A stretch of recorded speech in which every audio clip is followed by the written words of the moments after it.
Chapter 1. Evolution of S-Class Abilities. Ancient Ice of 10,000 years. Please, cease this coercion. I understand it's hard for you to accept, but we truly are incompatible. I kindly ask that you refrain from pursuing me any longer. Ning Yi snapped back to reality, only to find a beautiful girl in school uniform standing before him, surrounded by a circle of high school students whispering and pointing. He felt a warmth on his forehead and touched it, realizing it was blood. Strange memories surged into his mind after a brief moment of contemplation. He comprehended the situation. The girl before him was Lu Cece, his childhood friend and romantic partner. For many years, the original owner of this body excelled academically, consistently ranking among the top 3 in his class. Many speculated that he would awaken formidable abilities, while Lu Cece maintained her innocent demeanor, remaining close to him. What had just transpired was the most significant awakening ceremony of their lives.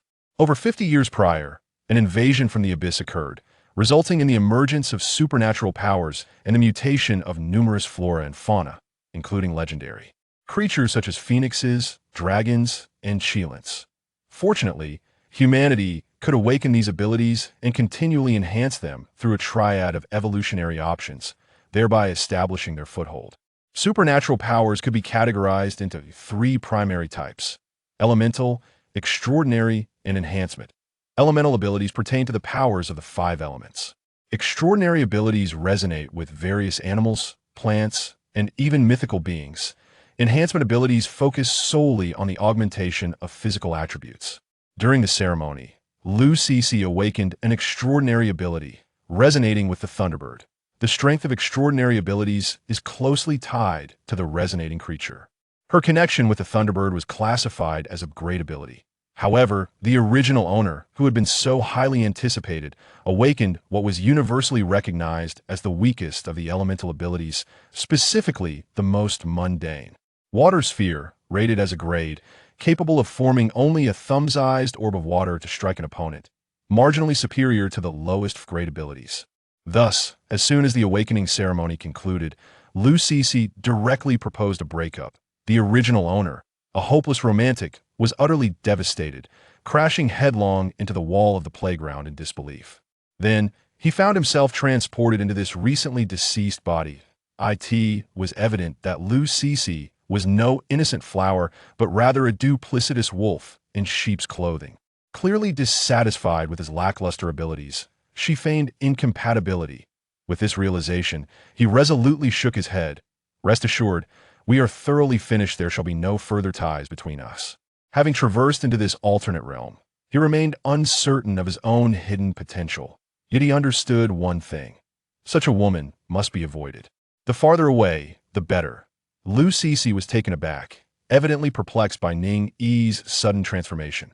Make way, the principal is coming. The students parted, and the elderly principal, Su Jiangwo, hurried over. Seeing that Ning Yi had risen and appeared to be unharmed, Su Jiangwo exhaled in relief, but he raised his hand, releasing a radiant glow. The light, imbued with healing energy, enveloped Ning Yi's head, swiftly mending his injuries. Dear Ning Yi, possessing a slightly weaker ability is inconsequential and commendable. Evolution can indeed compensate for such a disadvantage. Our general from Yun City is a living testament to this. Su Jiangwo gently patted his shoulder, inquiring with genuine concern, "What are your evolution options?" Following the awakening ceremony, the school would distribute an ability crystal free of charge, containing a unit of power sufficient for an ability user to ascend from level 0 to level 1. The 3 options presented for this initial upgrade are evidently of paramount importance. There's a saying: a single misstep can lead to a cascade of failures.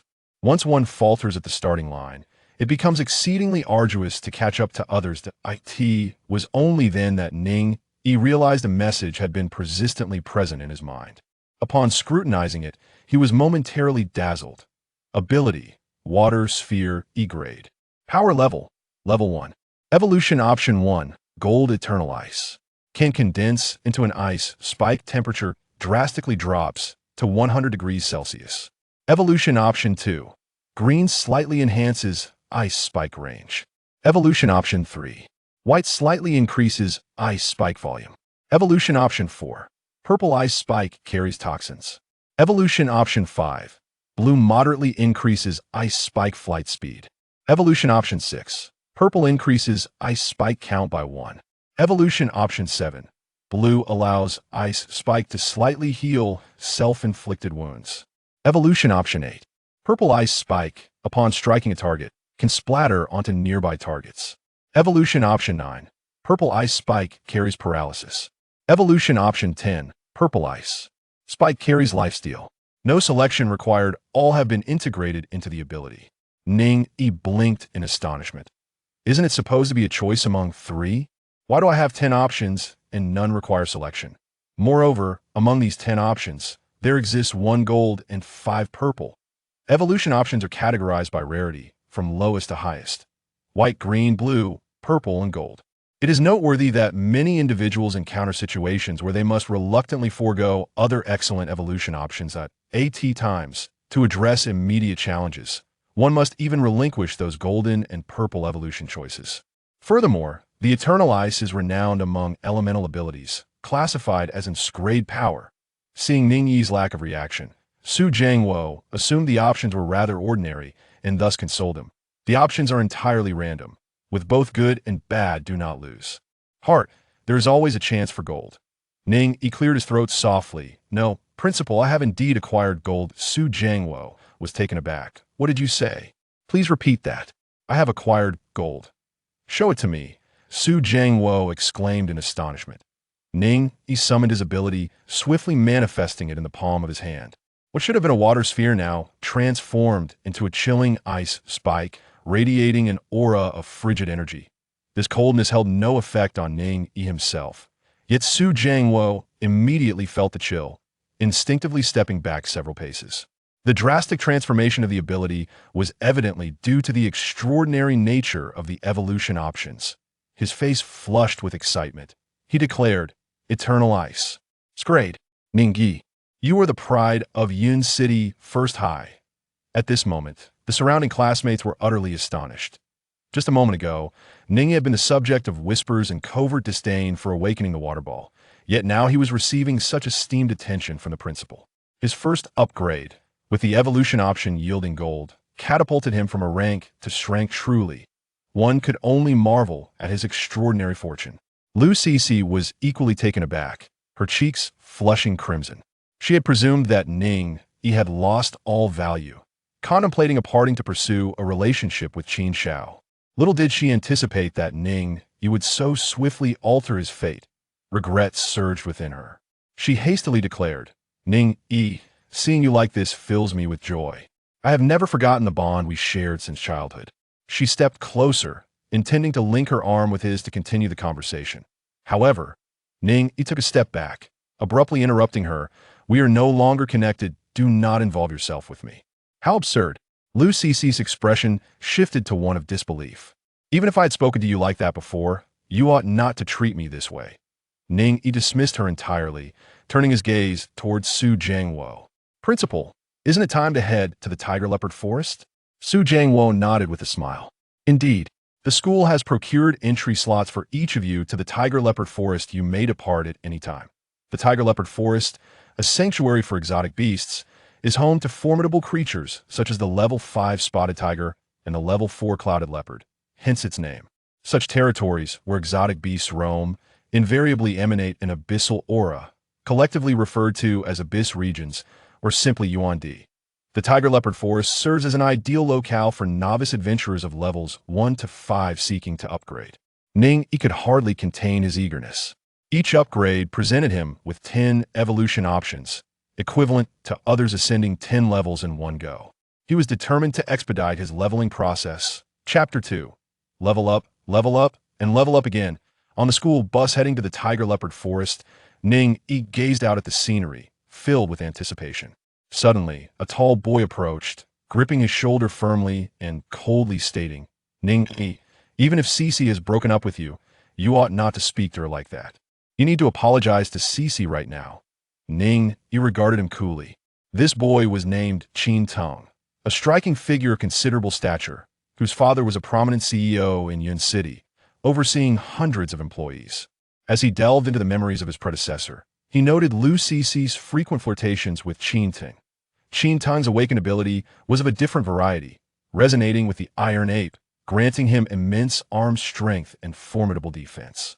According to the rankings of extraordinary abilities, the Iron Ape surpassed Lu Cici's Thunderbird, classified as 8B level power. In contrast, Ning Yi's awakened ability paled in comparison. It was not difficult to surmise that after Lu Cici's breakup with him, she would undoubtedly gravitate toward Qin Tang. This, indeed, was the impetus for Qin Tang's confrontation. Without uttering a word, Ning Yi unleashed a surge of frost from his palm, instantly causing Qin Tang to retreat in shock, instinctively shaking his hands.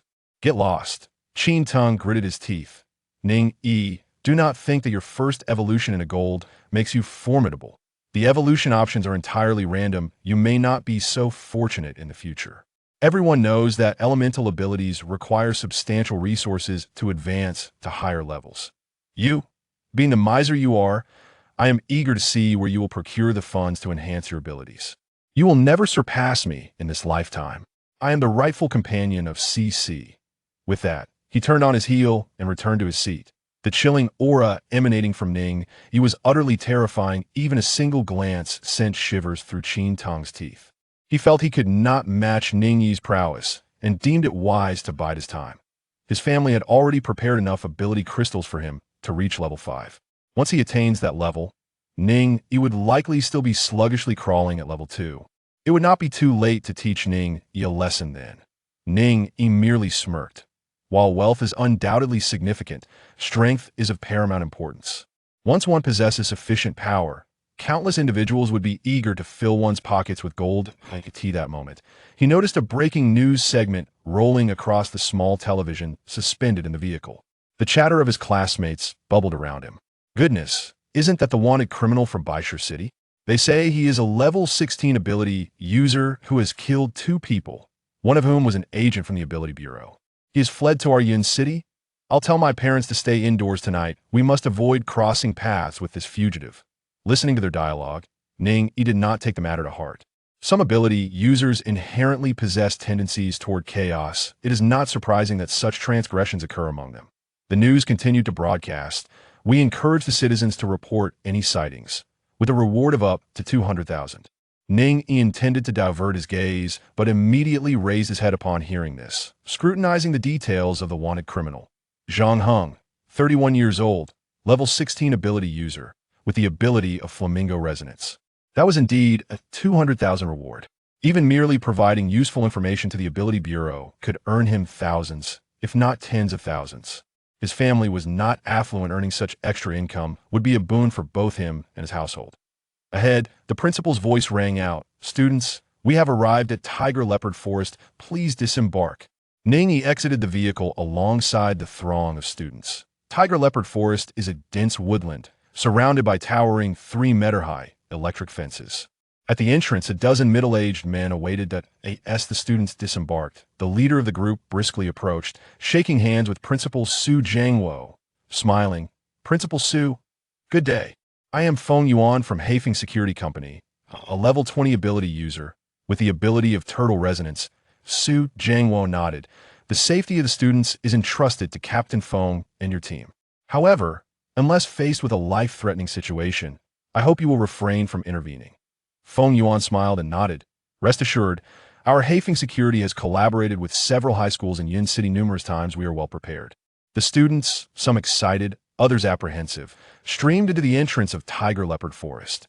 Everyone was well equipped with provisions and water sufficient for 3 days. Upon encountering danger, a cry for help would summon the personnel of Hafeng Security Company, would instantly arrive to provide rescue. However, entry to the Tiger and Leopard Forest would no longer be permitted. The school offered but a singular opportunity for complimentary access. Once Ning Yi entered the Tiger and Leopard Forest, he promptly sought to separate from his peers. Lu Cici hurriedly approached him, suggesting, Ning Yi, shall we form a team? Ning Yi scoffed. I dare not entangle myself with you. With that, he hastened deeper into the forest. Lu Cici found it perplexing. How could such a reliable backup simply drift away? Qin Tang grasped Lu Cici's arm, indignantly stating, that fellow's words are far too harsh. Cici, pay him no mind. Let us team up. Any materials I collect will be yours at your the best. Lu Cece beamed, playfully tugging at his hand. Suddenly, two ice spikes, each the size of a thumb and radiating an eerie chill, shot forth with a whoosh. In the blink of an eye, they felled a gray rabbit. Ning Yi advanced, swiftly extracting a grain-sized, irregular crystal from the rabbit's head. This was an ability crystal that a crystal of such modest size held merely 0.2 units of power. A level 1 big-eared rabbit, yet the power crystals are still rather scant. Ning Yi mused, shaking his head. He had already dispatched 6 big-eared rabbits, each yielding crystals of only 0.1 or 0.2 units, barely accumulating a single unit of power. To ascend from level 1 to level 2, 2 units were required to achieve that moment. A roar erupted as a level 4 cloud leopard suddenly leapt forth, its sharp claws lunging at Ning Yi. His eyes sparkled with excitement. With a flick of his hand, 2 more ice spikes were launched. The frigid air, plummeting to minus 100 degrees, instantly froze the leopard in its tracks. Such a size! Ning Yi exclaimed, replicating his earlier action and extracting the crystal from the leopard's brain, astonished. This crystal contained at least 1.5 units of power. Coupled with the previous ones, it was sufficient for him to level up. Ning Yi concentrated, gripping the crystals tightly, and soon absorbed them entirely. In an instant, a new piece of information blossomed in his mind. Ability: Eternal Xianbing S-Class. Power Level 2. Evolution Option 1. Gold significantly reduces the power consumption of ice spikes. Evolution Option 2. Blue. Moderately reduces the cooldown time for releasing ice spikes. Evolution Option 3. White slightly lowers the temperature of ice spikes. Evolution Option 4. Purple. Greatly increases the size of ice spikes. Evolution Option 5. Green slightly enhances the toxicity of ice spikes. Evolution Option 6. Green slightly extends the range of ice spikes. Evolution Option 7. Gold increases the number of ice spikes to 4. Evolution Option 8. Purple Eternal Xianbing can transform into an ice shield 4. Defense. Evolution Option 9. Purple ice spikes can automatically track targets. Evolution Option 10. Green slightly increases the flight speed of ice spikes. No. Selection required. All options have been integrated into the ability. Ning Yi's expression brightened with delight. Another gold option had emerged, and astonishingly, 2 at once. Moreover, he has acquired the functions of self-protection through the Shield of Conclusion and automatic tracking. Individuals classified as zero-level abilities, ranging from levels 0 to 9, possess rather simplistic means of engagement. With the addition of these 2 capabilities, he has surpassed the vast majority of zero-level abilities in terms of combat strategies. As for the consumption of abilities and cooldown periods, he experimented and discovered he could unleash ice spikes consecutively for dozens of times, requiring only a brief respite of a few minutes before resuming. Fueled by the formidable chill emanating from the ancient ice, he remains unfazed even when confronting a first-level ability user. However, each time an ability user levels up, their physical attributes undergo comprehensive refinement, and with each ascension, there's a significant enhancement across the board. Thus, in a direct confrontation, effortlessly dispatching a first-level ability user is unrealistic at best. A stalemate can be achieved. Refusing to be complacent, he promptly ventured deeper into the tiger and leopard forest. Level 4 cloud leopards are still too feeble. He seeks the level 5 spotted tiger. He has come here for a singular purpose. Level up. To level up. Indeed, to persistently level up. Chapter 3. The Hunt for the First Level Abnormal Abilities Fugitive. Captain, a student has ventured into the territory of the striped tiger. Should we intervene? The voice of a team member crackled through Feng Yuan's walkie-talkie. Frowning, he promptly inquired, which student? It's one of the 3 students Principal Su specifically instructed us to protect. I believe his name is Ning Yi, the team member replied. After a moment of contemplation, Feng Yuan declared, I will go personally. We shall swap areas. Understood. Feng Yuan hurried towards the domain of the striped tiger, encountering numerous carcasses of abnormal beasts along the way. The value of these creatures extended beyond the crystals within their brains. Their pelts, teeth, and scales also served as excellent materials for crafting equipment. It appeared that the extraction methods were still somewhat rudimentary, likely the work of Ning Yi. However, the closer he approached, the more astonished he became. Ning Yi was progressing at an astonishing pace. Initially, he required 4 or 5 strikes to extract the crystals, but now it had reduced to a single decisive cut, executed with remarkable precision. When it came to skinning and extracting teeth, what once seemed chaotic had transformed into a seamless performance. Principal Su had mentioned that Ning Yi excelled in theoretical studies. It seemed he was indeed an exceptional student. Yet, it was a pity that his awakened ability was merely of E grade. Before long, he arrived at the striped tiger's territory, only to find the massive carcass of the beast. With no sign of Ning Yi, bending down to inspect, he was struck with alarm. The crystal within the tiger's brain had been removed, and the beautifully smooth pelt from its chest had been skinned away. Even the 2 enormous canine teeth had been extracted entirely. He should only be at level 2, at most 3, yet he had managed to slay a level 5 striped tiger? What kind of prodigy had emerged from the first high school? Was this truly an E-grade ability? Feng Yuan was first taken aback, then overwhelmed with emotion. A genius like this had arisen from Yin City, and as a resident of Yin City, he felt a sense of pride. Yet, he wondered if Ning Yi could grow to a stature that would genuinely instill pride in all the citizens of Yin City. He recalled the last event that had filled the people of Yin City with pride, the beast uprising that had begun at Jile Mountain 5 years prior. Yin City, situated on the border, faced the vast wilderness to the south, rife with perilous ravines. Jile Mountain was one such high-risk ravine, located 200 kilometers directly south of Yin City. At that time, General Li Yuanwu had faced 3 beasts single-handedly, slaying one and severely wounding the other 2, thus turning the tide and repelling the beast uprising. In that period, the streets were filled with praise and admiration for Li Yuanwu from the elderly residents. At that moment, the walkie-talkie crackled again. This time, the voice was frantic, even tinged with fear. "Captain!" A blood-curdling scream came from Old Lu's direction, and then there was silence. Feng Yuan was momentarily stunned. What? Old Lu was responsible for an area at the very edge of the tiger-leopard forest, and he had been in Black Peak security for over 20 years. It was inconceivable for him to encounter an unexpected mishap. "I will head over immediately. You all stay put and do not move. Inform the other team members to exercise caution.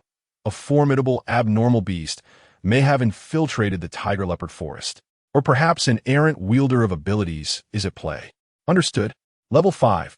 Ning Yi gazed at the evolution options that reappeared before him, a look of delight illuminating his features. Ability, Eternal Ice. Level 5. Evolution Option 1. Purple, significantly increased range. Evolution Option 2. Gold, vastly lowered temperature. Evolution Option 3. Blue, moderately enhanced hardness. Evolution Option 4. Purple, greatly increased flight speed. Evolution Option 5. Green, slightly reduced energy consumption. Evolution Option 6. Green, slightly decreased cooldown time. Evolution Option 7. Blue, moderately improved ice shield defense. Evolution Option 8. Purple, can transform into frost gauntlets to shield both arms. Evolution Option 9. Purple, ice shields increased to 3. Evolution Option 10. Purple, can morph into ice spears for offense. No need to choose. All have been integrated into the ability. With a thought, 3 ice shields floated around him, ready to deflect any incoming attacks. He reached out, his power surging forth as coldness coalesced into an ice spear. With a swift throw, it struck a large tree, piercing through it instantaneously, transforming it into a splendid ice sculpture in the blink of an eye. He nodded in satisfaction, eager to continue his search for other colorful tigers. Suddenly, a chilling scream echoed from a distance, abruptly cutting off. He furrowed his brow and hurried in that direction. With the protection of the Black Peak Security Company, students should not easily fall victim to death. Otherwise, the company would have long since gone bankrupt. It was evident that something formidable lurked in that area, likely the very colorful tiger he was seeking. However, as he approached, he found a middle-aged man crouched over 2 lifeless bodies, searching for something. One of the bodies, clad in a school uniform, was a female classmate who sat in front of him, while the other, dressed in the Black Peak security uniform, lay dead as well. Piecing together the charred remnants of flames around, he quickly deduced the grim situation. This man was likely the wanted criminal featured in the news, Zhang Hong, an anomalous power user who had fled from Baishur City. Damn it, I merely came to test my newly acquired abilities, and now another one appears. You shall perish too. Hearing footsteps behind him, Zhang Hong abruptly turned, spotting a young boy, and immediately began cursing. He forcefully stomped the ground and charged towards Ning Yi. As an anomalous power user, as long as the resonating beast was not a mere ant or rat, he could achieve considerable physical enhancement early on. Having fled from Baishur City, he always approached his targets quickly before unleashing a fireball at close range to eliminate them. Even the agent from the Ability Bureau had fallen victim to his carelessness. His current target was a student who had recently awakened their powers. This would be even simpler. Students were nurtured in a sheltered environment. When suddenly frightened, they either froze in place or scurried about like headless chickens. Killing them was as easy as slaughtering a chicken. However, Ning Yi's reaction was far swifter than he had anticipated. Without uttering a word, he gathered ice spears in the palm of his hand. Not just one, but a total of 4 ice spears. He had not yet approached within 10 meters of Ning Yi when 4 ice spears were already hurled forth. Zhang Heng's pupils constricted as he exerted every ounce of strength to forcibly twist his body, narrowly evading 3 of the ice spears. However, the 4th spear grazed his thigh. Crack! Crack! A chilling sensation seeped through flesh and marrow. To his horror, he discovered that the ice was spreading outward from the wound in all directions. In the blink of an eye, his entire thigh had become encased in ice, significantly reducing his speed. Moreover, he felt a faint numbness at the wound, accompanied by a sensation of strength being siphoned away. The ice spear, it seemed, was laced with poison. With a furious roar, he summoned all his abilities, exhaling flames in an attempt to melt the ice clinging to his thigh. The flamingo, with its powerful legs, was capable of spewing fireballs. Resonating with the flamingo, he naturally possessed a similar ability. Yet despite his utmost exertion, the spread of the ice showed no signs of abating. What shocked him further was the pristine young man who, with a mere gesture, conjured 4 more ice spears. Whoosh, whoosh, whoosh. The ice spears whistled through the air. This time, he had no room to evade. He was pierced by all 4 spears, instantly succumbing to death, unable to survive. Chapter 4. The Blood Secret Society and the Mutated Potion. Ning Yi furrowed his brow, refraining from approaching directly. Instead, he conjured 4 ice spears and launched another assault. After waiting for a moment, he confirmed that Zhang Hong had ceased to draw breath, and only then did he cautiously draw near. Life is precious, and it is wise to exercise caution. Indeed, Zhang Hong was dead. He exhaled deeply, feeling a flicker of excitement within. Despite being merely at level 5, his opponent was a level 16 ability user. It is important to note that level 16 signifies a first-tier ability user. Ascending from 0 to first tier necessitates the collection of materials, and upon successful promotion, there will invariably be a golden evolution option, alongside an overall enhancement of physical capabilities. This is precisely why first-tier ability users can effortlessly overpower those at 0 tier. Yet, this also indirectly attests to the formidable nature of his own unique abilities. Ning Yi placed his hand upon the surface of the ice, which quickly began to melt away. He began to search Zhang Heng's body and soon discovered a leather pouch. Upon meticulous inspection, he found it contained a staggering 100 units of crystals. In addition, there were numerous rare materials from exotic beasts, presumably gathered by this individual in preparation for ascending to the 2nd tier. What is this? Ning Yi suddenly noticed an object pressed beneath the others. It was a glass vial, empty within. A note was affixed to the vial, inscribed with the words "Mutated Potion." Below, in smaller script, it indicated that it was suitable for use on large feline beasts. He examined the vial from various angles and suddenly noticed a mark at the bottom, a crimson imprint depicting a half-human, half-beast. The Blood Secret Society, Ning Yi. This was an organization defined by the authorities as a cult, dedicated to enhancing exotic beasts and facilitating the beastification of humans. Zhang Hong was astonishingly a member of the Blood Secret Society. It was evident that the contents of this glass vial had already been consumed. Ning Yi's realization struck him like a thunderbolt. No wonder he had been unable to locate the other colorful tiger. It had already ingested this mutated potion. It was too late to inform the principal now. The tiger had likely begun its mutation, and with each passing moment, more students would undoubtedly fall victim. Clenching a crystal tightly, he immediately commenced absorption. The mutated colorful tiger represented both peril and opportunity. If he could seize the moment, his level could ascend significantly. Meanwhile, Feng Yuan anxiously sought out Su Jiangwo. "Principal Su, there's trouble. I have serious suspicions that the fugitive from Baisher City has hidden within the tiger leopard forest. One of my people has already been killed. Old Liu possessed enhancement abilities, particularly in his legs. If he wished to flee, few first-tier ability users could hope to catch him."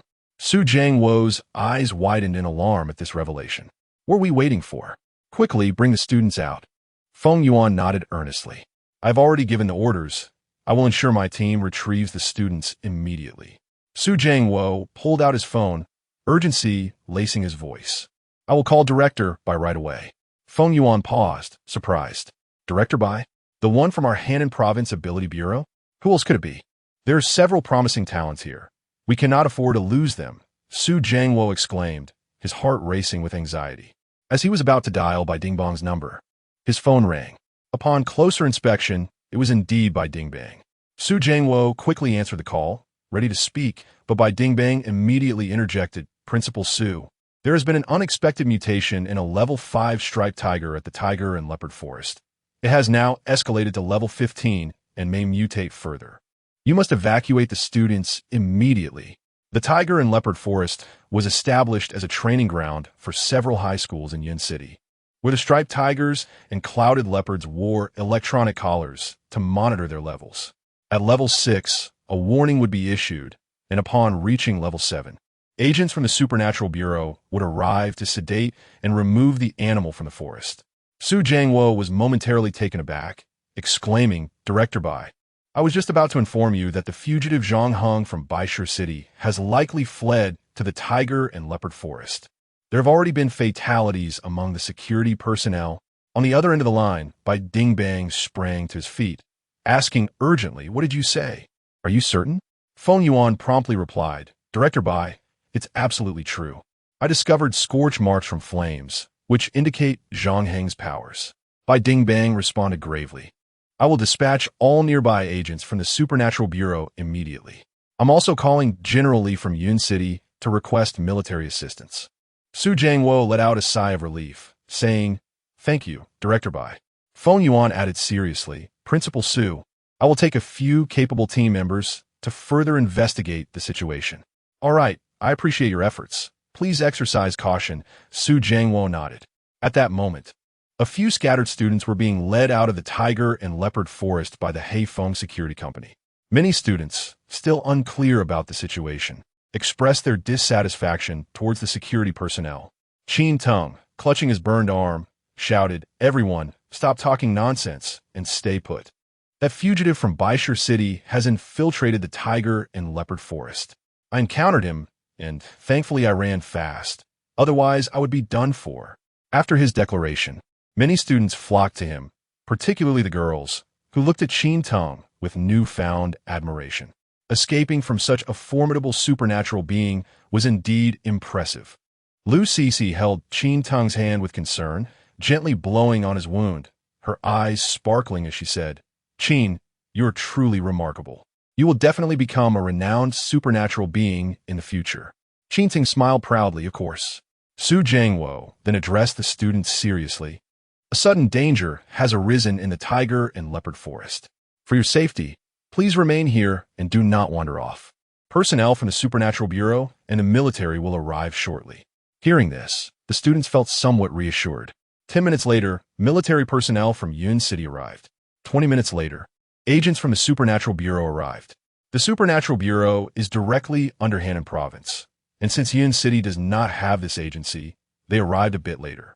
A young man in military attire approached Su Jiangwo promptly, saluted, and said, "Principal Su, I am He Peng from the local military, here to assist."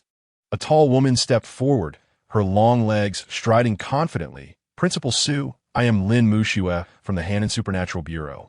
How many students have been evacuated? Peng furrowed his brows, remarking that this was Yun's city and that the Ability Bureau should refrain from interfering.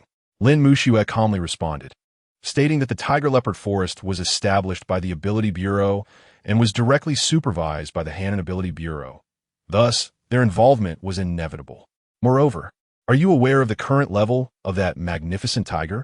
Peng was momentarily taken aback, his face reddening as he struggled to inquire.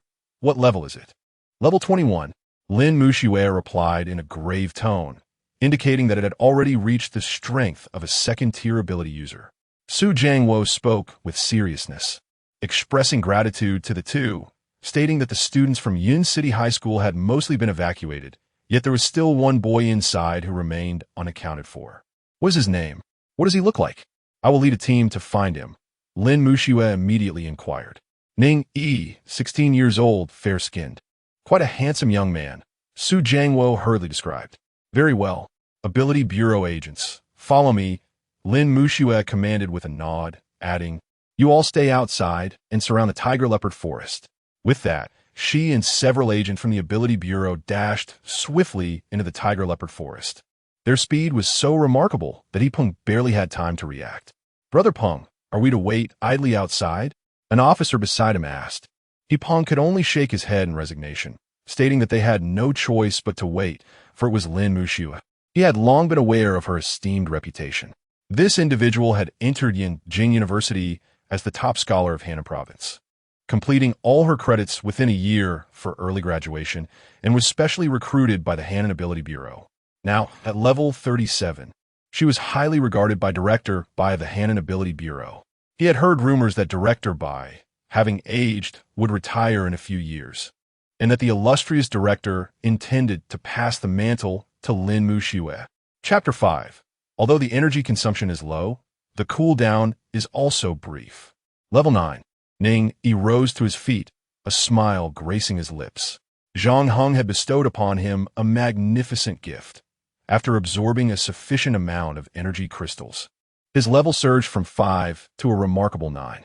The reason he had not ascended to level 10 was that this was not a mere minor upgrade, but rather a significant elevation from 0 to the first tier, a process referred to by the ability users as level ascension. The requirements for energy crystals during this ascension had greatly increased, and various materials were also needed, necessitating purchases. Materials required for elemental ability ascension were particularly rare, which contributed to the disdain often directed towards elemental abilities. Though elemental powers indeed possess formidable strength in the later stages, many individuals find themselves lacking even a glimpse of that potential in the mid-stages. These recent upgrades had granted him 40 opportunities for evolution, most of which enhanced aspects such as temperature, range, size, energy consumption, cooldown time, hardness, flight speed, toxicity, and paralysis. However, 3 enhancements stood out as particularly significant. Firstly, the ice spear could now explode spontaneously, enabling attacks on nearby targets. Secondly, the ice shield transformed into an ice mirror shield, capable of reflecting light at specific angles to disorient enemies. Lastly, the ice armor could envelop his entire body rather than being restricted to his arms alone. With his current prowess, confronting second-tier ability users or second-tier beasts posed no challenge. At that moment, he suddenly heard the sounds of a struggle ahead, faintly accompanied by the roar of a tiger. His eyes lit up, and he hastened toward the source. Navigating through a few towering trees, he emerged into a clearing. The ground was littered with shattered trees, a scene of utter chaos. Feng Yuan lay beneath a tree, bloodied and battered, while a massive purplish-red giant tiger approached him with the predatory grace of a cat stalking its prey, exuding an overwhelming aura of intimidation. Come on, beast. If you have the guts, devour me. I shall take a tooth from you before I perish.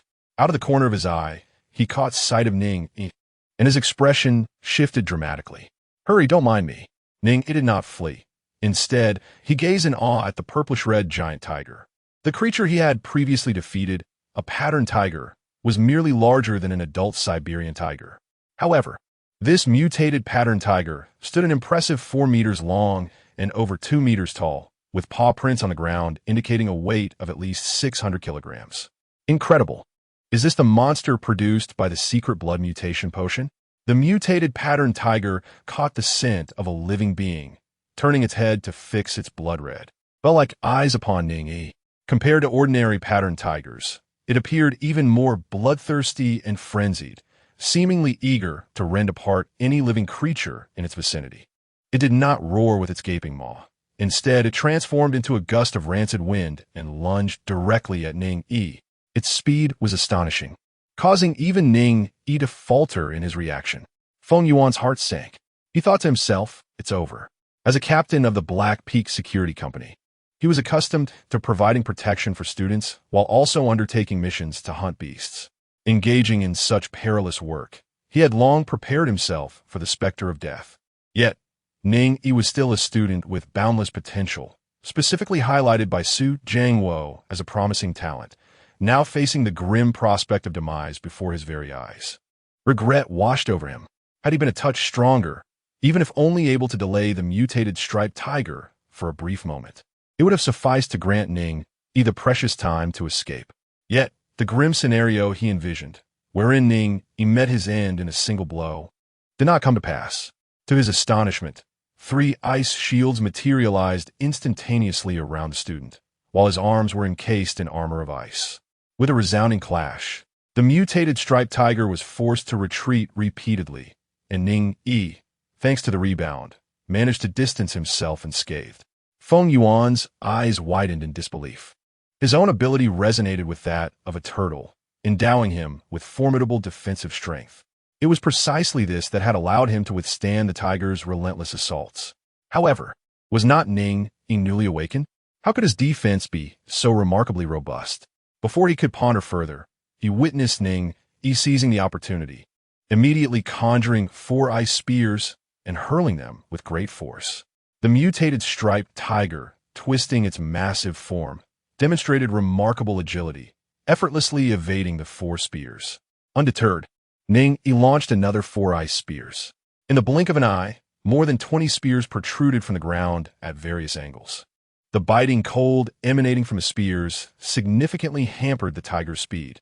Feng Yuan was astonished. He discerned that these ice spears possessed an uncanny ability to track their target. Even with the tiger's considerable agility, several spears found their mark. Yet, what astonished him even more was Ning Yi's prowess. He had unleashed his abilities at least 5 times without exhibiting the slightest hint of fatigue, maintaining an effortless composure. The rapid frequency of his attacks indicated an impressively short cool-down time for his powers. What kind of ability was this? Low consumption, brief cool-down. Did he intend to spare no one? The moment had arrived. At that instant, a slight smile graced Ning Yi's lips, followed by an explosive sound. Boom! Over 20 ice spears detonated simultaneously, showering the area in a flurry of icy fragments that left no corner untouched. As the shards settled, a lifelike ice sculpture emerged.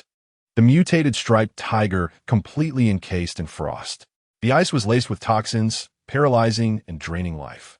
Although the tiger did not perish immediately, it was left helplessly witnessing its own vitality wane within its frozen prison. Ultimately, it could not even muster a final, desperate roar before succumbing to death. Feng Yuan was stunned, utterly mesmerized. In a mere moment, Ning Yi's icy prowess revealed various forms. First a shield, then spears, which even had the capacity to explode. As Ning Yi approached him, Feng Yuan managed a wry smile, asking, "What other abilities do you possess?" Ning Yi placed his hand upon Feng Yuan's wound, a gentle chill emanating forth, swiftly freezing the injury. To Feng Yuan's astonishment, the bleeding from the wound inflicted by the mutated tiger had ceased. Moreover, the wound began to heal slowly. Though it could not compare to the abilities of those with healing powers, it was more than sufficient. He could heal. My heavens! He was left speechless.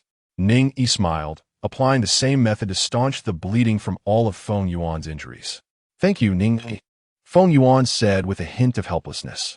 "We initially came to protect you, yet it seems we are the ones in need of your protection." He felt a profound sense of shame.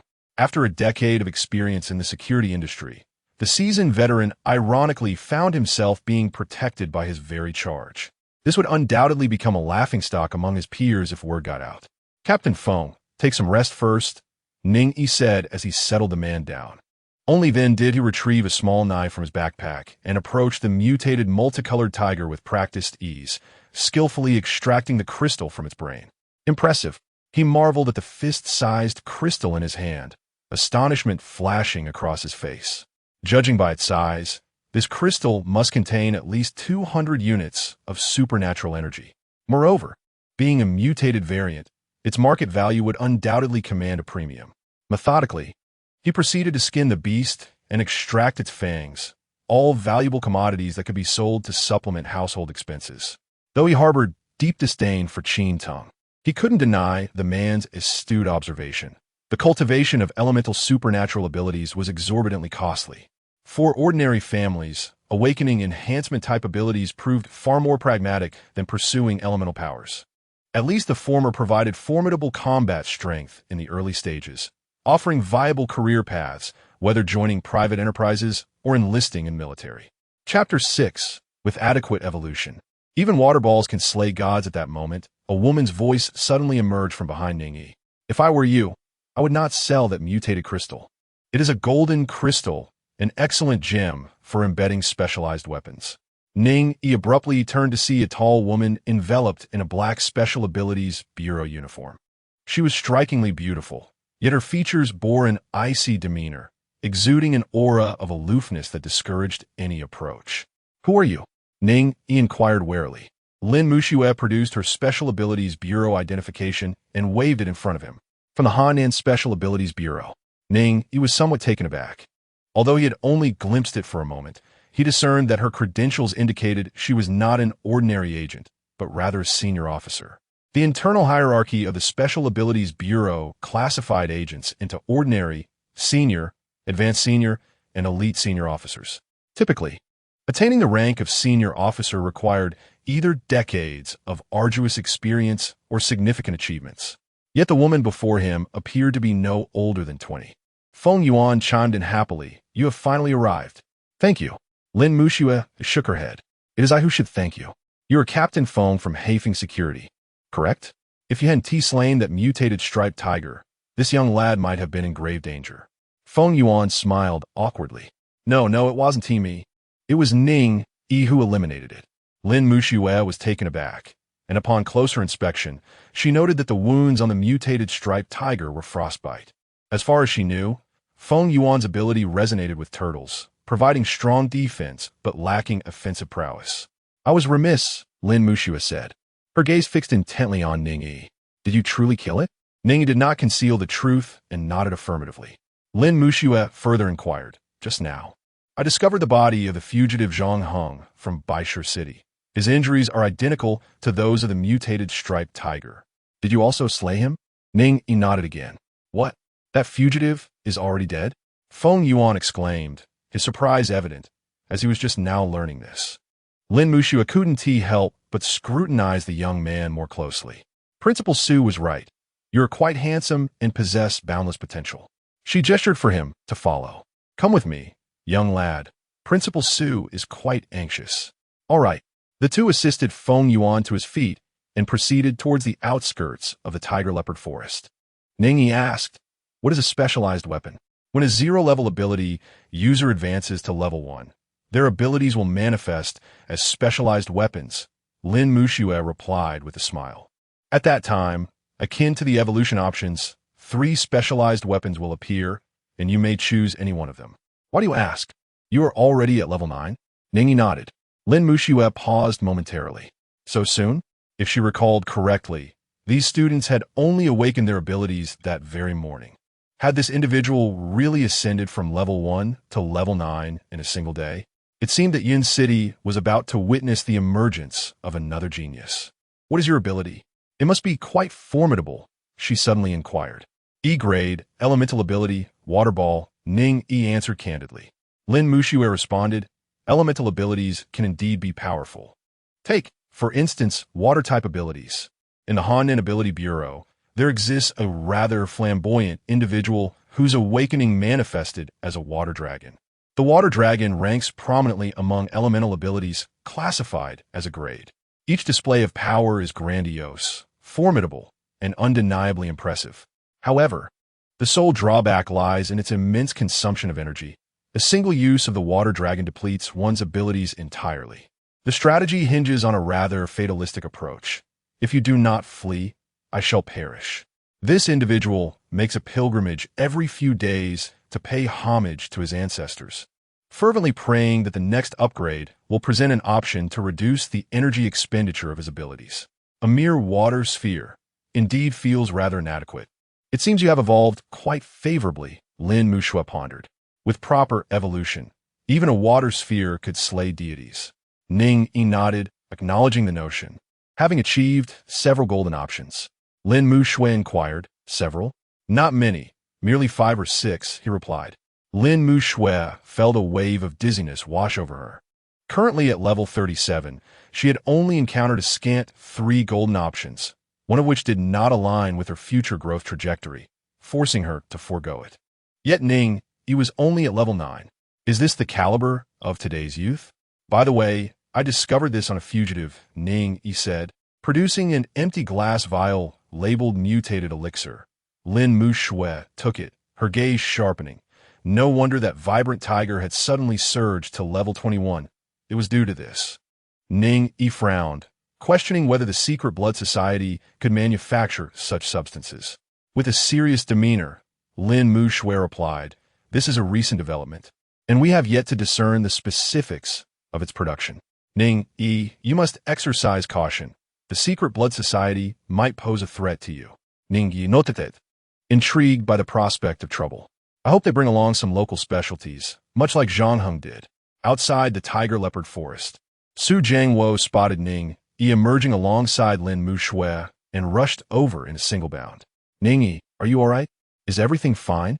His concern was palpable, reminiscent of a worried elder searching for a lost child. Ning Yi understood that Su Jiangwo was anxious about the potential loss of a promising student capable of gaining admission to prestigious institutions. Nonetheless, the principal's concern warmed his heart. "I'm fine," he smiled, "but Captain Feng is gravely injured." Without hesitation, Su Jiangwo retrieved a staff and directed healing energy towards Feng Yuan. His ability was light therapy, and under sunlight or moonlight, the healing effects were significantly enhanced. In a short while, Feng Yuan's injuries improved substantially. He Piang approached, glancing at Lin Muxue with confusion. "You emerged so quickly. What about the mutated beast and the fugitive from Baisha City?" Lin Muxue shrugged and gestured behind her. Sure enough, the bureau agents were briskly carrying several corpses out of the tiger leopard forest. Leading the procession was the massive, mutated striped tiger, its purple-red fur a haunting sight, even in death. Several timid boys and girls screamed in fright, retreating hastily. Following them were the bodies of the fugitive Zhang Heng from Baisha City, along with 2 members of the Haifeng Security Company and a student from Yinqingno. One high school. So many have perished? He Pian's expression turned grave. Lin Muxue sighed, lamenting that the individuals from the company and the students were victims of the fugitive from Baisha City. He Peng lowered his voice, suggesting that Zhang Heng was likely a defector from the secret blood society, questioning the appropriateness of killing him so casually. Just then, Su Jiangwo approached briskly, expressing his gratitude, stating, "Agent Lin, thank you. If it weren't for your elimination of the mutant beast and the fugitive, Ning Yi might have perished, and I would have had no explanation for the student's parents." Lin Muxue, feeling helpless, replied, "It wasn't me who killed him." Both Su Jiangwo and He Peng were momentarily taken aback. Then, was it the mutant striped tiger that did it? Lin Muxue shook her head once more. He Peng was left speechless, incredulous that it could be anyone else, least of all that high school student.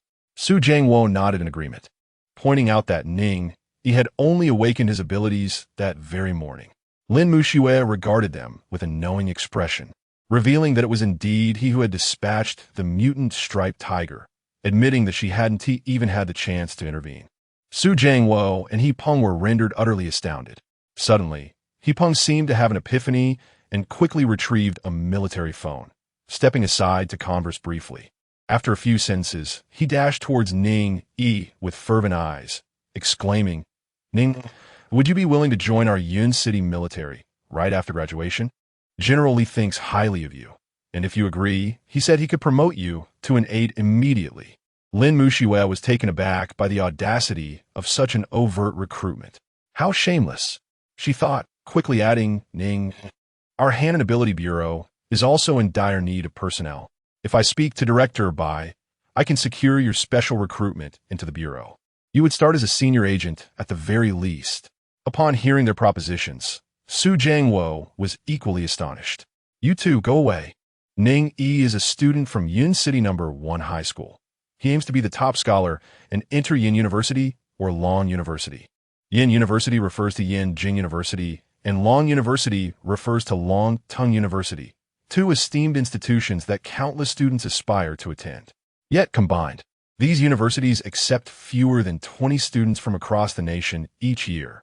The neighboring Baishur City No. 1 High School boasted Lin Muxue, a graduate of Yin Jing University, which made Principal Yin boastful in their group chats. Su Jiangwo felt a pang of jealousy. He harbored no greater wish than for Yin City No. 1 High School to produce a scholar for Yin University, not for any other reason but to humble the arrogance of Principal Yin. Chapter 7. In turn of the Abilities Bureau. As the three individuals began to quarrel over him, their words flew back and forth like arrows. Even Lin Muxue, who usually maintained an air of indifference, joined in the fray with eloquent retorts. Ning Yi felt a wave of helplessness wash over him. The surrounding students were left in a state of bewilderment, unaware of the unfolding drama, only knowing that the three had exchanged words before launching into a verbal skirmish. The military of Yin City and the Hand and Abilities Bureau both sought to recruit Ning Yi. However, the old principal stubbornly resisted, hoping that Ning Yi would gain admission to Yin University or Long University. Did they truly place such importance on him? Was it not true that the ability he awakened was among the least desirable elemental powers? Had the very fabric of our world shifted? From a distance, Lu Cixi gazed at Ning Yi, encircled by the three, and suddenly felt a pang of regret. She had been short-sighted to end their relationship so soon. Now that Ning Yi had awakened his abilities, it would be difficult to regard him as a mere backup option. Qin Tung wrapped his arm around her, asserting, "Cixi, pay him no mind. No matter how formidable he appears, he remains an ordinary person. I, however, am different. My father is a fifth-tier ability user who runs a company with hundreds under his command. Being with me guarantees you a future filled with opportunities. Our abilities are strong. Ning Yi's success is merely a stroke of luck that will fade in time." Lu Cixi responded with a murmured agreement, leaning into his embrace. Yet her gaze was irresistibly drawn to Ning Yi, who stood at the center, surrounded by Lin Muxue, He Peng, and Su Jiangwo. "Ning Yi, it's ultimately your choice. Where do you wish to go?" Su Jiangwo inquired solemnly. Lin Muxue and He Peng turned their attention to him as well. Without hesitation, Ning Yi declared, "I aspire to attend a top-tier university." In his previous life, he had been an ordinary person, but now, endowed with the identity of an exceptional student and a remarkable advantage, he was determined to enroll in the finest institution available. Moreover, gaining admission to prestigious universities like Yin University or Long University would compel the Abilities Bureau and the military to offer him greater incentive for their allegiance. With the pursuit of maximizing benefits in mind, aiming for a top-tier university was evidently the optimal solution. "Excellent. I am proud of you." Su Ziangu bemet, unable to contain his delight. He Peng, however, felt a tinge of regret. Lin Muxue, refusing to concede, added, "There will be more opportunities in the future. By the way, for your recent accomplishment in eliminating a wanted criminal, the Hand and Abilities Bureau was supposed to award you 200,000 yuan. However, since you also dispatched a mutated tiger, I just consulted with the director, and he decided to grant you an additional 100,000 yuan. That amounts to 300,000 yuan." Ning Yi's heart raced at the prospect. "Indeed, the fund will be transferred to your account within 3 working days." Lin Muxue smiled. "Additionally, Director Bai has registered an account for you within the Abilities Bureau. Based on your contributions from subduing the fugitive and the mutated beast, you have accrued 30 contribution points. Should you require any rare materials, you may purchase them through your account." With that, she handed him a wristwatch, stating, "This is our Bureau's communication device. equipped with many advanced features. However, as an intern, your access is limited to redeeming resources and browsing certain public information. Ning Yi's eyes brightened instantly as he accepted the offer with gratitude. He Peng, witnessing this, expressed his discontent, saying, Lin Muxua, isn't this rather inappropriate? Resorting to such underhanded tactics. Lin Muxua replied nonchalantly, I haven't prohibited you from using it. If you have your own methods, feel free to employ them. Peng was left speechless. Currently, there was significant support from the higher-ups for the establishment of the Supernatural Bureau, and various advanced weapons and technologies were being allocated to them promptly. For instance, this holographic communicator was something he had only heard of, never seen in person. Yet, Lin Muxua had readily provided one to Ning Yi on the spot. Peng ground his teeth in frustration, ultimately managing to utter a few words, sugar-coated cannonball.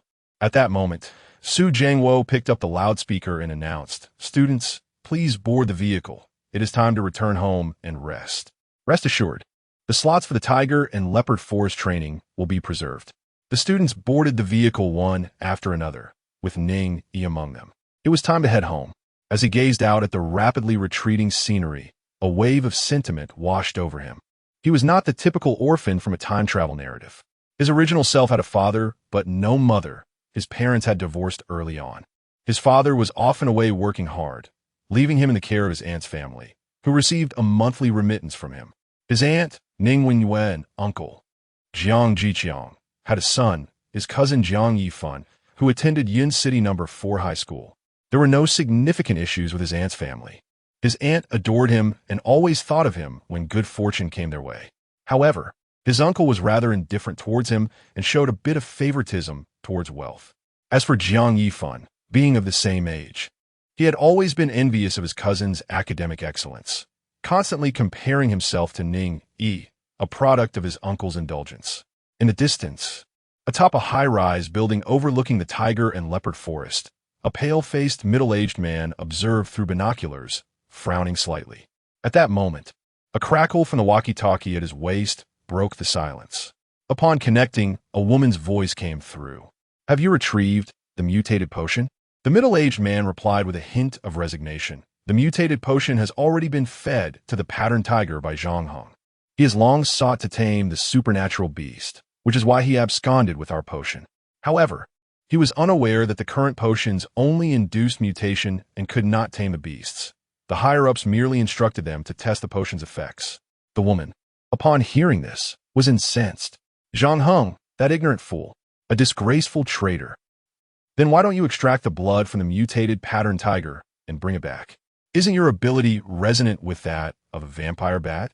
The middle-aged man's expression darkened. I hadn't even had the chance to act before the mutated pattern tiger was reclaimed by the Supernatural Bureau. The woman was momentarily stunned, then erupted into a tirade. Incompetent.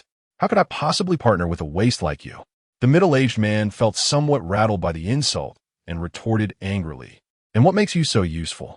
When I asked you to apply for funding, you filled in a measly 10. What can $10 accomplish, I ask you? If we had sufficient funds, would we be entangled in this mess?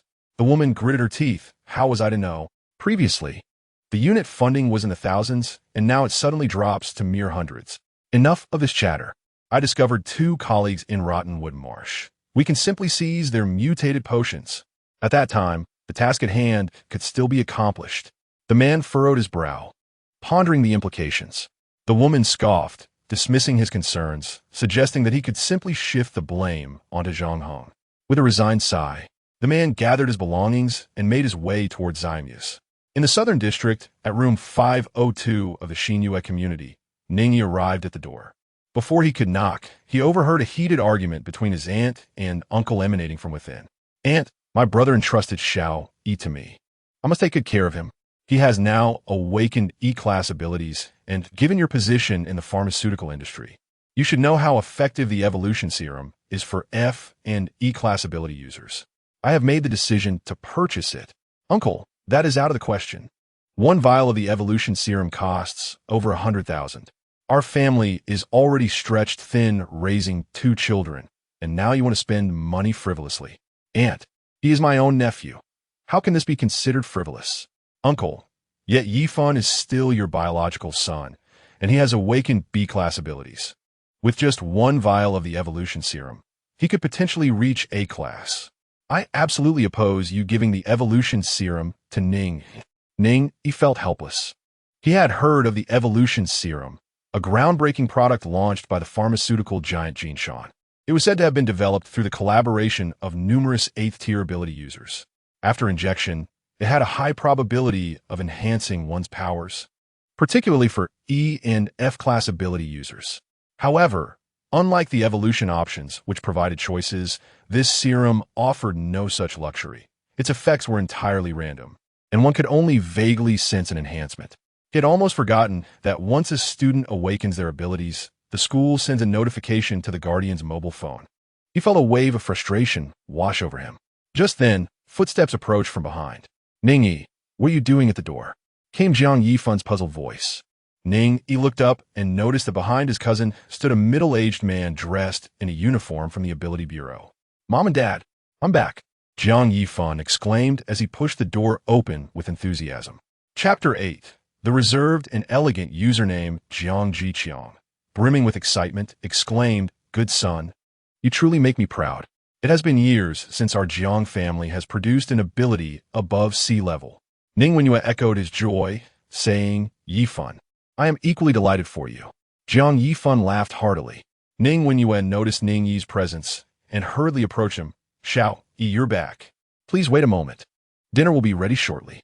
As she spoke, she made her way to the kitchen.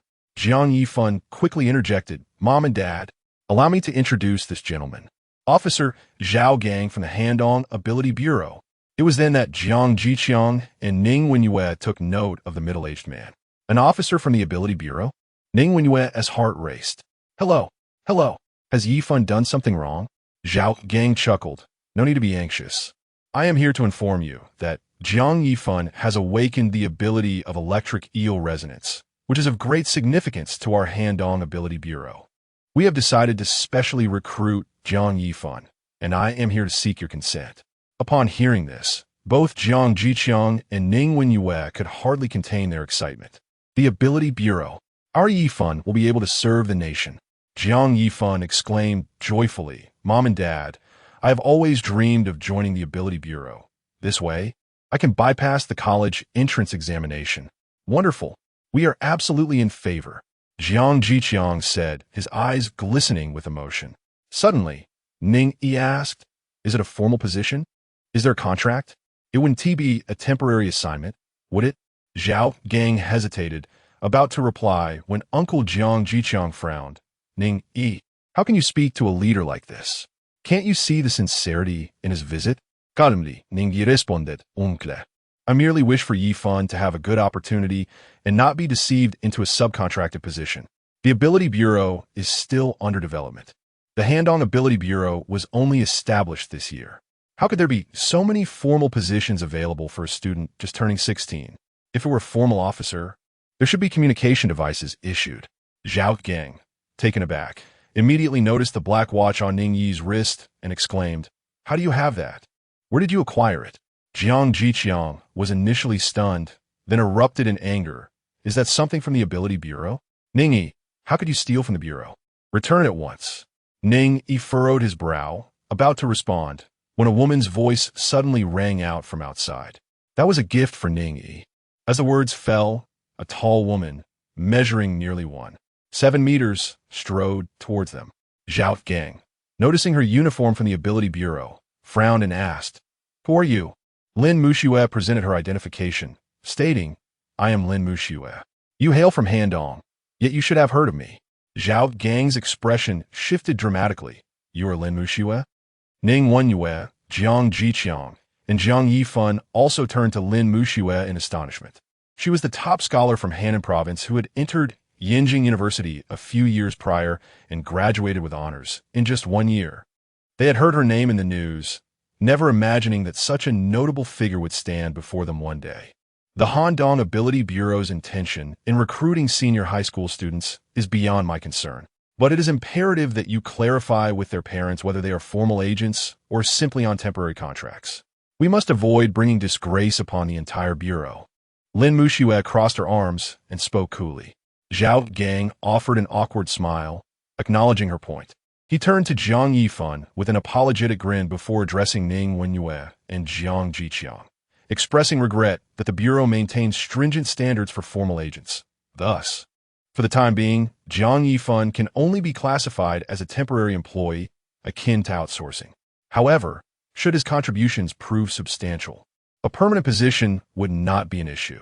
Jiang Yifan appeared as though a bucket of ice water had been poured over him, his enthusiasm evaporating instantly. Jiang Jiqiang protested. Isn't this misleading? Our Yifan is at least a B-grade ability user. How can he be reduced to an outsourced employee of the Ability Bureau? No, he must participate in the college entrance examination as per usual.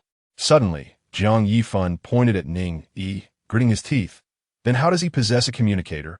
Is he a formal agent of the Ability Bureau? Upon hearing this, the others turned to Ning Yi in confusion. Lin Muxue calmly explained. Ning Yi eliminated a fugitive and a mutated beast in the tiger leopard forest. I applied to Director Bai for an internship status for him at the Ability Bureau. Is there a problem? Jiang Yifan fell silent, wishing to slap himself for his inquiries that only served to amplify his embarrassment. Ning Yi quietly asked Sister Shui, what brings you here? Lin Muxue smiled and replied, the funds have been approved, and I had some matters to attend to, so I thought I'd pay a visit. Funds? What funds? Jiang Jiqiang asked, taken aback. Lin Muxue continued with a smile. 200,000 for eliminating the fugitive and 100,000 for the mutated beast, totaling 300,000. Gasps of astonishment escaped Ning Wenyue, Jiang Jiqiang, and Jiang Yifan. Even after Lin Muxue and Zhao Gang departed, the family remained enveloped in shock. Aunt, I'll head to my room, Ning Yi said, bidding them farewell as he entered his chamber. Jiang Jiqiang could no longer contain himself, whispering, wasn't he his ability an E-grade? How can he? I don't know. Ning Wenyue shook her head, yet a smile crept on her face, but I'm quite pleased. Little E is indeed impressive. Yifan, you should learn from your brother. Do you hear? Jiang Yifan scoffed and turned to retreat to his own room. Inside, Ning Yi picked up his phone and accessed his frequently visited chat forums, hoping to discover what materials he needed for his advancement. However, after browsing, he found many individuals clinging to their opinions, leading to heated disputes.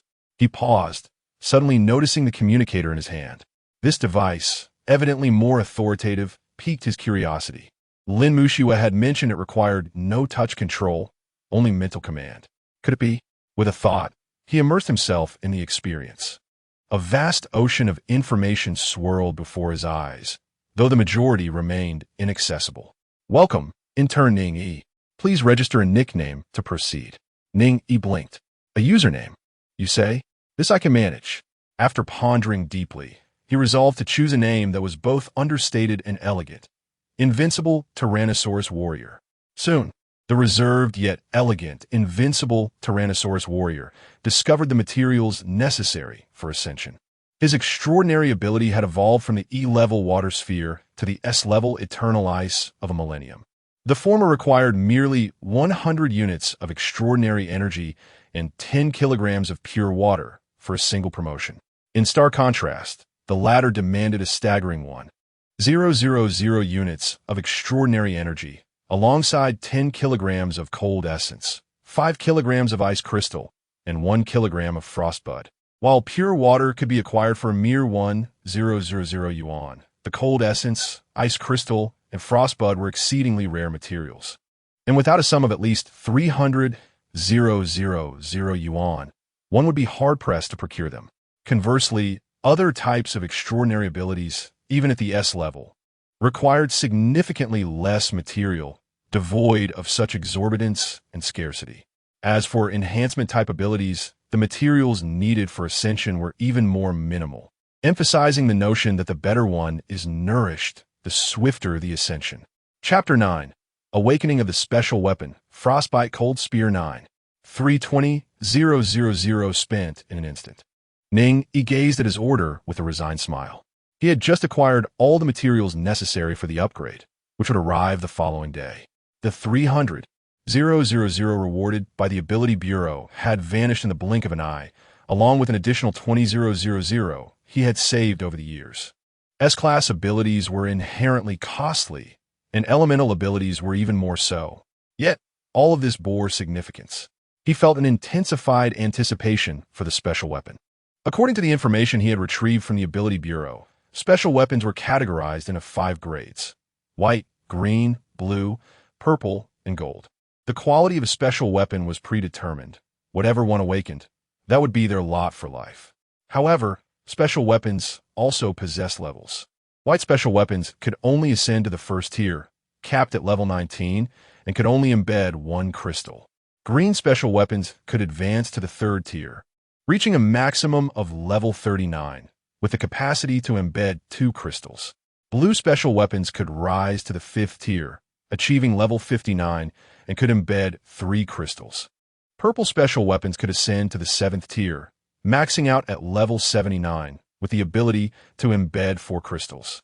In contrast, gold special weapons had no upper limit, capable of evolving alongside the ability user, and could embed 5 crystals. This meant that the level of the gold special weapon could match the level of the ability user.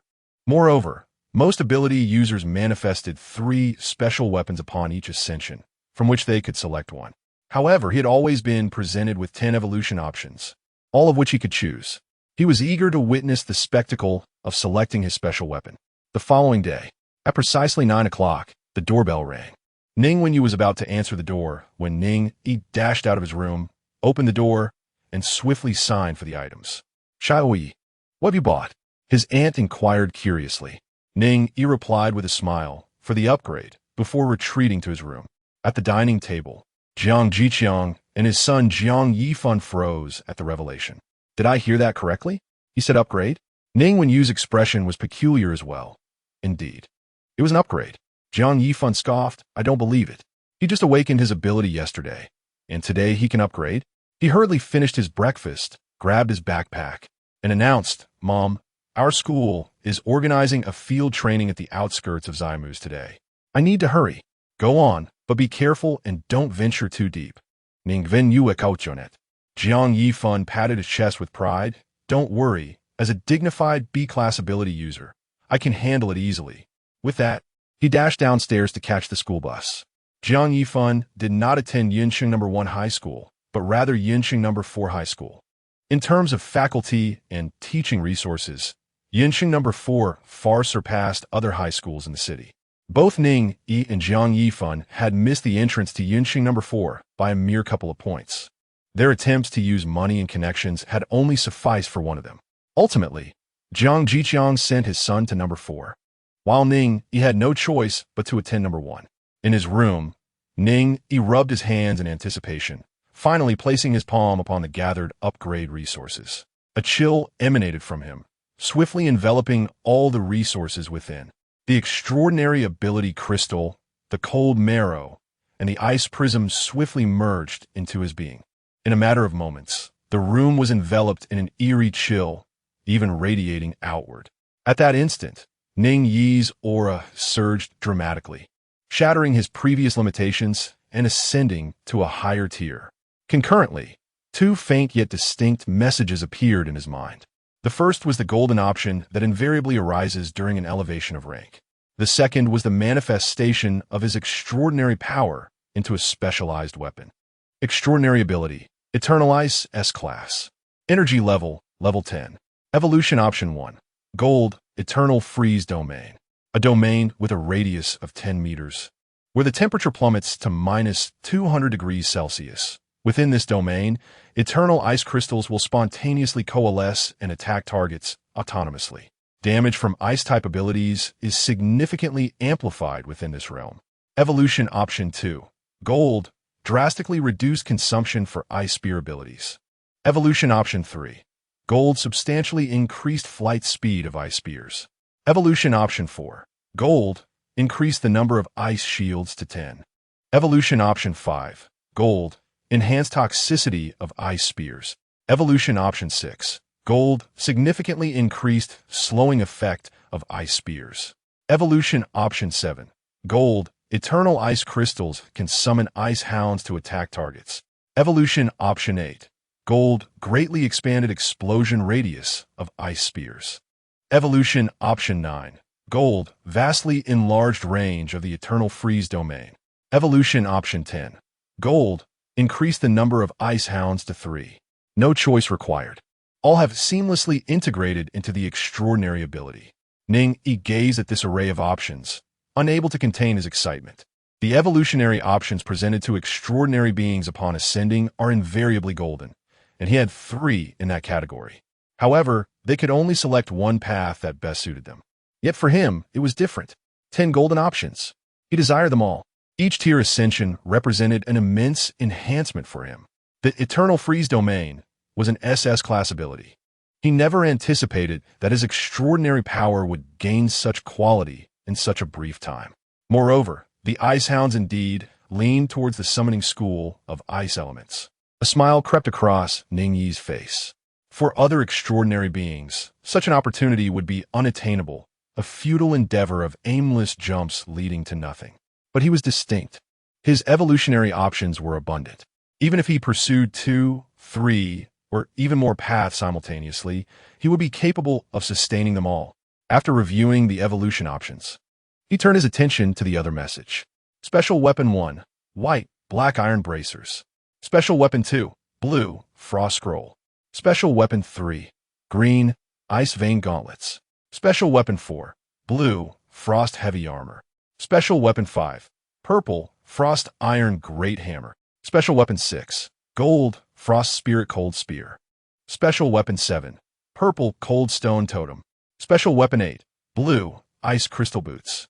Special Weapon 9, Purple, Black Ice Cloak. Special Weapon 10, White Beast Skin Belt. No choice required, fully acquired. Ning Yi's expression brightened. He had procured a golden item, the Frost Spirit Cold Spear. This specialized weapon would inflict equal damage to the target's soul upon attack. It is precisely for this reason that it is universally acknowledged as the most formidable ice-based specialized weapon. Weapons capable of inflicting harm upon the soul are exceedingly rare. Even extraordinary abilities find it arduous to achieve such feats. At this moment, the information suddenly became chaotic, only to reorganize shortly thereafter. Special Weapon Unique. Error. Highest quality special weapon selected. Reacquired. Ning Yi focused his gaze. Ability, Eternal Freeze Domain, SS Grade. Energy level, level 10. Special weapon, Frost Soul Cold Spear 9. Weight 9. Initially taken aback, he soon erupted with joy. Weapons of the same name can be fused and stacked. An ability user, if they begin at the 0 tier and awaken the same specialized weapon with each ascension, while consistently choosing this particular weapon, will find that upon reaching the 9th tier, their specialized weapon transforms into 9. The effect will surge tremendously. Yet now, he possesses a 9 specialized weapon even at the 1st tier. Peering closely, he confirmed that the effects of the Frost Soul Cold Spear 9 had indeed been significantly enhanced. It could originally inflict damage to the target's soul equivalent to the inflicted harm. Now, however, it could deal triple the damage. Chapter 10. The Lazy Treant with Great Satisfaction. Ning Yi retrieved the golden crystal obtained from the mutated tiger. The golden weapon had 5 slots, capable of embedding 5 crystals, each enhancing the weapon's power to varying degrees. As he touched the golden crystal to the weapon, a flash of light ensued, and the crystal seamlessly embedded itself into the Frostbane Spear. Frostbane Spear 9. Gold, power significantly amplified. Attacks inflict triple damage to the target's soul. Embedded Crystal 1. Gold, power significantly amplified. Unleashes a tiger's roar before striking, stunning the target's mind. Ning Yi couldn't suppress his grin. The ability to immobilize his opponent before attacking. How formidable was that? With this thought, he grabbed his bag and headed out immediately. Ning Yi, where are you going? Ning when you asked in surprise. To level up, he replied cheerfully before leaving. At his current level, beginner zones like the Tiger Leopard Forest no longer sufficed. He had already set his sights on a new destination, Rotwood Marsh. This abyssal zone was divided into outer and inner rings. The outer ring teemed with beasts ranging from levels 10 to 19, while the inner ring housed creatures between levels 20 and 29. He planned to start hunting in the outer ring, venturing deeper only if leveling proved too slow. Though leveling was crucial, his safety remained the top priority. Fighting alone didn't intimidate him.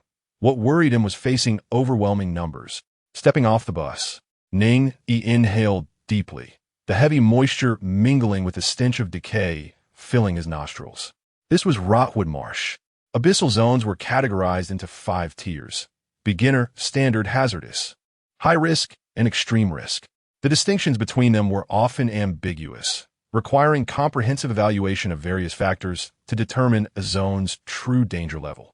Moreover, these zones were shaped by the permeating aura of the abyss, constantly in flux. Today, a zone might be hazardous within days. It could escalate to high risk or regress to standard. Rotwood Marsh, located in the southern wilderness of Cloud City, was classified as a standard abyssal zone. The area bustled with awakened individuals. Some set up stalls at the entrance, hawking materials freshly harvested from a marsh. Others rested outside, recovering from injuries before plunging back in. Ning Yi noticed several buses parked nearby. Curious, he stopped a middle-aged man and learned they belonged to Cloud City number 4 High School. But no, 4 High School is quite affluent, the man remarked. Their principal hired our White Cloud security company for protection, insisting on at least second-tier guards. I'm just taking a breather before heading back in. Young man, you seem like a student too. Number 4 High? No, I'm for number 1 High.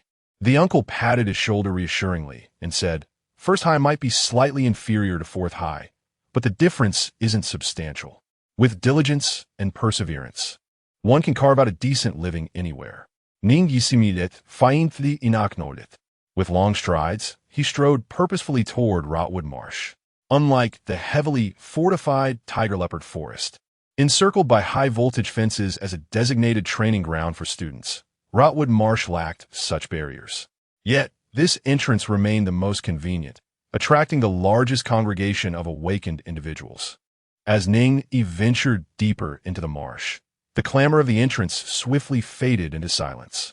The landscape unfolded before him, scattered pools of murky water, withered reeds strewn haphazardly like skeletal fingers protruding from decayed corpses. Droplets of dew slid from leaf tips, disturbing the stagnant water with dark green ripples. Occasionally, bubbles of foul, rotting air surfaced from the blackened muck and burst with a repulsive stench. Croak!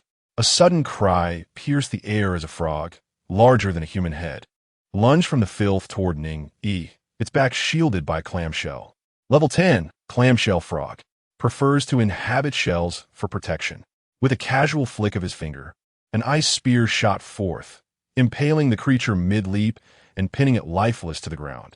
At his current strength, dispatching such low-tier beasts required no more than a single strike, hardly worth summoning his full arsenal, let alone his specialized weapon.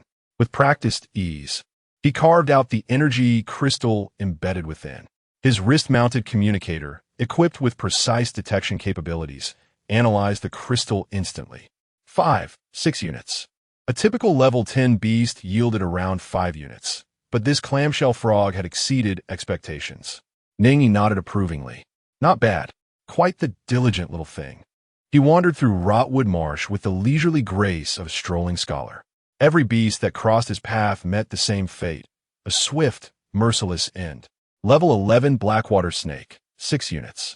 Level 12 Stonehide Lizard, 3 units.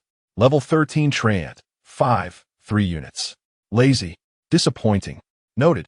Level 14 Slime, 7 units. Excellent. Truly commendable. Level 15. Only when he expended 2 spears to eliminate a level 20 Mudscale Tortoise did he finally feel a hint of challenge. Then, the sound of combat reached his ears. Ahead, for students, 3 boys and a girl, all clad in the uniform of Yunqing 4th High, were embroiled in battle. Among them was his cousin, Jiang Yifan. Nearby stood 2 second-tier awakened individuals, their attire lacking the insignia of White Cloud security. Their demeanor was sharper, more ruthless, likely elite bodyguards of a higher caliber. Ning Yi observed how the group, including Jiang Yifan, orbited protectively around a petite girl at their center. She was delicate-featured, with cascading black hair, the unmistakable bearing of a wealthy heiress. A memory surfaced. Jiang Yifan had once mentioned a classmate, Lu Ziyu, the stunningly beautiful daughter of an obscenely rich family. That must be her. Just then, a level 16 venomous water snake erupted from a nearby pool, striking without warning. Two bodyguards swiftly stepped forward, incapacitating the assailant with just 2 strikes before gracefully retreating a few paces. The wealthy young lady pointed her finger, unleashing a blade of wind that swiftly severed the venomous serpent. Ning Yi and the others promptly applauded, while Ning Yi observed in bemusement. Was this young lady merely out for a leisurely excursion? Ning Yi, what brings you here? Ning Yi exclaimed, catching sight of him from the corner of his eye, his expression revealing surprise. Ning Yi smiled. I'm here to level up.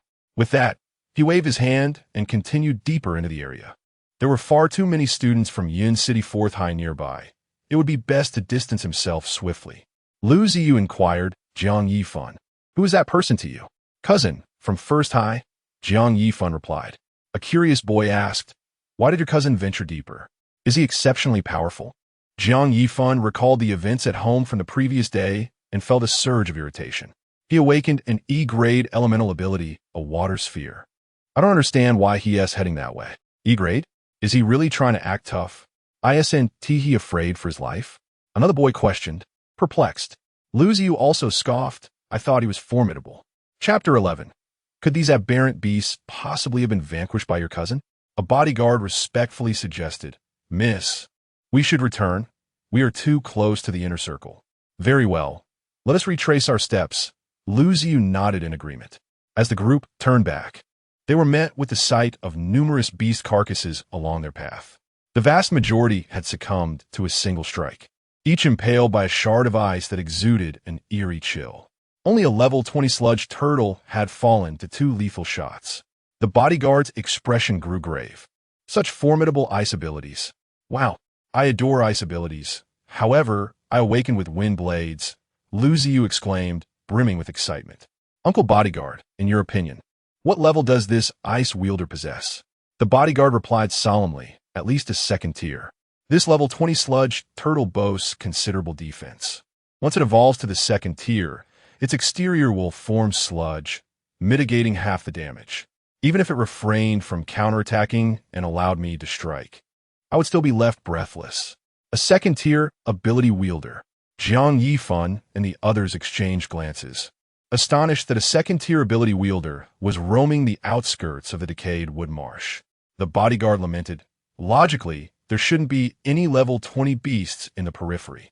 Fortunately, this individual discovered and eliminated the sludge turtle. Otherwise, we might have fallen prey to its ambush while passing by. Its speed is astonishing. We might not have had the chance to react. Lu Ziyu shook her head. It's fine. My father has employed a highly skilled bodyguard who is concealed nearby. The 2 bodyguards sighed in relief. There is indeed a master among us. If only we had known earlier, we could have taken advantage of the situation. Suddenly, a male student interjected, Hey, Ning Yi, could these beasts have been dispatched by your cousin? Ning Yi shook his head resolutely. Impossible. In his view, Ning Yi's ability to successfully eliminate wanted criminals and mutated beasts in the tiger-leopard forest was merely a stroke of luck. Moreover, Ning Yi was not even a 1st-tier wielder. How could he effortlessly slay a 1st-tier beast, let alone a 2nd-tier one? In the inner circle of the decayed wood marsh, a massive crocodile, exceeding 3 meters in length, suddenly lunged from the murky waters. Its gaping maw aimed at Ning Yi in a surprise attack. This was a level 22 beast, the driftwood crocodile, known for masquerading as driftwood to deceive unsuspecting ability users. Once an ability wielder exposed their back, it would strike without hesitation. Surrounding Ning Yi were 10 gleaming ice shields, which absorbed the full force of the 2nd-tier beast's gnashing teeth, shattering only 5 before it faltered. In the blink of an eye, another 10 ice shields materialized beside him. Simultaneously, a specialized weapon, the Frost's soul-cold spear, manifested in his palm. With swift precision, the cold spears pierced through the air, the roar of a tiger echoing as the driftwood crocodile's movements halted abruptly, as if time itself had paused. In mere moments, the Frost's soul-cold spear left 3 gaping, bloodied wounds on the driftwood crocodile. The excruciating pain that pierced its very soul elicited a mournful cry, and it collapsed on the spot. Ning Yi gathered several ice spears from a distance and struck again to confirm the driftwood crocodile's demise before approaching to inspect it. The specialized weapon truly proved its might, capable of delivering a decisive kill. Ning Yi extracted the crystals with ease, stowing them away in the small pouch at his waist, a smile gracing his lips. However, he found his defensive measures somewhat lacking and hoped this upgrade would present him with more evolutionary options regarding defense. He had accumulated a sufficient number of crystals to ascend 2 levels in one go. Ability: Eternal Frost Domain, SS rank. Level: 11. Evolution Option 1. Blue: Significant enhancement of Ice Shield defense capabilities. Evolution Option 2. Purple: Ice Shield can stack twice. Evolution Option 3. Blue: Enhanced range of Ice Spear. Evolution Option 4. Gold: Vastly increased range of Eternal Frost Domain. Evolution Option 5. Purple: Substantial reduction in energy consumption of Ice Shield. Evolution Option 6. Green: Modest enhancement of Ice Shield defense capabilities. Evolution Option 7. Green: Slight increase in the power of Ice Spear. Evolution Option 8. Blue: Moderate increase in the flight speed of Ice Spear. Evolution Option 9. Gold: Eternal Frost crystals can coalesce into a large-scale ice storm to attack targets. Evolution Option 10. Blue: Moderate increase in the area of the Ice Shield. No selection required. All have been integrated into the ability. Having just completed the ascent to level 11, he immediately progressed to level 12. Ability: Eternal Frost Domain, SS rank. Level: 12. Evolution Option 1. Blue: Moderate reduction in energy consumption of Ice Storm. Evolution Option 2. Gold: Significant enhancement of Ice Shield defense capabilities. Evolution Option 3. Purple: Ice Shield can stack 3 times. Evolution Option 4. Green: Minor reduction in cooldown time of Ice Shield. Evolution Option 5. Green: Slight increase in the flight speed of Ice Spear. Evolution Option 6. Purple: Substantial increase in the coverage area of Ice Storm. Evolution Option 7. Green: Minor reduction in energy consumption of Ice Storm. Evolution Option 8. Gold: Drastically accelerated accumulation speed of Eternal Frost crystals. Evolution Option 9. Gold: Total quantity of Eternal Frost crystals increased to 20. Evolution Option 10. Blue: Moderate reduction in temperature of Eternal Frost crystals. No selection required. All have been integrated into the ability. Upon reviewing these evolution options, Ning Yi's satisfaction was palpable. Splendid. Now, in addition to the Ice Spike, Ice Spear, Ice Shield, and Ice Phantom Hounds, he had acquired yet another means of defense, an Ice Storm. This was a technique mastered by many ice-based ability users at the 4th and 5th tiers. It was characterized by its extensive range, high damage, and significant energy consumption. Such large-scale destructive capability was a hallmark of elemental abilities, precisely what humanity needed at present. Dissimilar types of abilities resonated with their respective entities and did not necessarily possess such measures. As for enhancement abilities, they were limited to self-empowerment, seldom influencing anything beyond 100 meters. Ning Yi steadied his mind, conjured an ice stool, and took a moment to rest. He also retrieved a compressed energy bar from his backpack to replenish his energy.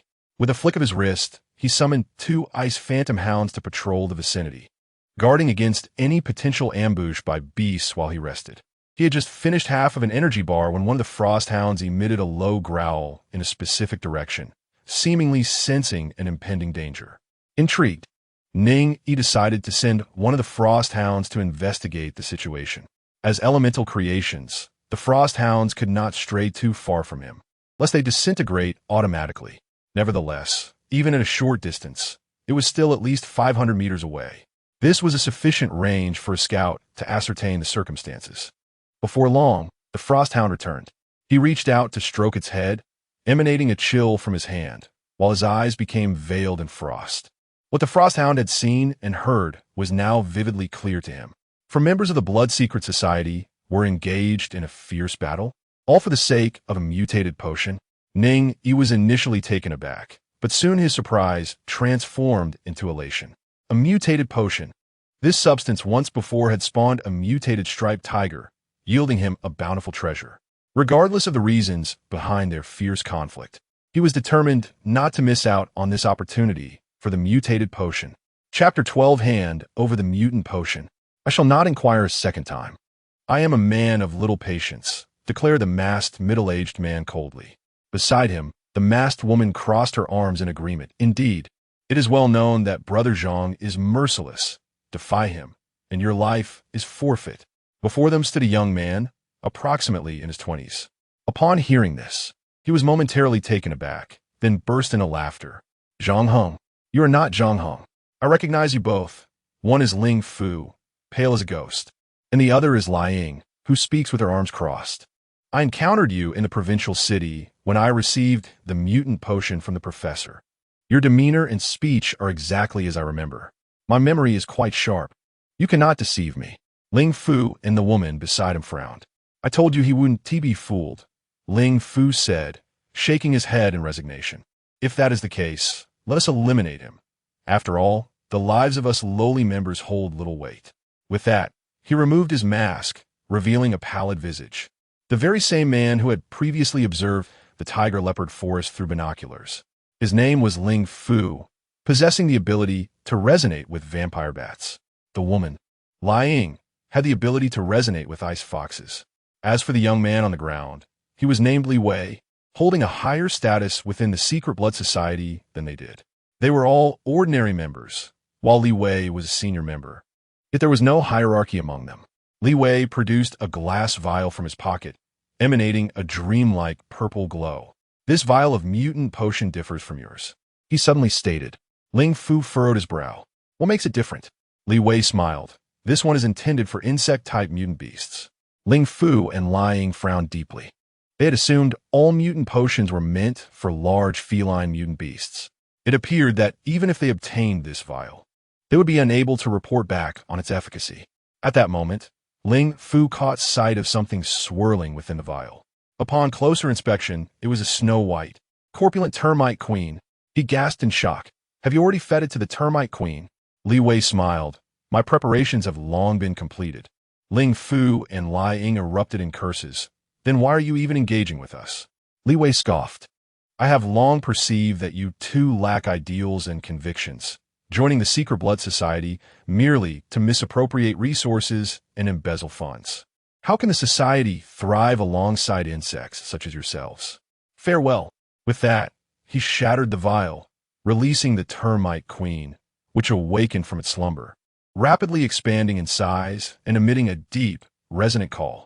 The sound of rustling filled the air from all directions, as swarms of termites surged forth. Ling Fu and Lai Ying were instantly filled with dread.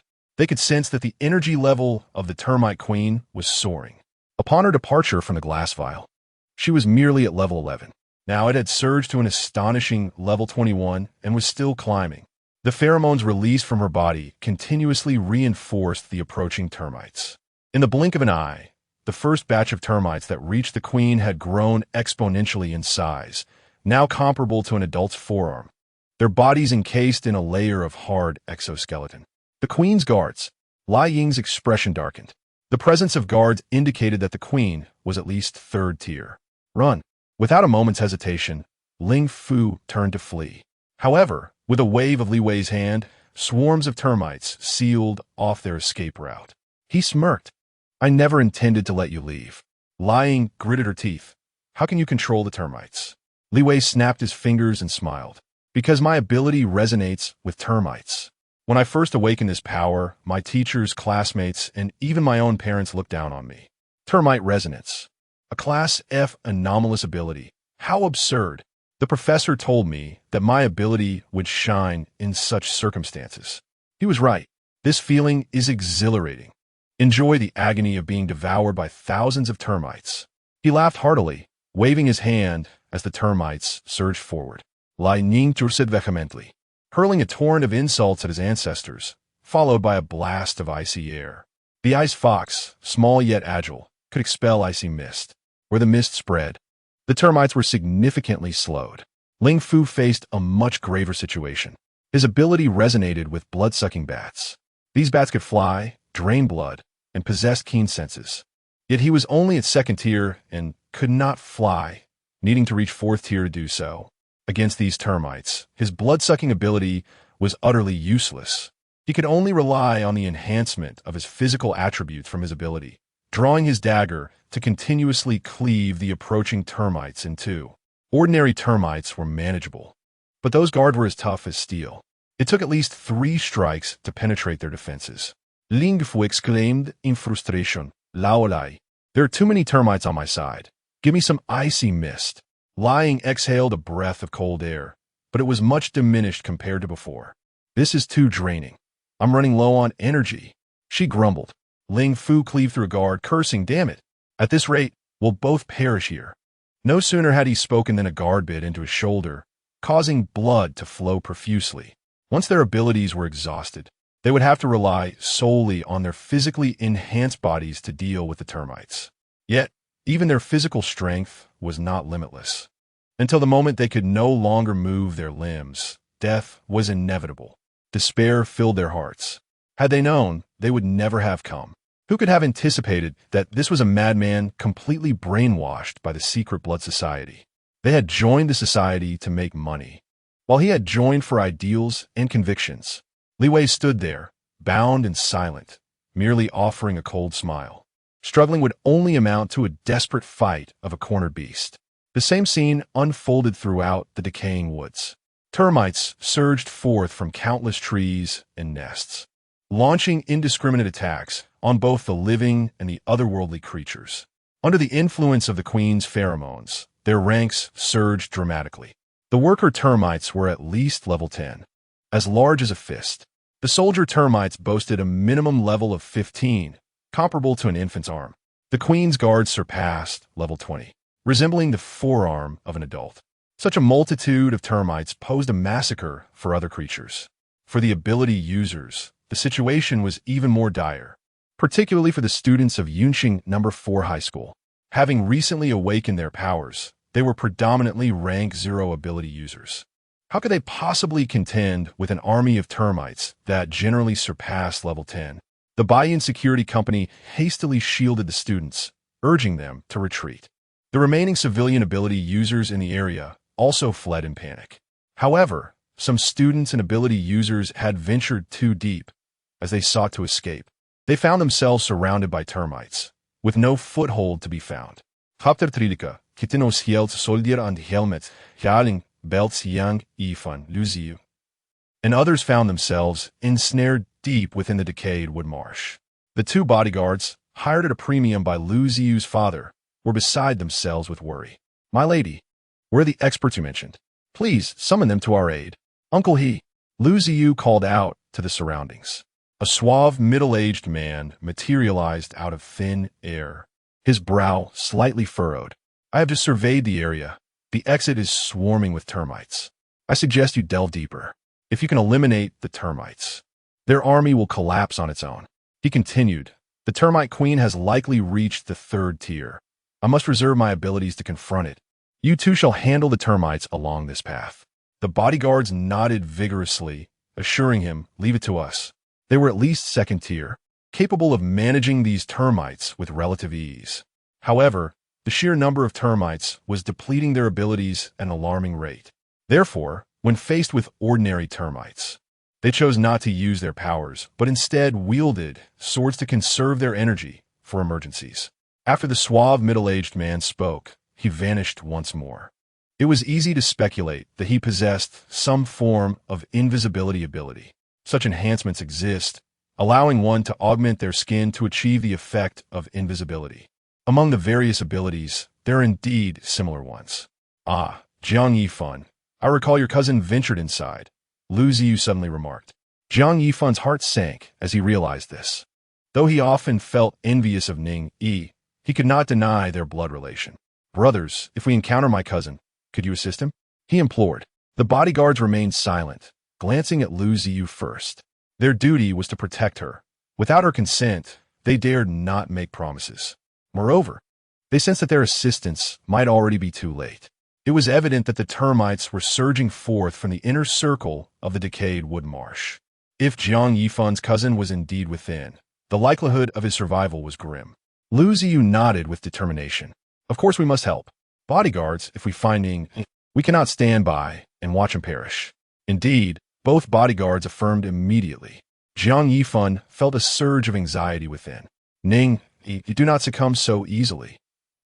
In the inner circle of the decayed wood marsh, Ling Fu and Lai Ying were already covered in wounds from the relentless onslaught of termites.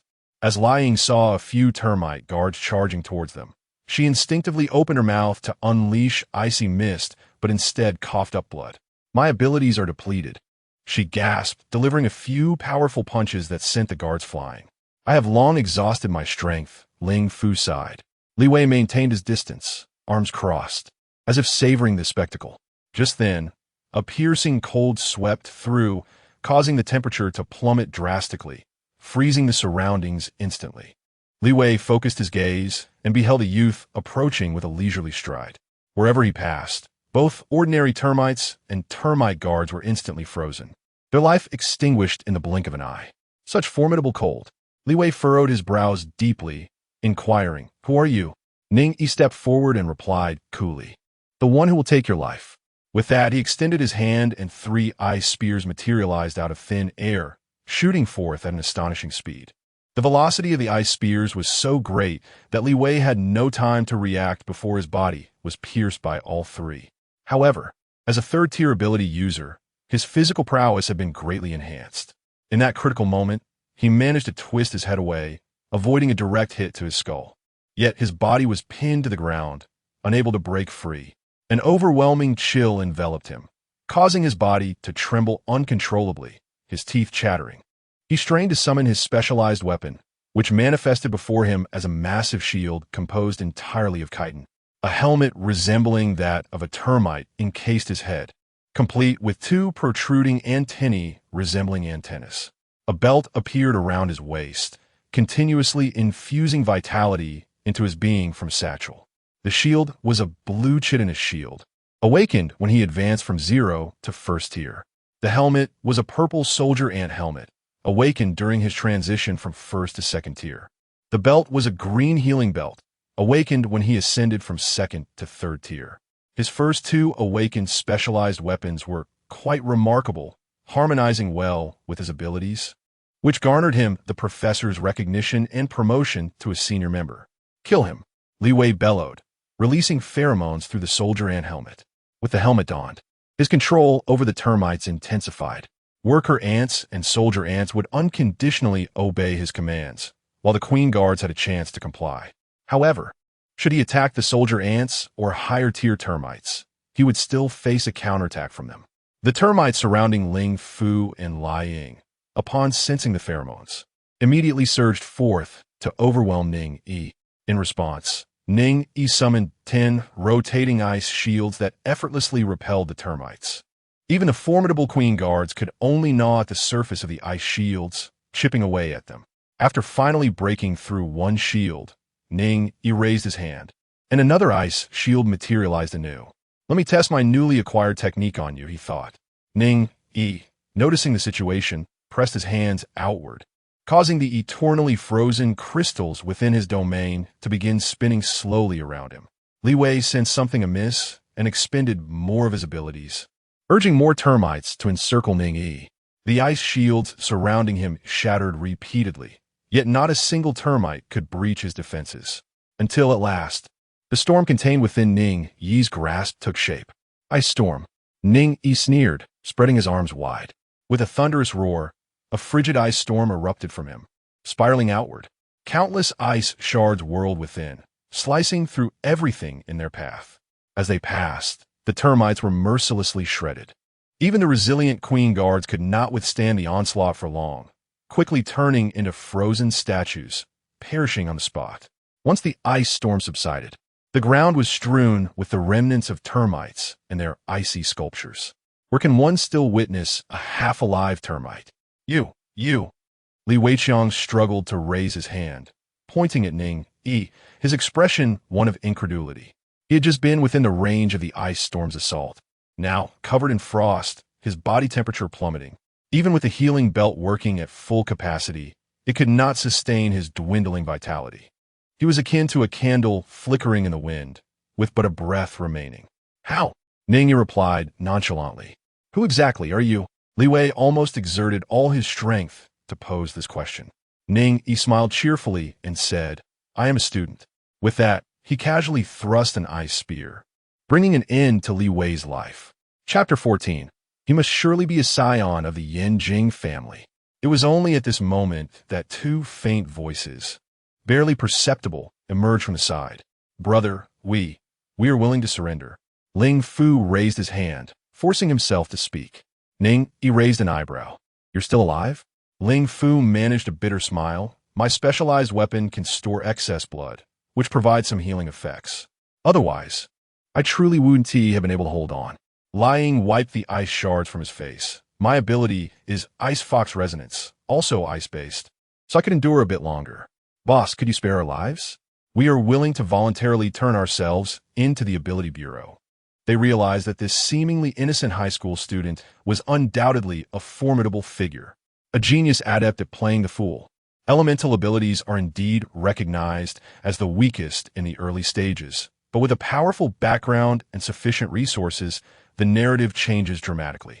They strongly suspected that this individual was a descendant of the Yin Jing family, merely here in Yun City for training. Moreover, this person hadn't even used his specialized weapon, yet managed to wreak havoc. What would happen if he unleashed his specialized weapon? Not to mention that they were already gravely injured. Even if they were in peak condition, they would still be no match for this young man. Ning Yi shook his head. I don't believe you. If I let you go, you certainly won. Turn yourselves in. Ling Fu and Lai Ying exchanged glances, giving a dry laugh. Being seen through was rather embarrassing. Ning Yi raised his wrist nonchalantly. Now, tell me your names, ages, abilities, and identities. Ling Fu and Lai Ying then noticed the black watch on his wrist, their expressions shifting in unison. You're with the Ability Bureau. Is that a problem? Ning Yi replied expressionlessly. All right. I'll go first. My name is Ling Fu. I'm 33 years old. Moments latte. Ning Yi entered their information into the Ability Bureau's system, quickly matching it to the wanted list. Ling Fu had a bounty of 10,000 yuan. Lai Ying had a bounty of 13,000 yuan. While it paled in comparison to Zhang Heng's, it was still quite substantial. However, as an intern, he could only access non-confidential information and purchase materials, unable to call for assistance from the Ability Bureau. After pondering for a moment, he opened his friend's list. Lin Mushui's avatar was lit up, her nickname reading Snow Woman in Slumber. Ning Yi opened the message interface and sent a message. Invincible Tyrannosaurus Warrior. Are you there? Snow Woman in Slumber. Who are you? Invincible Tyrannosaurus Warrior, Ning Yi. Snow Woman in Slumber. Your ID is hard to look at. Invincible Tyrannosaurus Warrior. I need your help. Snow Woman in Slumber. What is it? Invincible Tyrannosaurus Warrior. I'm at Zobimo Marsh, having captured 2 ordinary members of the Secret Blood Society. Additionally, there are many termites here requiring support. Snow Woman in Slumber. Invincible Tyrannosaurus Warrior. It's a bit complicated to explain, and I'm unfamiliar with the Ability Bureau's procedures for apprehending individuals. Let us discuss it further when you arrive. Snow Woman in Slumber. I'm currently on a mission in Xia City, which is quite a distance away. However, there are other senior agents there, and I'll transfer the rescue mission to him. The Invincible Tyrannosaurus Warrior. Very well. As long as the personnel from the Abilities Bureau arrive, it will suffice. Ning Yi stowed away the communicator, nodding in satisfaction. He turned to the 2 individuals, stating, I still need to level up, so you 2 stay here and do not move. Ling Fu and Lai Ying nodded eagerly, like chicks pecking at grains, thinking to themselves that this young lad had indeed underestimated them by leaving them alone here. Once he departs, we shall make our escape. However, Ning Yi swiftly froze their legs along with a nearby puddle, summoning 2 ice-hound spirits to guard them. In an instant, the 2 were rendered motionless. This young man is anything but inexperienced. After Ning Yi left, Ling Fu sighed deeply, acknowledging their unfortunate predicament. Yet, he mused, this lad clearly hails from a prominent family, so being bested by him is hardly a disgrace. Lai Ying, feeling resigned, replied, Indeed, if nothing else. Just look at the precision with which he carved the crystal and cut the materials. It is exquisite. Such expertise cannot arise without countless repetitions. At that moment, footsteps echoed nearby. They looked up to see 2 burly bodyguards escorting several students towards them. The sight of the scattered termite remains left the group in shock. The air rippled slightly as a suave, middle-aged man appeared abruptly. Upon witnessing the scene, he exclaimed, "The termite queen is dead? Who could have done this?" Ling Fu and Lying took note of the suddenly materialized middle-aged man. Lying, seemingly recalling something, exclaimed in surprise, "Could you be the invisible sword, Higuanshan? I have heard of your exploits in the Northern Military District, where you single-handedly infiltrated enemy lines to hunt down six-tier beasts, buying time for the evacuation of civilians." The middle-aged man nodded. "Indeed, that was me, but those are tales of the past best left unspoken." Ling Fu paused momentarily. "Aren't you stationed in the Northern Military District? What brings you here?" Higuanshan replied with a hint of regret. "I sustained injuries, and my ability level has declined, resulting in my departure from the team." "And you too?" Ling Fu and Lying exchanged an awkward smile. "We are from the Blood Secret Society and were captured, awaiting the arrival of the Abilities Bureau." Lu Ziyu's eyes widened in astonishment. "You are from the Blood Secret Society? Who captured you?" She had only heard of the Blood Secret Society in textbooks, never anticipating she would witness it firsthand today. Ling Fu replied sheepishly, "It was a young man, around your age. He is the one who eliminated all these termites. Also, that third-tier ability user, a senior member of the Blood Secret Society, fell at his hands as well." Higuanshan, intrigued, inquired, "Who is he? Is there truly such an extraordinary young man in Yin City?" Ling Fu and Lying shook their heads in unison. He did not disclose his identity. Hearing this, Higuanshan expressed a hint of disappointment. He turned to Lu Ziyu. "However, this is indeed fortuitous. With the termite queen dead, the army of termites is now leaderless, reduced to a mere rabble. Once the Yun City forces arrive to eliminate these frenzied termites, we shall certainly be able to leave." Lu Ziyu nodded repeatedly, her eyes sparkling with excitement, fervently hoping to meet that remarkable young man. Before long, hurried footsteps approached. At the forefront stood a robust man with a bushy beard, accompanied by two young individuals clad in the fitted black uniforms of the Special Abilities Bureau, exuding an air of competence. "Old He?" The bearded man expressed surprise upon spotting Higuanshan. "Old Wu, what brings you here?" Higuanshan was momentarily taken aback. The two men erupted in a hearty laughter, stepping forward to embrace one another. Lu Ziyu blinked. "Uncle He, do you know this gentleman?" Higuanshan nodded with a smile. "This is Wu Yaowen. Back in my days at the Northern Desert Military District, he slept in the bunk above mine. His snoring was quite thunderous, often keeping me awake." Wu Yaowen chuckled heartily. "Oh please, your snoring was no less deafening." He surveyed the surroundings and sighed with relief. "Old He, it's fortunate you're here. Otherwise, Yunqing no. For high school would likely suffer significant losses." TSK, this must be a mutated termite queen, and with so many termites around, it certainly appears a fierce battle has taken place. Higuanshan shook his head with a smile. "No, it wasn't my doing." Wu Yaowen was taken aback. "Not you? Then who could it be? These bodyguards? Or perhaps these students?" Nearby, Ling Fu's chattering teeth could be heard as he stammered, "I can attest. It was none of them. Moreover, there was no fierce battle. The young man possesses ice abilities. With a single ice storm, all these termites perished. He is likely from your Hanan Special Abilities Bureau." Chapter 15. Whose ice ability is this? It seems a bit too powerful. Upon uttering these words, Wu Yaowen was instantly engulfed in astonishment. A young individual wielding ice abilities, conjuring a blizzard, and annihilating so many termites with a single strike. Is he from our Ability Bureau? Wu Yaowen racked his brain for a considerable time, but could not recall when the Bureau had produced such a prodigy. Every agent joining the Hanan Ability Bureau underwent a test under his supervision to ascertain their specific capabilities. Thus, he was well acquainted with the young talents recruited over the years. The most formidable and promising was undoubtedly Lin Muxue, whose elemental ability, metal manipulation, had been rated as A. Besides her, there were a few other young talents who could rival her, but none were associated with ice abilities. With a sigh of resignation, he thought, "I cannot fathom who it might be. Never mind, let's proceed outside." The group promptly rose and made their way out.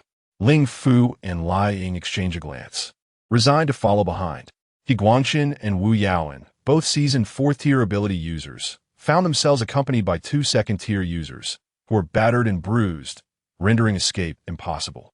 It seemed they would spend the remainder of their lives within the confines of the Bureau's prison. Before long, they arrived at the outer perimeter of the decayed wood marsh. Along the way, they encountered numerous frozen puddles and many corpses of termites, frozen to death. Wu Yaowen, with curiosity piqued, reached out to touch one, only to instinctively retract his fingers from the frigid aura that enveloped him.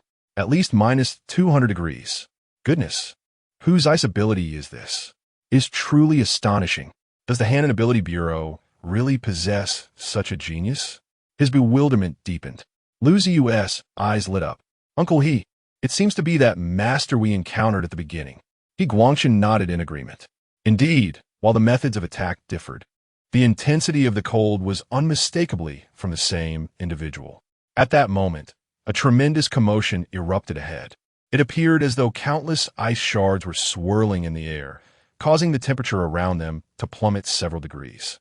Wu Yaowen's eyes sparkled with excitement. It must be over there. Let's go take a look.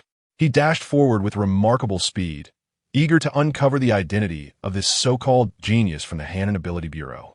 He Guangshan, Lu Ziyu, and the others quickly followed suit, equally intrigued. As they traversed a vast frozen pond, an enchanting scene of ice sculptures unfolded before their eyes. A young boy clad in a school uniform stood with his hands clasped behind his back, surrounded by countless ice crystals and shards. Several ice shields rotated around him, creating an ethereal spectacle. Wherever he stepped, frost spread in his wake. Any aggressive soldier ants, ant queens, or other alien beasts attempting to approach him found their speed drastically reduced, only to be transformed into ice sculptures, frozen solid within mere moments. Feeling the piercing cold, even the seasoned 4th-tier ability users Wu Yaowen and He Guangshan could not help but shiver involuntarily. It's him. It's him. Like Ning Etzlimet. Jiang Yifan gasped. Ning Yi. Lu Ziyu's eyes sparkled with surprise. Ning Yi, is he your cousin? It's actually him. He is the one who has slain high-ranking members of the Blood Secret Society, captured 2 ordinary operatives from the same organization, and vanquished the Termite King along with numerous other beasts. A young genius from the Hanan Ability Bureau. She gazed at Ning Yi, unable to suppress the brilliance in her eyes. How formidable, and quite handsome too. Ning Yi reigned in the icy aura emanating from him and strode confidently towards Wu Yaowen and his group. He noticed the black watch adorning the wrist of the burly man with a beard and smiled. You must be from the Hanan Ability Bureau. I presume the rescue mission for Sister Shui has been entrusted to you. Wu Yaowen's expression shifted to one of understanding. So you are the intern. The fact that Director Bai had made an exception to grant a young person the status of an intern, even providing him with a communicator from the Ability Bureau, had already circulated among the mid-level staff. He extended his broad, rough hand. I am Wu Yaowen, a senior operative at the Hanan Ability Bureau. We shall meet frequently henceforth. Their hands clasped firmly, and Wu Yaowen did not hide the admiration in his gaze. This was undoubtedly a young man with immense potential, on par with Lin Muxiue. Ning Yi led the way, continuously unleashing icy storms. Wherever he passed, be it termites or other beasts, they were swiftly transformed into ice sculptures. Such astonishing efficiency in combat caused He Guangshan and Wu Yaowen to gaze in awe. They were acutely aware that what humanity needed most at present was the capacity for widespread destruction. In these lower-tier abyssal regions, things were manageable, yet upon entering higher-tier areas, the beasts could number in the hundreds of thousands or even millions, truly as numerous as the stars. As the saying goes, many ants can bring down an elephant. An abundance of low-tier beasts could indeed overwhelm high-tier ability users. Thus, a wielder of wide-ranging destructive capabilities was an invaluable asset. As for Lu Ziyu, her eyes nearly gleamed with starry admiration.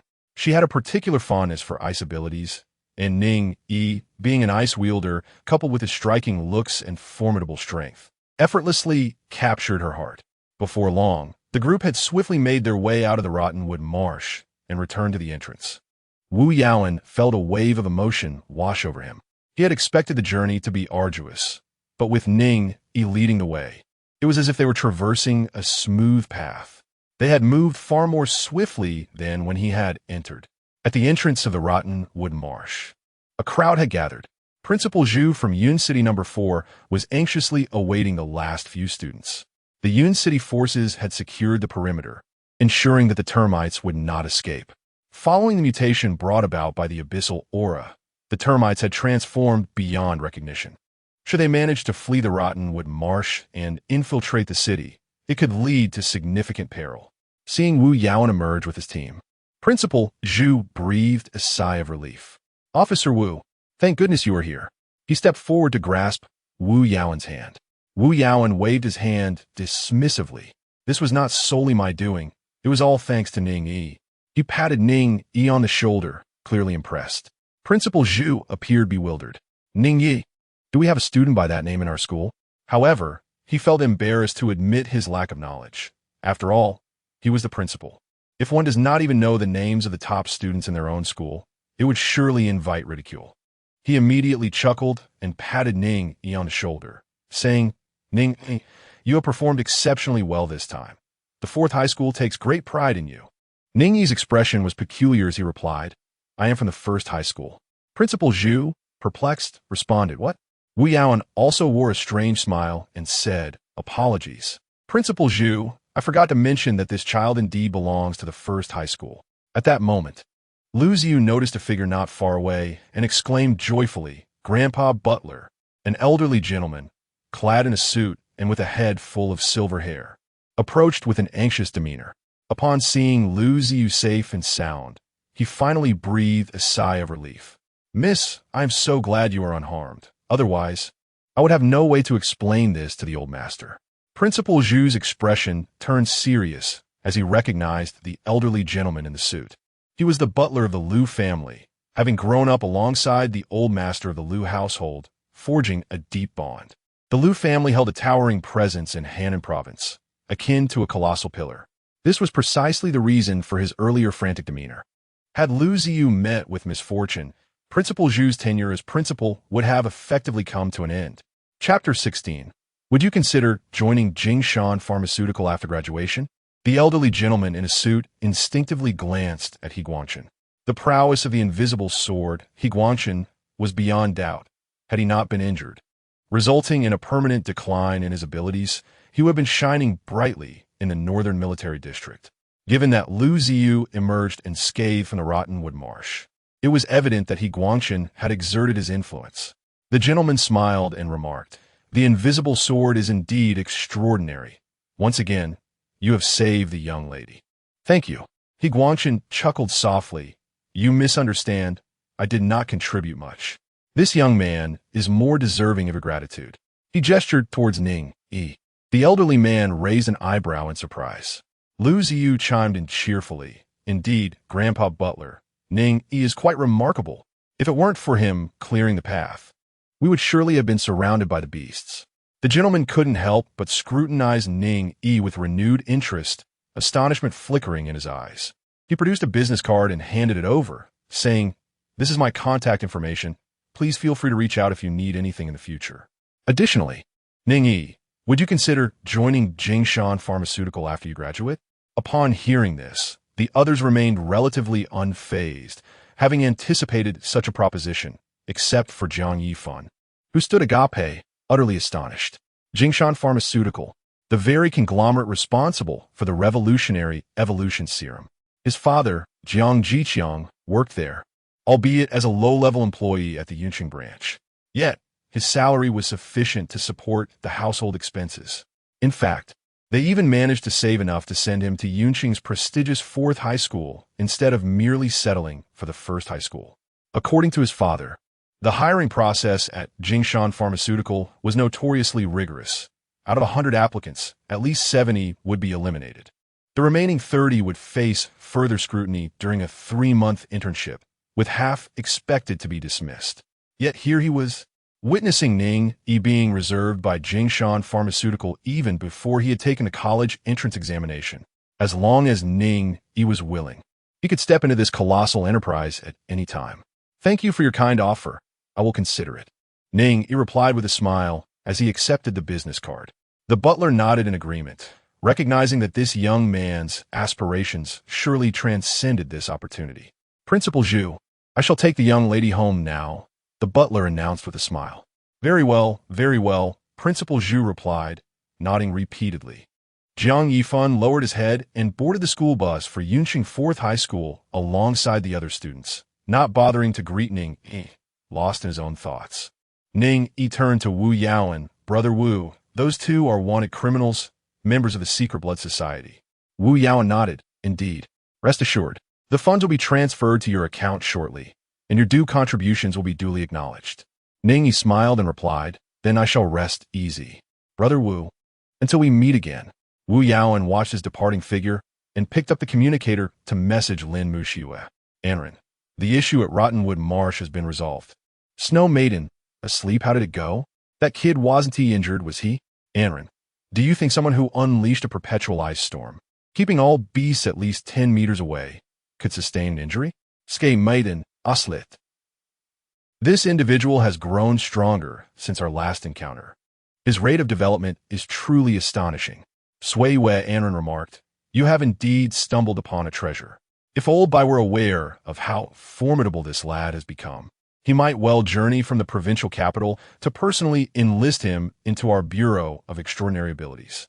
Shui V, in a state of slumber, countered, but he is not inclined. He aspires to attend Yin University and Long University. Sui Wei Anren replied, this year's college entrance examination is bound to be intriguing. Shui V added, I am even more eager for the peak assessment to be held after the examination in Yanjing, where the top 3 from over 40 provinces will participate, vying for 20 spots at Yin University and Long University. Ning Yi might very well secure a commendable ranking. Sui Wei Anren observed, considering his prowess, with a little more effort, he should rank within the top 20, qualifying for Yin University and Long University. Xuan V agreed. Great minds think alike. Upon arriving home, Ning Yi was met with the anxious expressions of Jiang Jiqiang and Ning Wenyue. Xiao Yi, I saw on the news that a significant incident occurred at Xiamyu's. Are you all right? Are you injured? Jiang Jiqiang inquired hastily. Have you seen Yifan? How is he? Ning Yi shook his head, assuring them, I am fine, and Yifan is unharmed as well. Aunt, uncle, please do not worry. I will head to my room now. Ning Wenyue felt a sense of relief and nodded in acknowledgement.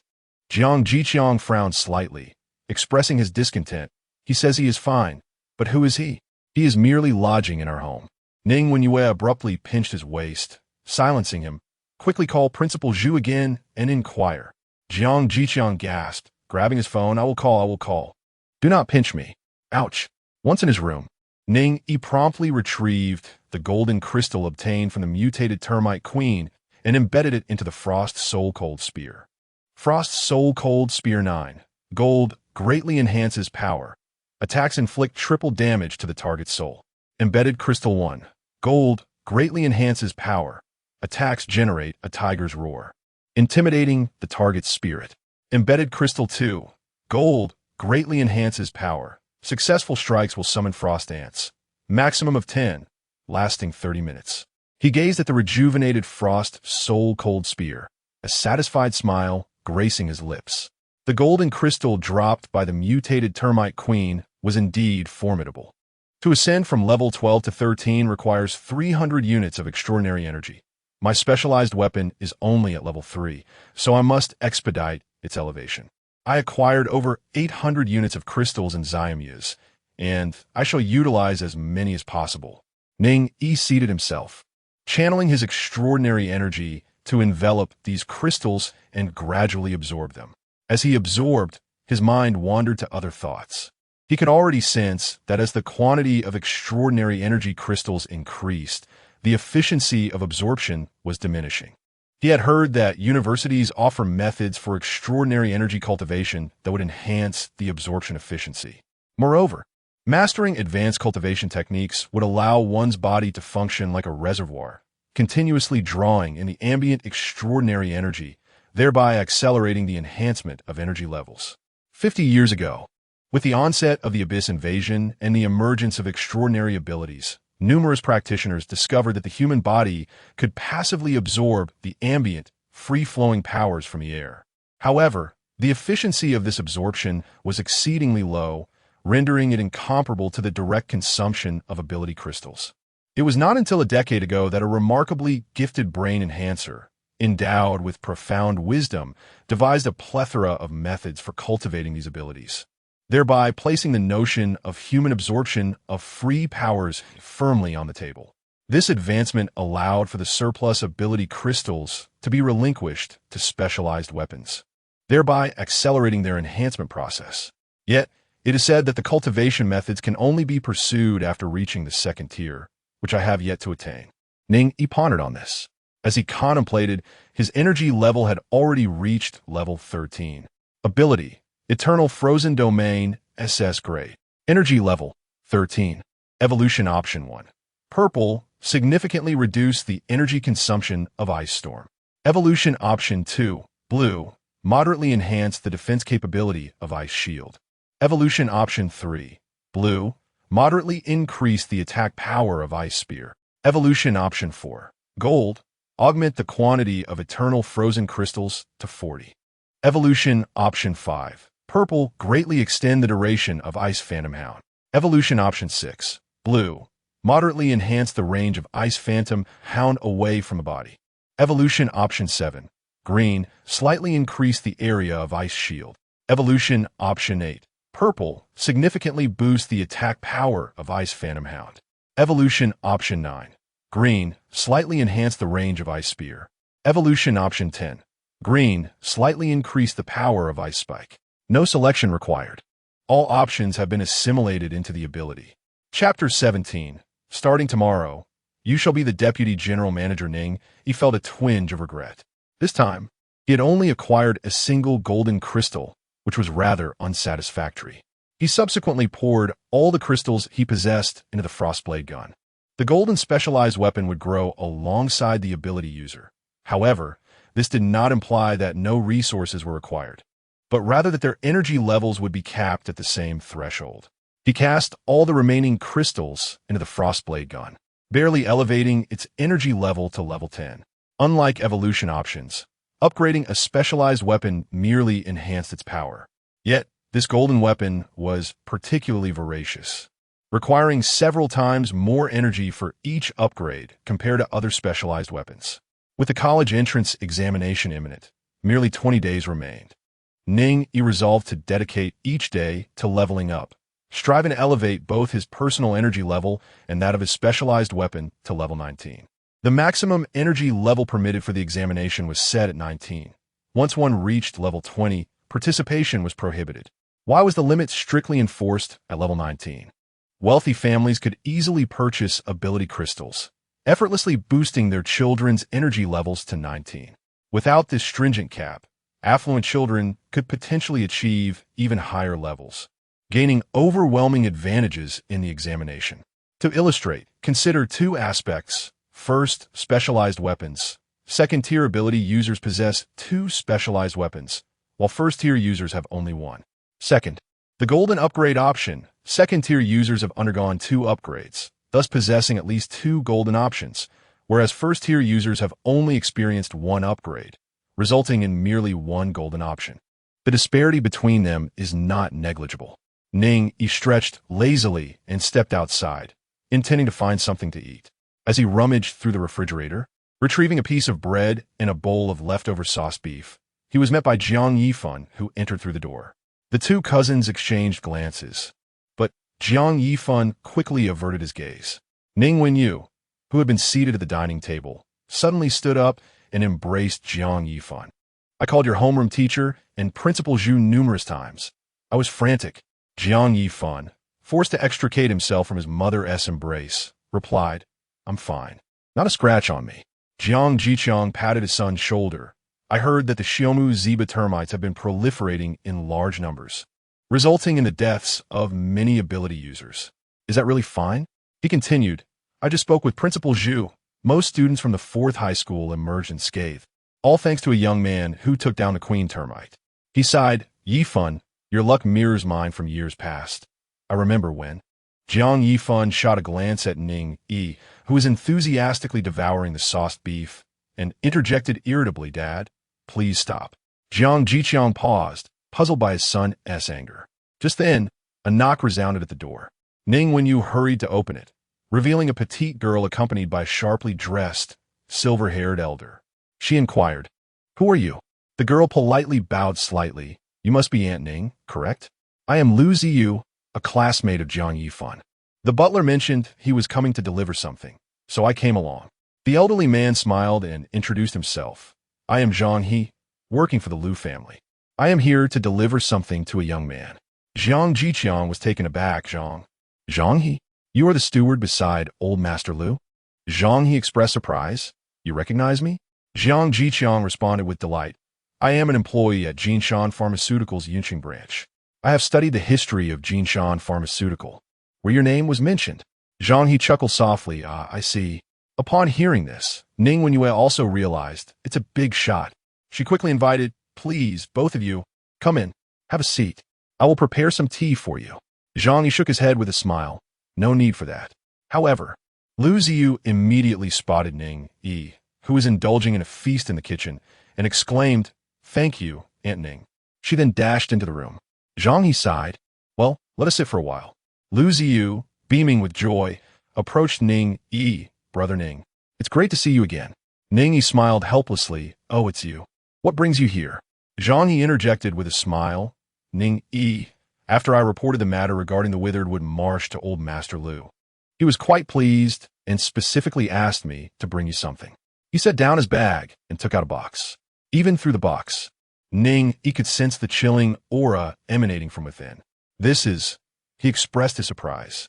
Lu Ziyu quickly chimed in. "This is the frost core of the frostbone dragon. However, it is not from an adult 8th tier frostbone dragon, but rather from a young one, at only 5th tier level. It is a small token of appreciation from the Lu family. Brother Ning, if it weren't for you exterminating the termites, we wouldn't have been able to get out so easily. Even with Uncle He and Officer Wu's protection, it would have required a lot of effort, and we might have even been injured."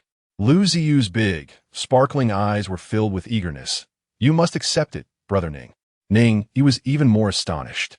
He certainly understood the value of this item. It was incredibly precious. After over 50 years of exploration, ability users had long recognized what could influence evolution options. Mental state, emotions, and external objects all play a significant role in this regard. If a person is determined and prefers to solve problems with force, their evolution options would lean towards enhancing power and attack speed. Conversely, if someone is fearful and prefers to avoid danger, their evolution options would skew towards defense. Moreover, external objects can also influence evolution options, and the frost core of the frostbone dragon is such a treasure. Upon absorption, the next upgrade would inevitably yield a golden evolution option, specifically related to the frostbone dragon. A single frost core could fetch nearly 10 million in value. To his surprise, the Lu family casually presented it as a gesture of goodwill. He understood old Master Lu's intentions. It was evidently an investment in his future. "I truly need this." "Thank you," Ning Yi said without pretense, accepting it directly. "Please convey my gratitude to old Master Lu." Lu Ziyu chuckled softly, reassuringly saying, "Rest assured, I shall speak to Grandpa upon our return. Come, let us depart." "Very well," Zhang He replied with a smile, nodding in agreement. Just before they exited, Zhang He suddenly remarked, "Mr. Jiang Jiqiang, is it not?" Jiang Jiqiang remained in a state of astonishment, mechanically nodding in response. With a gentle smile, Zhang He continued, "Mr. Jiang, starting tomorrow, you shall assume the role of Deputy General Manager at the Yincheng branch." He then turned his gaze to Ning Yi, saying, "Farewell until the college entrance examination." Ning Yi took a deep breath and solemnly replied, "Farewell until the college entrance examination." With a soft thud, the door closed behind them.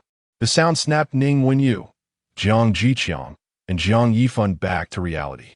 Particularly, the expressions of Ning Yi and her husband towards Ning Yi transformed entirely. Jiang Jiqiang's voice trembled as he said, "Ning Yi, I." Chapter 18. The offline college entrance examination is outdated. Jiang Jiqiang has never held a fondness for Ning Yi, often viewing him as a parasite within the family. Yet, unexpectedly, Ning Yi's influence led to Jiang Jiqiang's promotion to Deputy General Manager at Jinshan Pharmaceutical. What is this?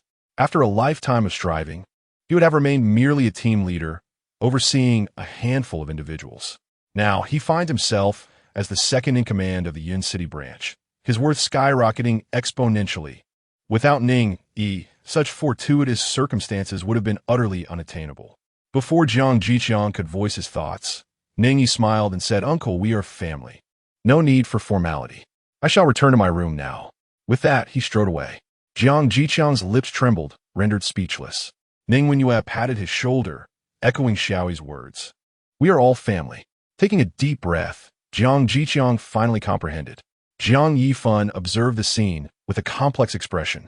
Prior to awakening his abilities, Ning Yi was the top student at Yun City High School, consistently achieving the highest grades in his grade level. This had always stirred feelings of jealousy within him. However, after awakening an E-grade ability, Ning Yi appeared to have sunk into despair, while he himself had manifested a B-grade ability. He had thought he had finally surpassed Ning Yi. Little did he know how quickly the tides would turn. First, he had slain fugitives and mutated tigers in the tiger-leopard forest. Now, he had vanquished mutated termites in Rottenwood Marsh and captured members of the secret blood society. Even a figure as illustrious as Old Master Lu held him in high regard. To his astonishment, even Lu Ziyu, the object of his long-standing affection, had developed an admiration for Ning Yi. Clenching his teeth, he vowed, "Ning Yi, I will surpass you. I will." In the ensuing days, Ning Yi frequently traversed the Rottenwood Marsh. The beast levels in this abyss were ideally suited for his current leveling endeavors, particularly with the emergence of termites. The number of beasts had noticeably increased. Even after he had eliminated a batch in a single day, it would take time to clear them entirely. His energy levels grew steadily. Finally, just before the college entrance examination on June 6th, he reached level 19. His specialized weapon, the Frost Soul Cold Spear, also attained level 19. Everything was in place, awaiting the final push. Yin City boasts 4 high schools, with over 7,000 senior students combined. Were it not for Yun City's southernmost location in Henan Province, near the border and occasionally beset by beast attacks, the population, and consequently the number of senior students, would be even greater. It was said that the capital city of Henan Province, Linchong City, had over 13,000 senior students this year. To transport the more than 7,000 senior students from the 4 high schools to the examination hall, over 100 large buses were deployed, each capable of accommodating at least 60 passengers. At the front of the playground at Yun City High School, Ning Yi and Ning Wenyu had disembarked. With 2 children in different high schools, Jiang Jiqiang drove Jiang Yifan, while Ning Wenyu accompanied Ning Yi, with tears brimming in her eyes.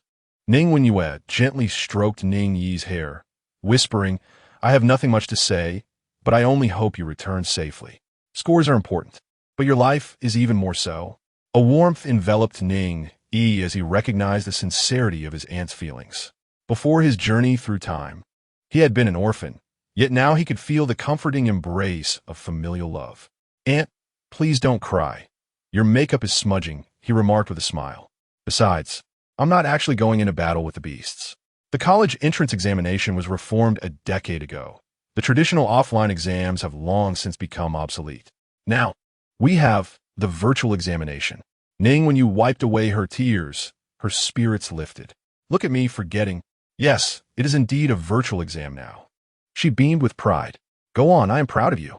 Ning Yi nodded, shouldered his bag, and departed. Before long, he located the bus designated for his class, Class 1 of Senior Year 3. As a key class at Yin City High School, the students consistently ranked within the top 300 of their grade. "Ning Yi has arrived. Wow, you look so much more handsome than before." The academic prodigy. "Thank you for that incident at the tiger and leopard forest. I never got the chance to express my gratitude." Upon seeing Ning Yi, the homeroom teacher, Yi Jian, who was checking attendance in the passenger seat, immediately brightened. "Ning Yi, we were just waiting for you." He had fallen ill on the day of the awakening ceremony and had not participated, only to later learn of the significant events that transpired at Tiger and Leopard Forest. He felt genuinely happy for Ning Yi. Ning Yi nodded in acknowledgement. "Hello, Teacher Yi."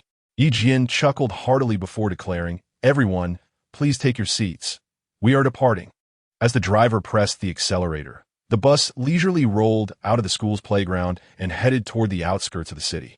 Ning Yi casually settled into an empty seat, his gaze immediately falling upon Lu Cece and Qin Tung, who were engrossed in each other's company in the front seat. Lu Cece seemed to sense something amiss and glanced over. Their eyes met. Her initial joy faded as she recalled Ning Yi's remarkable achievements at Tiger and Leopard Forest. Each memory rekindled her regret over the foolishness of their breakup. Unfortunately, there is no remedy for regrets. Noticing Lu Cece's despondence, Qin Tung shot her an irritated look. Ning Yi, dare you make a bet? If your score in this exam is lower than mine, you must apologize to Cece. Ning Yi chuckled. What apology should I offer her? Qin Tung replied coldly. You made her unhappy. Ning Yi scoffed, crossing his arms and feigning sleep, uninterested in the antics of this oblivious rich kid. Frustrated that his punch landed harmlessly, Qin Tung seethed. Lu Cece grasped his arm and whispered, Qin, you have awakened a golden evolution option and, with assistance at home, have now acquired a purple specialized weapon. You are currently at level 19 for both abilities and specialized weapons. Ning Yi is undoubtedly no match for you.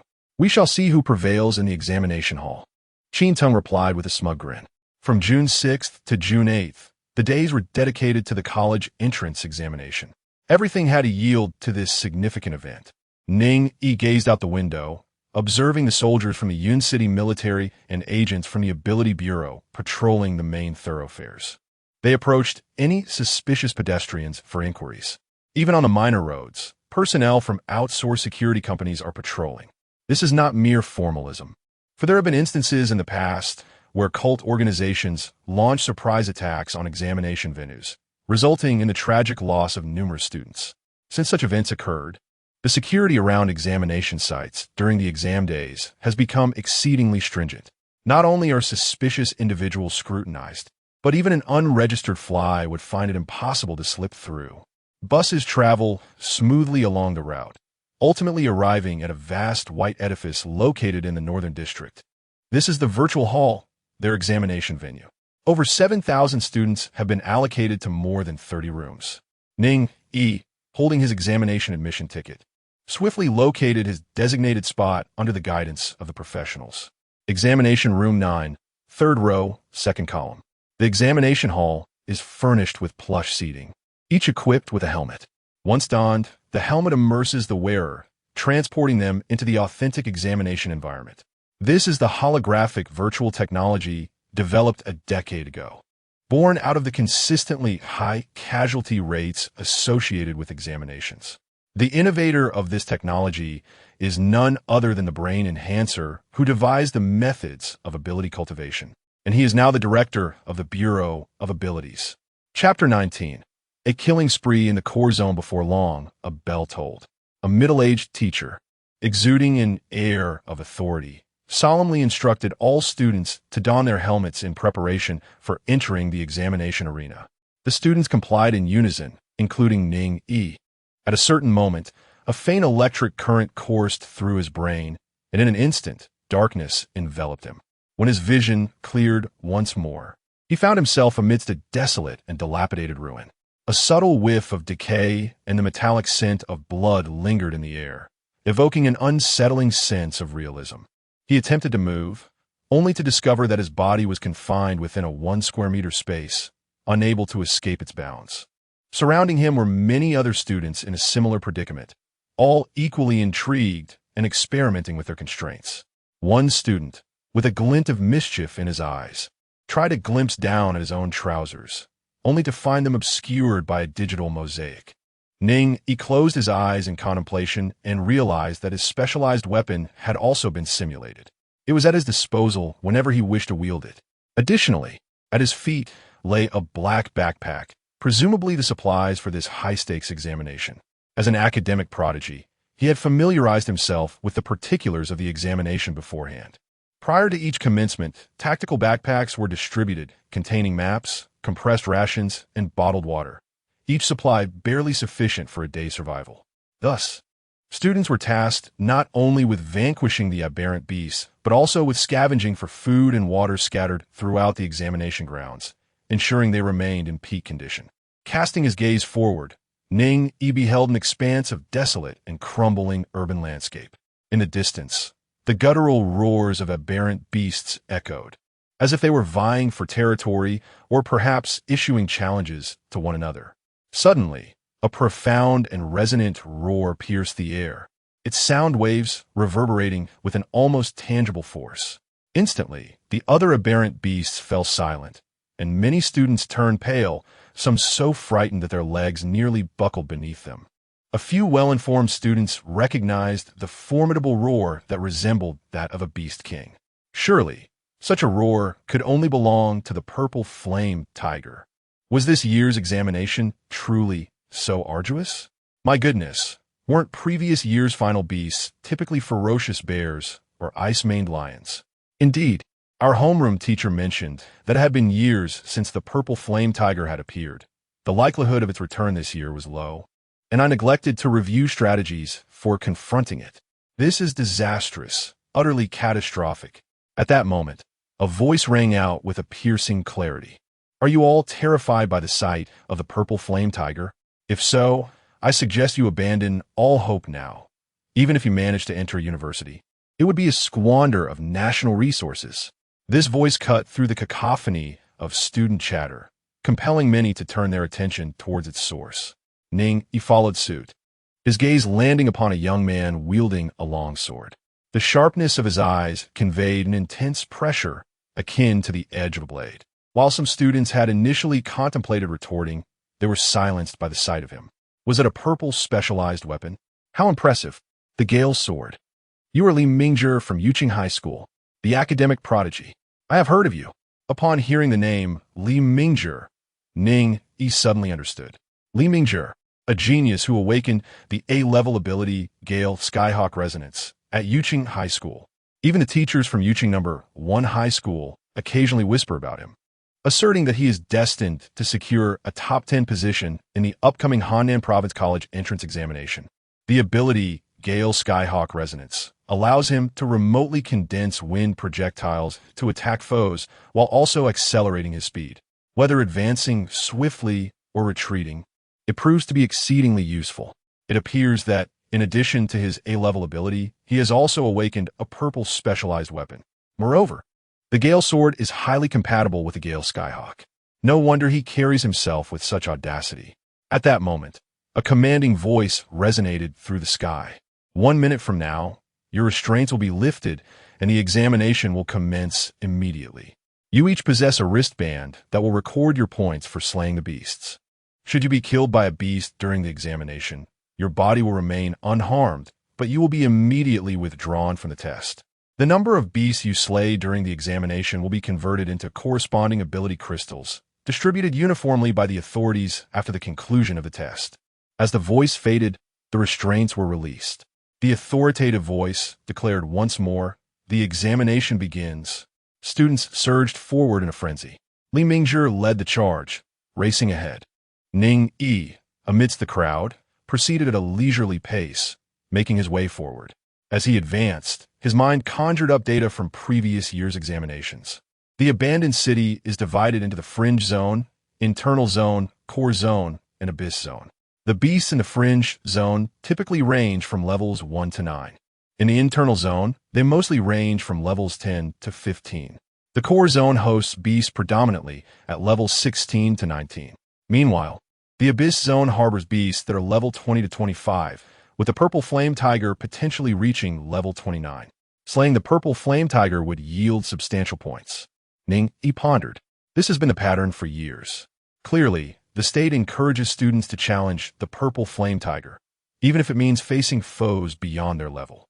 Only in this manner can they awaken their fighting spirit, ultimately achieving victory on the true battlefield. With this in mind, Ning Yi chose not to linger in the Fringe Zone. Instead, he pressed onward, bypassing any beast that obstructed his path without a glance. His objective was the Abyss Zone.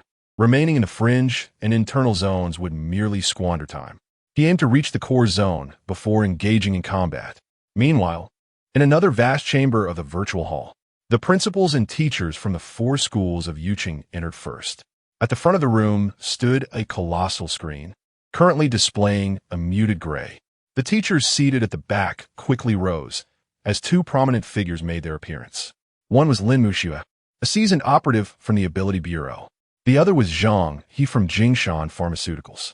Officer Lin, I had thought you would be in Baishur City. I did not expect you to witness our proceedings here in Yuqing. Su Jiangwo remarked in surprise. Lin Muxue smiled. I am quite curious about Ning Yi's performance. As a seasoned agent of the Special Abilities Bureau, she, despite her youth, is entirely qualified to attend the high school entrance examination ceremony. As for Zhang He, Jinshan Pharmaceutical, as the towering pillar of Henan Province, sponsors the examination each year and, naturally, has the privilege to arrange attendees for the ceremony. At this moment, the screen gradually illuminated, revealing a multitude of images. The 10 largest images at the top represent the 10 students with the highest scores. The 90 smaller images below correspond to the rankings from 11th to 100. As for the images beyond the 100th place, they are too small to discern. The examination had just commenced, and the images shifted rapidly. However, after an hour, they quickly stabilized. Among the top 10 students, 7 hailed from the 4th high school, while the remaining 2 were from the 3rd high school and 1 from the 2nd high school. Su Jiangwo remarked with a sigh of appreciation. It has only been an hour. Principal Zhu, yet Li Mingzhi from your 4th high school has effortlessly secured the 1st position, truly deserving of his A-level abilities and purple specialized weapon. Chapter 20. The Surge of Points, breaking into the top 10. Principal Zhu of the 4th high school chuckled, attributing the success to Li Mingzhi's own efforts, stating that the school merely played a guiding role. What about Ning Yi from the 1st high? He truly shone at Xiushui Marsh last time, he remarked. As he searched the screen, he found no trace of Ning Yi. Suziangus my aqua di li, admitting he had failed to locate him as well. Given Ning Yi's capabilities, he should have at least secured a spot in the top 100. Yet, inexplicably, there was no footage of him. While students from the 2nd, 3rd, and 4th high schools continuously entered the top 100, the other 3 school principals and teachers exchanged jovial banter. However, the number of students from the 1st high breaking into the top 100 was scant, and those who did were quickly pushed out again, leaving Su Jiangwo feeling somewhat embarrassed. At that moment, Yi Jian, the homeroom teacher of Class 1 in the 3rd year at 1st high, pointed excitedly at a corner of the screen, exclaiming, Principal Su, look! Qin Teng has reached the 80th position. This kid is impressive. He has secretly awakened a purple specialized weapon. Su Jiangwo's eyes brightened as he watched Qin Teng unleash a pair of iron gauntlets, ruthlessly dispatching an 11-level fire lizard with ease, revealing a look of satisfaction. This child is remarkable. He possesses great potential. Lin Muxue, however, was perplexed, asking, but where is Ning Yi? After searching for a while in vain, she found nothing. Beside her sat the elderly gentleman in a suit, Zhang He. He smiled slightly, suggesting he must have headed straight for the core area, uninterested in the points from these external beasts. Lin Muxue's eyes lit up. In her eagerness, she had overlooked this possibility. Suddenly, 2 figures appeared. The crowd turned to face them, their expressions solemn as they rose to pay their respects. Lin Muxue and Zhang He also stood, greeting the newcomers. General Li, Director Zhao. What brings you here? The leading figure was tall and imposing, exuding an air of authority without raising his voice. With a square face, thick brows, and piercing eyes, he embodied the martial spirit of a soldier. This was Li Yuanwu, one of the deputy commanders of the Southeast Military Region, tasked with safeguarding the Yun City area. At just 40 years of age, he had already attained the rank of 3-star general, a rising star within the military. Unlike previous years, he had never attended the examination ceremonies before. What prompted his presence this year? Following Li Yuanwu was Zhao Zheng, the director of the Yun City Administrative Bureau, who was typically quite busy as the mayor. Upon hearing the question, Li Yuanwu replied with a warm smile. I've heard there are some promising talents this year. With nothing pressing on my schedule, I thought I would come and take a look. Zhao Zheng added. I accompanied General Li on his visit. Li Yuanwu nodded, acknowledging Lin Muxue. Muxue, you're here too. He also greeted Zhang He, who returned the gesture with a smile. Elena Muxwastud, inviting, Generali, Directozo. Please take a seat. Li Yuanwu nodded and settled into the principal's seat, reassuring everyone, there's no need to be nervous. We are merely here to observe. Zhao Zheng took a seat beside him, and the two engaged in light-hearted conversation, clearly the most esteemed individuals in the room. Once Li Yuanwu spoke, the atmosphere in the room lightened somewhat, allowing the principals and teachers to murmur amongst themselves, sharing their perspectives on this year's examination. Abandoned city. Ning Yi advanced swiftly, for ice shields hovering around him at all times. He had now reached the inner zone, though the core area still lay some distance ahead. Not to mention the abyssal region at the heart of the ruined city. The level of the mutated beasts he encountered had risen significantly. Yet to him, it made no difference. They still fell in an instant. Roar! A savage howl erupted from a derelict car nearby. A massive wolf bared its fangs and lunged at him midair. Before it could close the distance, an ice spear whistled through the air, impaling the beast where it stood. With a mere thought, a ranking list materialized before Ning Yi. First place, Li Mingzhi, Yunxing 4th high, 147 points 2nd place. Gao Huidong, Yunxing 2nd high, 99 points 3rd place. He Yunji, Yunxing 4th high, 97 points 4th place. Jiang Ming, Yunxing 4th high, 84 points. 7. 823rd place. Ning Yi, Yunxing 1st high. 13 points. He pondered for a moment. Killing that level 10 Shadow Mane Wolf had only granted him 3 points. Far too meager. He needed to reach the abyssal zone as soon as possible. After a relentless day and night of travel, Ning Yi finally stepped into the abyssal region of the ruined city. In a well-ordered modern metropolis, such a journey would have taken no time at all. But this forsaken urban sprawl was a labyrinth of collapsed structures and abandoned vehicles. The main thoroughfares were entirely blocked, forcing him to navigate through the skeletal remains of skyscrapers, carving his own path forward. At last, the abyssal zone. A faint smile touched his lips. The moment he appeared, a colossal gray rhinoceros, over 5 meters in length, locked onto him. Like a battering ram, it charged, its massive, curved horn aimed straight for his heart, a blade honed to lethal precision. A level 20 greyhorn rhino. Finally, a worthy opponent. Ning Yi felt no fear, only exhilaration. With a casual flick of his wrist, an ice spear shot forth like lightning. In an instant, it pierced the beast's skull, pinning it to the ground. Life extinguished in a single strike. Even against a level 20 mutated beast, even one renowned for its formidable defenses, his power remained absolute. One shot, one kill. Glancing at his score, he watched it surge by 50 points. A level 10 Shadow Mane Wolf, 3 points. A level 20 Greyhorn Rhino, 50 points. His smile deepened. Just like previous year's exams, slaying powerful foes was the fastest path to dominance.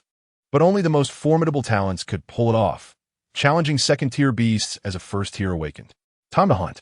Ice shields orbiting his form, spear in hand. Ning Yi moved like a phantom through the ruins. Every mutated beast he encountered, whether fleeing, prowling, dozing, or feeding, met the same fate, an ice spear through its skull. One was enough, if not two. Even the notoriously impervious level 26 ironclad tortoise fell to 4 precise strikes. In less than 3 hours, he had dispatched 6 second-tier monstrous beasts, causing his score to soar dramatically, propelling him into the top 10. The first place is held by Li Mingzhi, Yunxing No, for middle school, with 399 points, and the 10th place is occupied by Ning Yi, Yunxing No. 1 middle school, with 315 points. Following the commencement of the college entrance examination, various prestigious schools organize viewings for their students. This not only familiarizes students with the examination process, but also enhances the school's reputation. At this very moment, in Yunxing No. 1 middle school, all first and second-year classrooms have suspended their lessons, replaced by a live broadcast of the examination. Additionally, the leaderboard is displayed alongside. However, the student from No. 1 middle school appeared dejected from the outset. Some have even turned away, unwilling to watch. The top 10 spots are completely dominated by No. 4, No. 2, and No. 3 middle schools, leaving them feeling humiliated. I heard Senior Ning Yi is quite formidable. Why isn't he performing? Is our school really that subpar? Don't be ridiculous. Ning Yi isn't strong at all. Didn't you hear he awakened an E-class ability that only allows him to launch a small water ball at his opponents? I believe in Senior Ning Yi, and this is just the first day. He must have his own strategy. Quick look, the 10th place. It's Ning Yi, Our very own senior Ning Yi. All the students instinctively turned their gaze towards the leaderboard, and indeed, they spotted the name that was climbing rapidly, Ning Yi.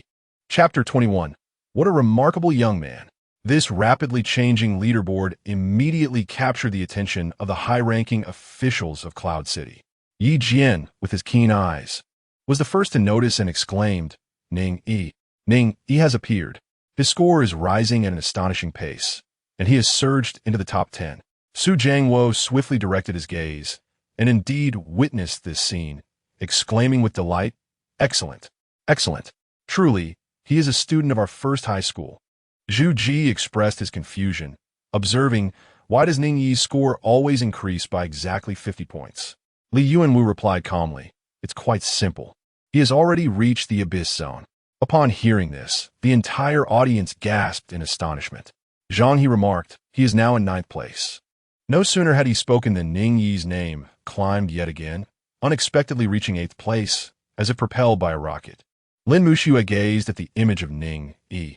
At that moment, he was enveloped by ice shields, wielding a chilling ice spear nearly 2 meters in length, standing upon the corpse of a gray-horned rhinoceros, which resembled a small hill.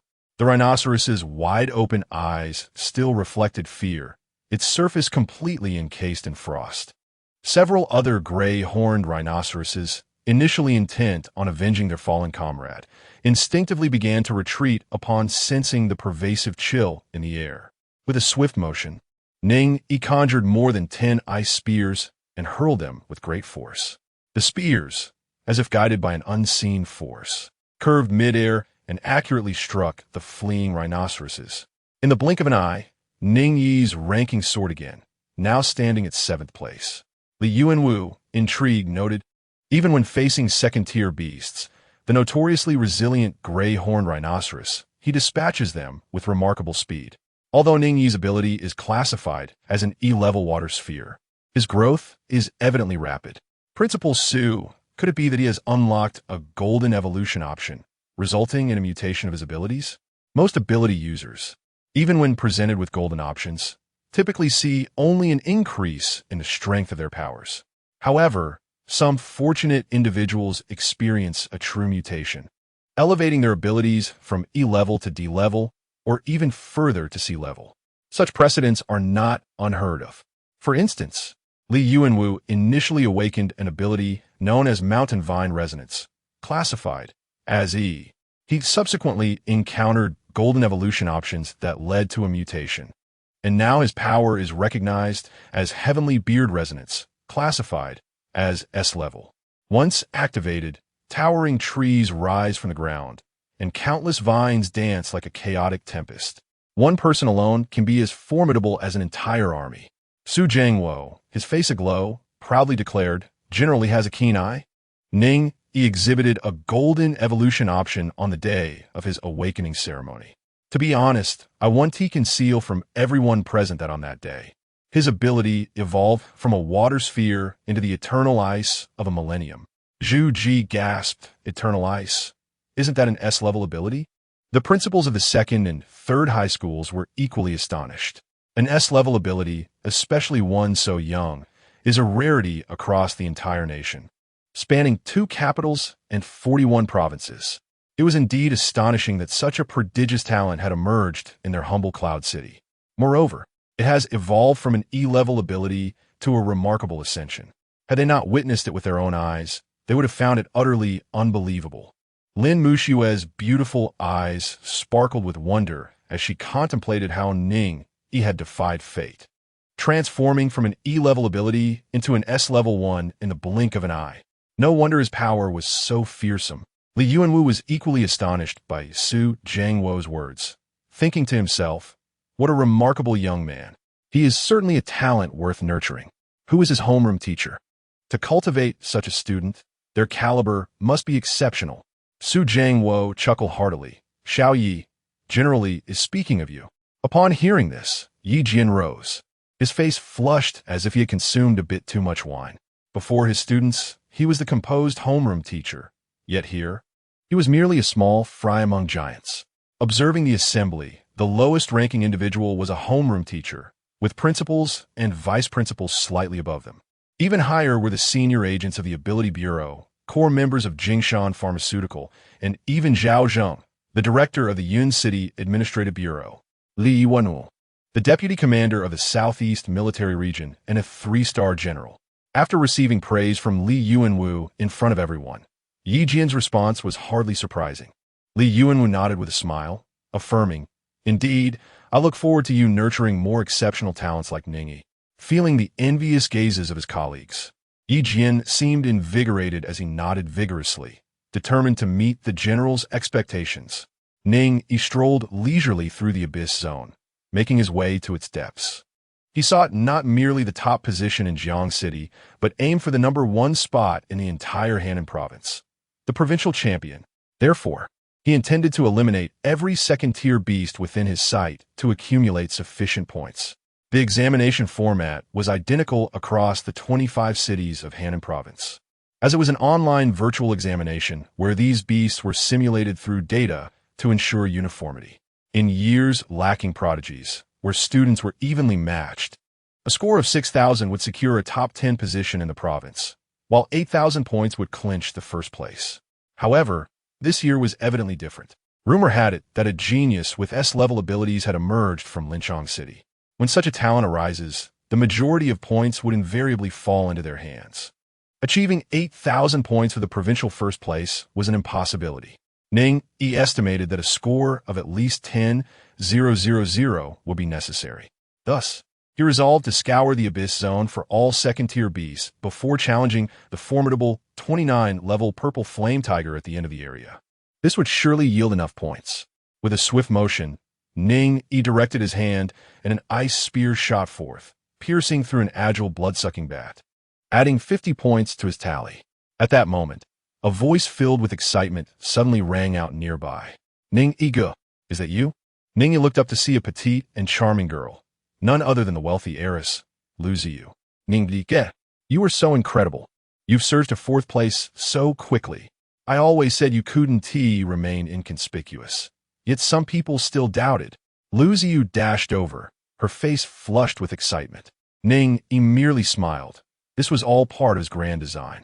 "By the way, I just came from that direction and discovered a group of iron-armed flying apes. You haven't cleared that area yet, have you?" Lu Ziyu exclaimed with delight. Ning Yi's eyes sparkled with excitement. "Where?" "Let me there." He had been searching for the lairs of such extraordinary beasts, as it would be much simpler to engage them in combat and earn points swiftly. Unfortunately, he had yet to find any. To his surprise, Lu Ziyu's sudden appearance brought him good news. With an enthusiastic wave of her hand, Lu Ziyu beckoned, "Ning Yi, follow me." The two then hurried toward the location, one leading and the other following. Before long, they halted in front of a shopping mall. Ning Yi looked up and saw the sign hanging at the entrance, "Shao Run F.A." Even from a distance, he could hear the cacophony of ape calls emanating from within, indicating that the iron-armed flying apes were engaged in a contest to determine their new leader. Chapter 22. A future that will surely be the pillar of a nation. Upon observing the situation, Ning Yi immediately and silently employed his icy powers to seal off all entrances and exits of the mall. Lu Ziyu blinked her large eyes. "Ning Yi, are you planning to close the doors to catch the dog?"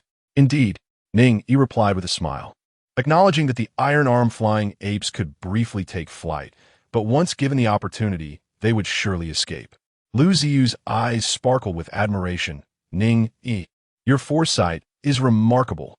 No wonder you are the top student at #1 high school." Before long, Ning Yi had encased all exits in ice, leaving only a single point of entry. "Miss Lu, please keep watch here," he smiled. Lu Ziyu pouted. "Call me Ziyu." "Very well, Ziyu," Ning Yi chuckled, and then leaped directly into the interior of the mall. The sudden appearance of this figure left the battling iron-armed flying apes momentarily stunned. After a brief moment of shock, they collectively turned to face the unexpected guest, letting out a thunderous roar. Ning Yi narrowed his eyes, counting heads. 1, 2, 20. Excellent. 1,000 points secured. He let out a hearty laugh, rubbing his hands together as he began to conjure an ice storm. Seeing this, the iron-armed flying apes charged towards him. However, as they approached, the chilling aura emanating from Ning Yi slowed their blood flow and drastically diminished their speed. Even when they came close enough to strike with their colossal fists, they were met with the ice shields that hovered protectively around him. There were 10 shields, but upon closer inspection, it was evident that they were layered 3 times over. While they appeared as 10 shields, in reality, they were 30. After much effort, when an ape managed to shatter one shield, it would swiftly regenerate in the blink of an eye. Despairing, the iron-armed flying apes realized this human was no ordinary foe and instinctively sought to flee. Yet all exits of the mall had been sealed by ice. No matter how frantically they scrambled, their anxiety mounting, there was no escape for even a single one. At that moment, a terrifying whirlwind of ice shards began to form around Ning Yi, spinning at an alarming speed. With each passing second, the temperature within the mall plummeted further. Then, with a decisive stomp of his foot, Ning Yi unleashed the ice storm. Instantly, a torrent of fearsome ice shards whirled forth, engulfing the entire mall. Even from a distance, Lu Ziyu felt the chill and began to tremble.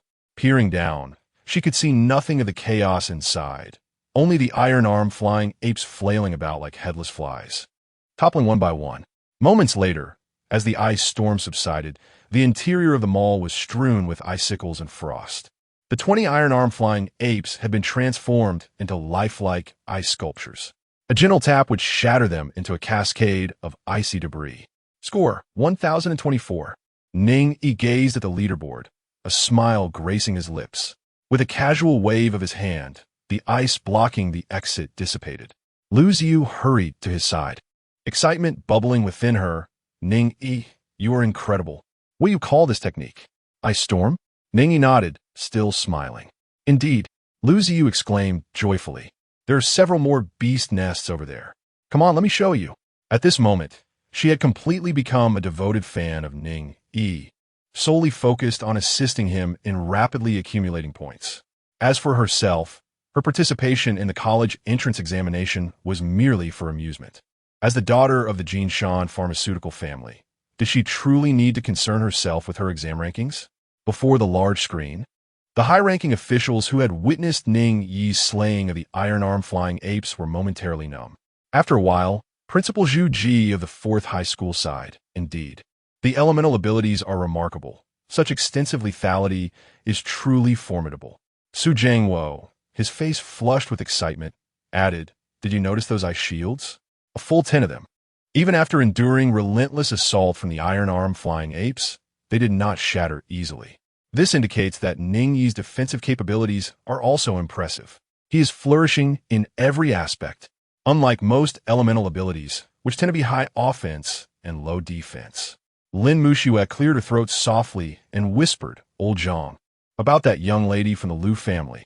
Zhang, he chuckled bitterly. Let her do as she pleases. I am too old to intervene. Li Yuanwu did not hide his admiration for Ning Yi, exclaiming, What a remarkable individual. He will undoubtedly become a pillar of the nation. He turned to Lin Muxue. I believe he matches your prowess for back then. Lin Muxue smiled and nodded. Generally, you flatter me.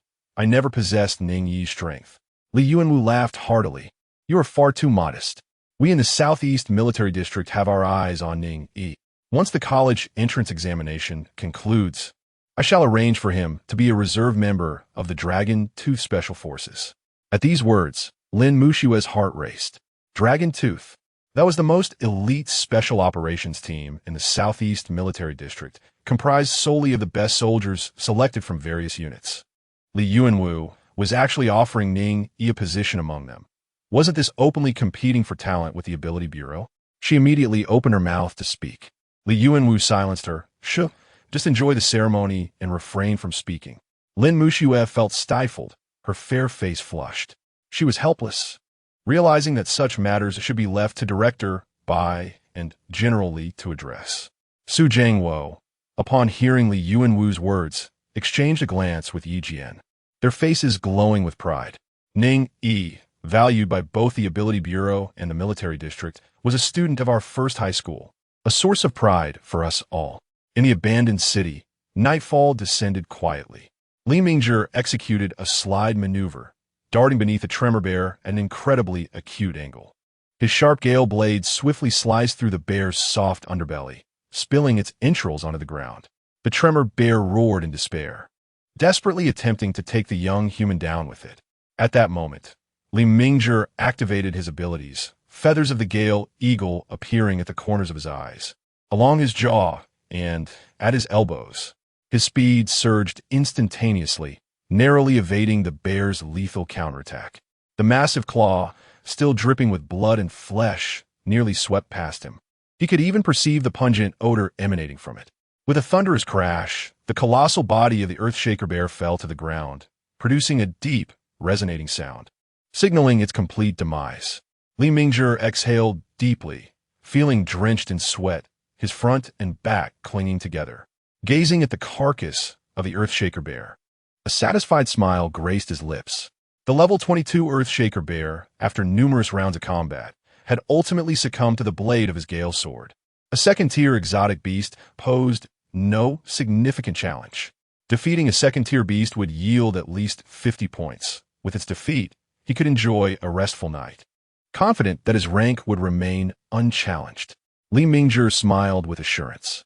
Since entering the abandoned city and commencing the rigorous examination, he had steadfastly maintained his position at the top. The others, whether Gao Huidong, He Yunji, or Jiang Ming, could only vie among themselves, unable to surpass him.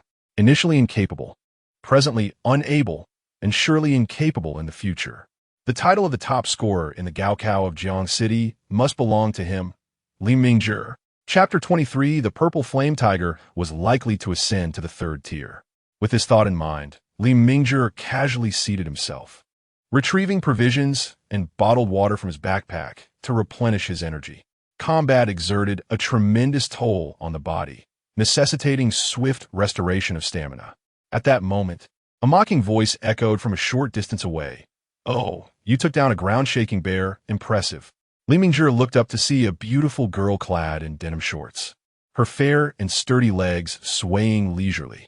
He recognized her as Jiang Ming from the 4th Middle School, whose ability, classified as B grade, was White Rod Umbrella Resonance, enabling her to silently unleash toxic spores to infect her targets. "Are you trying to steal my kills?" Li Mingzhi remarked casually. Jiang Ming tilted her head, studying him for a few seconds before breaking into a smile. "It seems you haven't been paying attention to the leaderboard." Li Mingzhi frowned.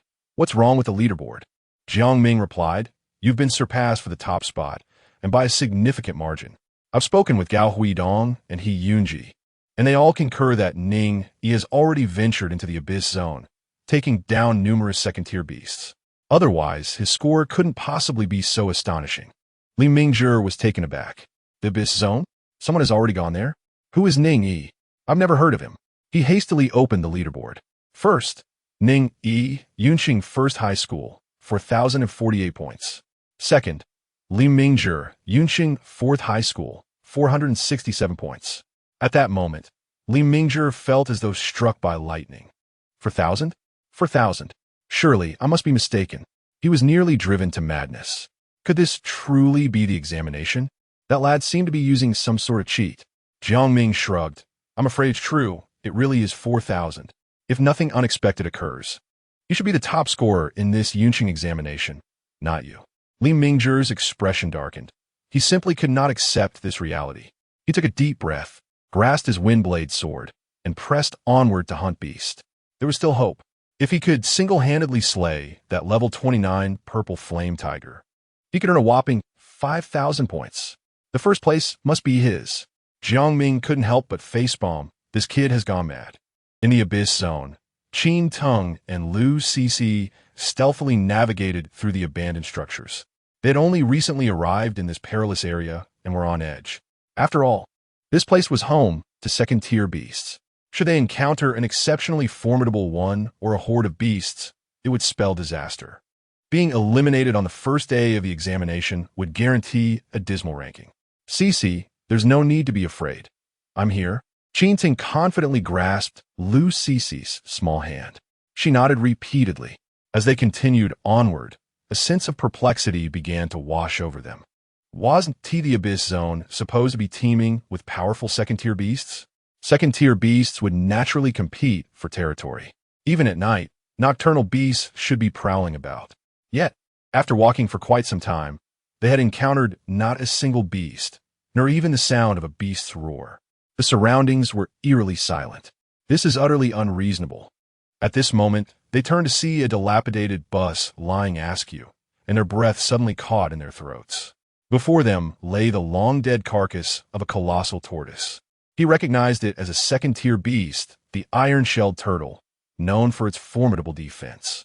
Even a level 29 purple flame tiger might struggle to breach the defenses of a level 20 iron-shelled turtle. However, its resilient shell had been effortlessly pierced by 4 ice spears, each over 2 meters in length, pinning it to the ground.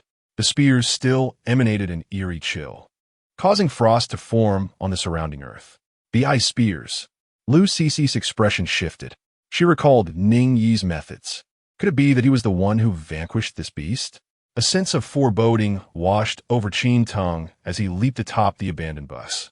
Peering into the distance, he soon discovered an array of second-tier beast carcasses scattered about. Their sole commonality was that they had all been impaled by ice spears. Lu Cici's voice trembled. Qin Xiao, take a look at the number 1 on the leaderboard. Qin Tong paused momentarily. Number 1? Isn't it still Li Mingzhi? What's so remarkable about that?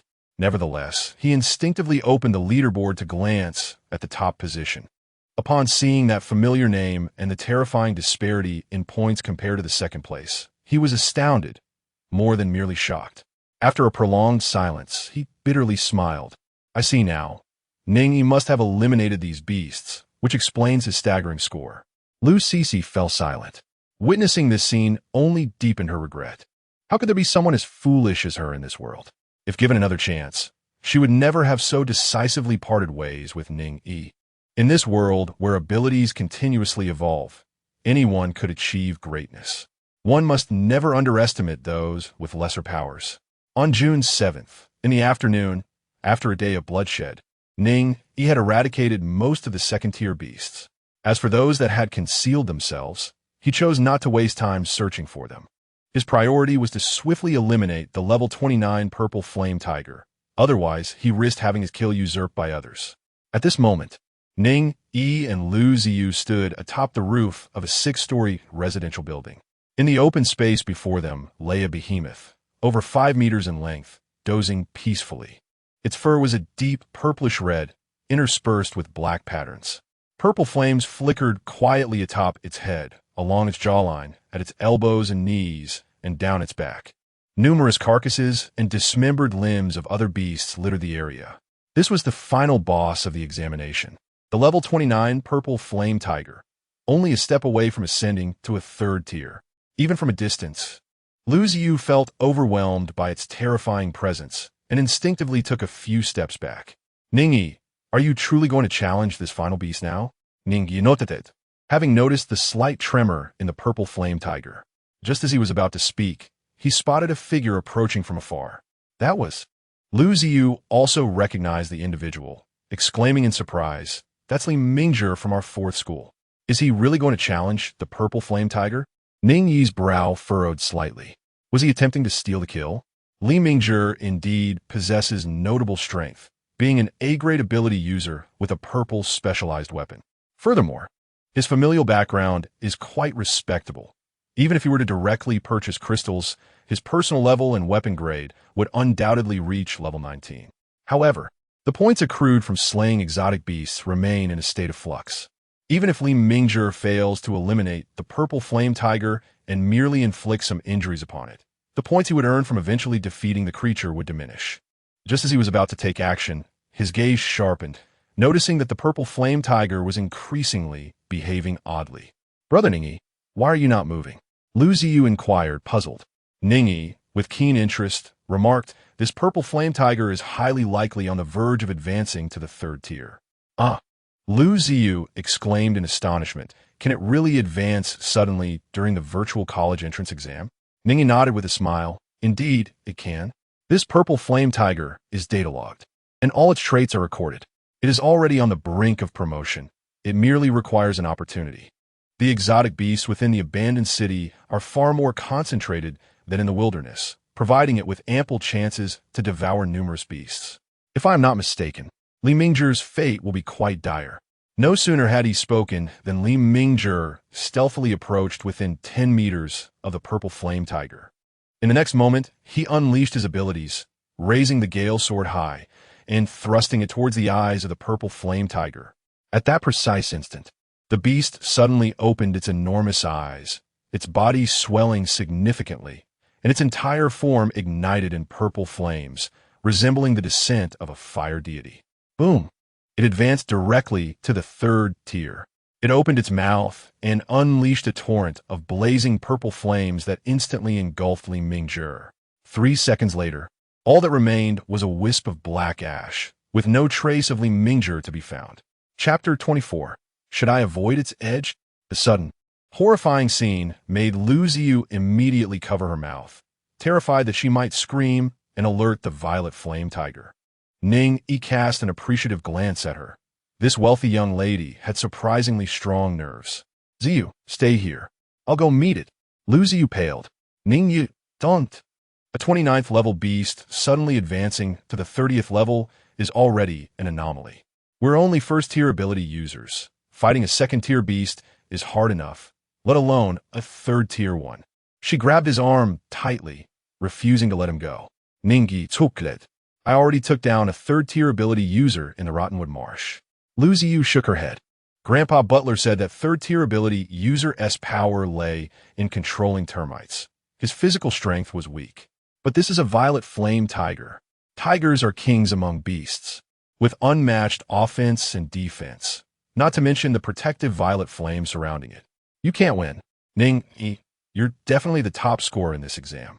Avoid its edge and hunt other second-tier beasts instead. Ning Yi smilet faintly. Avoid its edge? You've got it wrong. It should be avoiding mine. His words carried an unshakable confidence, as if imbued with an inexplicable magnetism. Lu Ziyu froze for a moment, her grip loosening unconsciously. With a light leap, Ning Yi descended like a falling leaf, landing gracefully before the beast. The violet flame tiger, about to return to its nap, narrowed its eyes at the audacious human intruder. Meanwhile, before the massive screen, the crowd had just witnessed the terrifying spectacle. Li Yuanwu, Lin Muxue, and Zhang He remained unfazed. Seasoned veterans, they had seen far worse. But the homeroom teachers, including Yi Jian, shuddered visibly. Though this was only a virtual exam with no real deaths, the sensation of being burned alive by flames couldn't possibly be pleasant. Principal Zhu Ji of the 4th High School was livid. Li Mingzhi was burned to death. How did this violet flame tiger suddenly reach the 30th level? General Li, I demand the exam be halted immediately. We must investigate this thoroughly. Inputting such beast data into the exam is sheer recklessness. Li Yuanwu replied coolly, I captured and personally registered this violet flame tiger.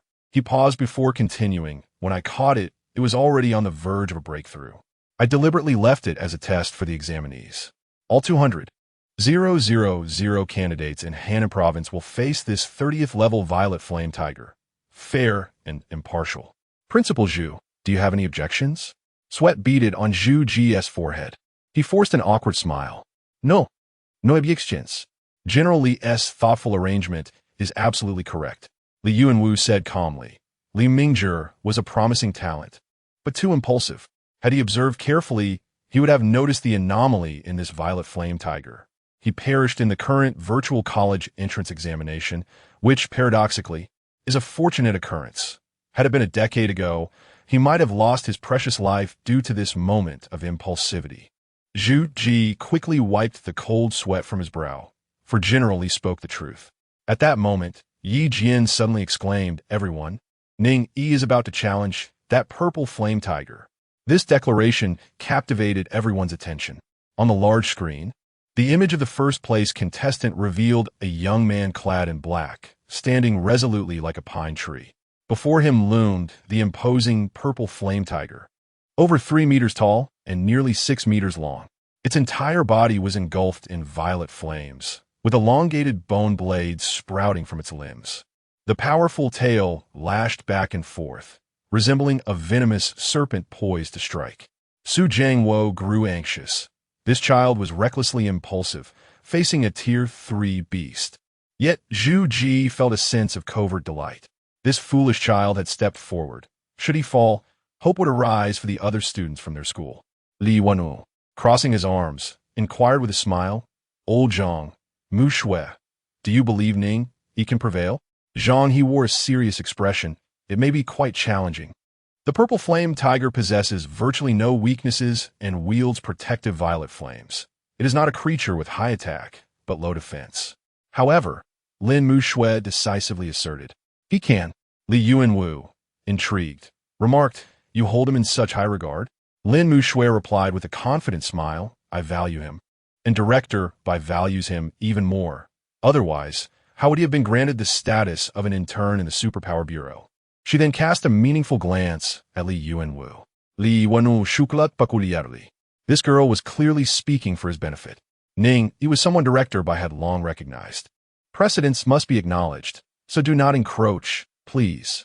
In the Abyss Zone, the lair of the purple flame tiger, Ning Yi narrowed his eyes, gazing intently at the level 30 beast. Truly, the tiger deserves its title as the king of beasts. From it, Ning Yi sensed a far greater threat than that posed by the Tier 3 superpower user from the Rottenwood Marsh.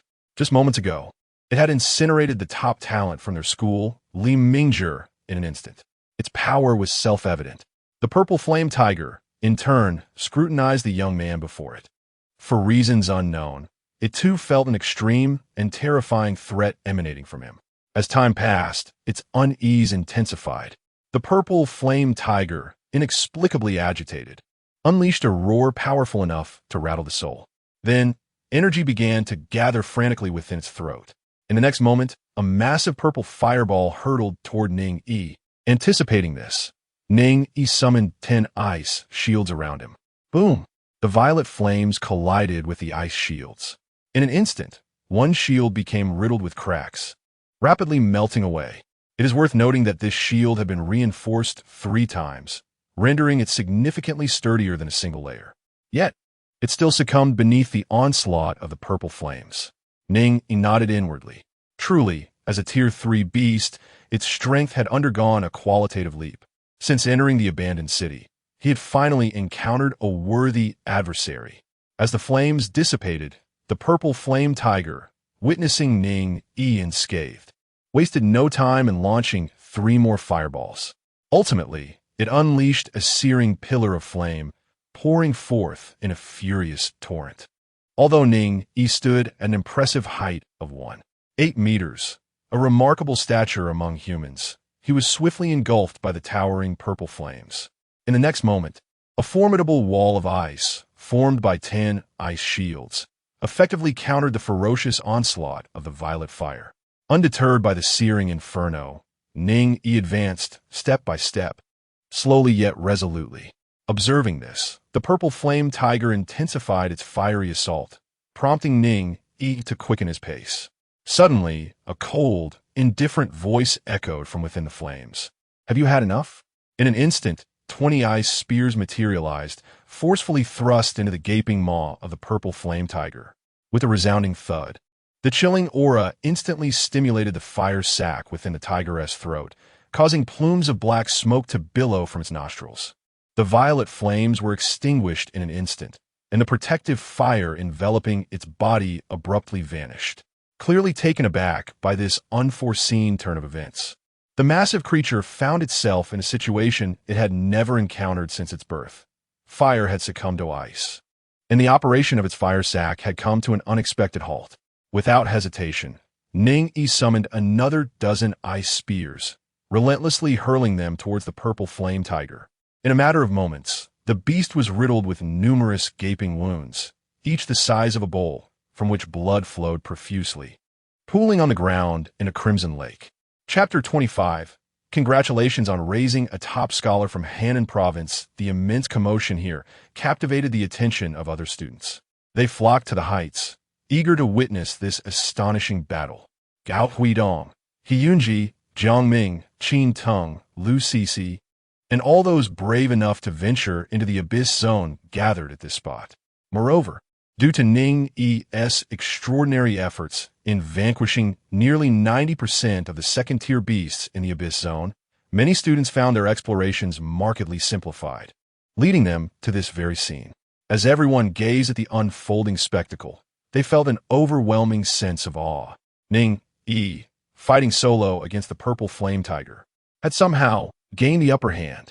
Jiang Ming spotted Lu Ziyu, who had been there for some time, yet he could not find Li Mingzhi. Curiosity surged within him as he inquired, "Ziyu, have you seen Li Mingzhi? How is he faring?"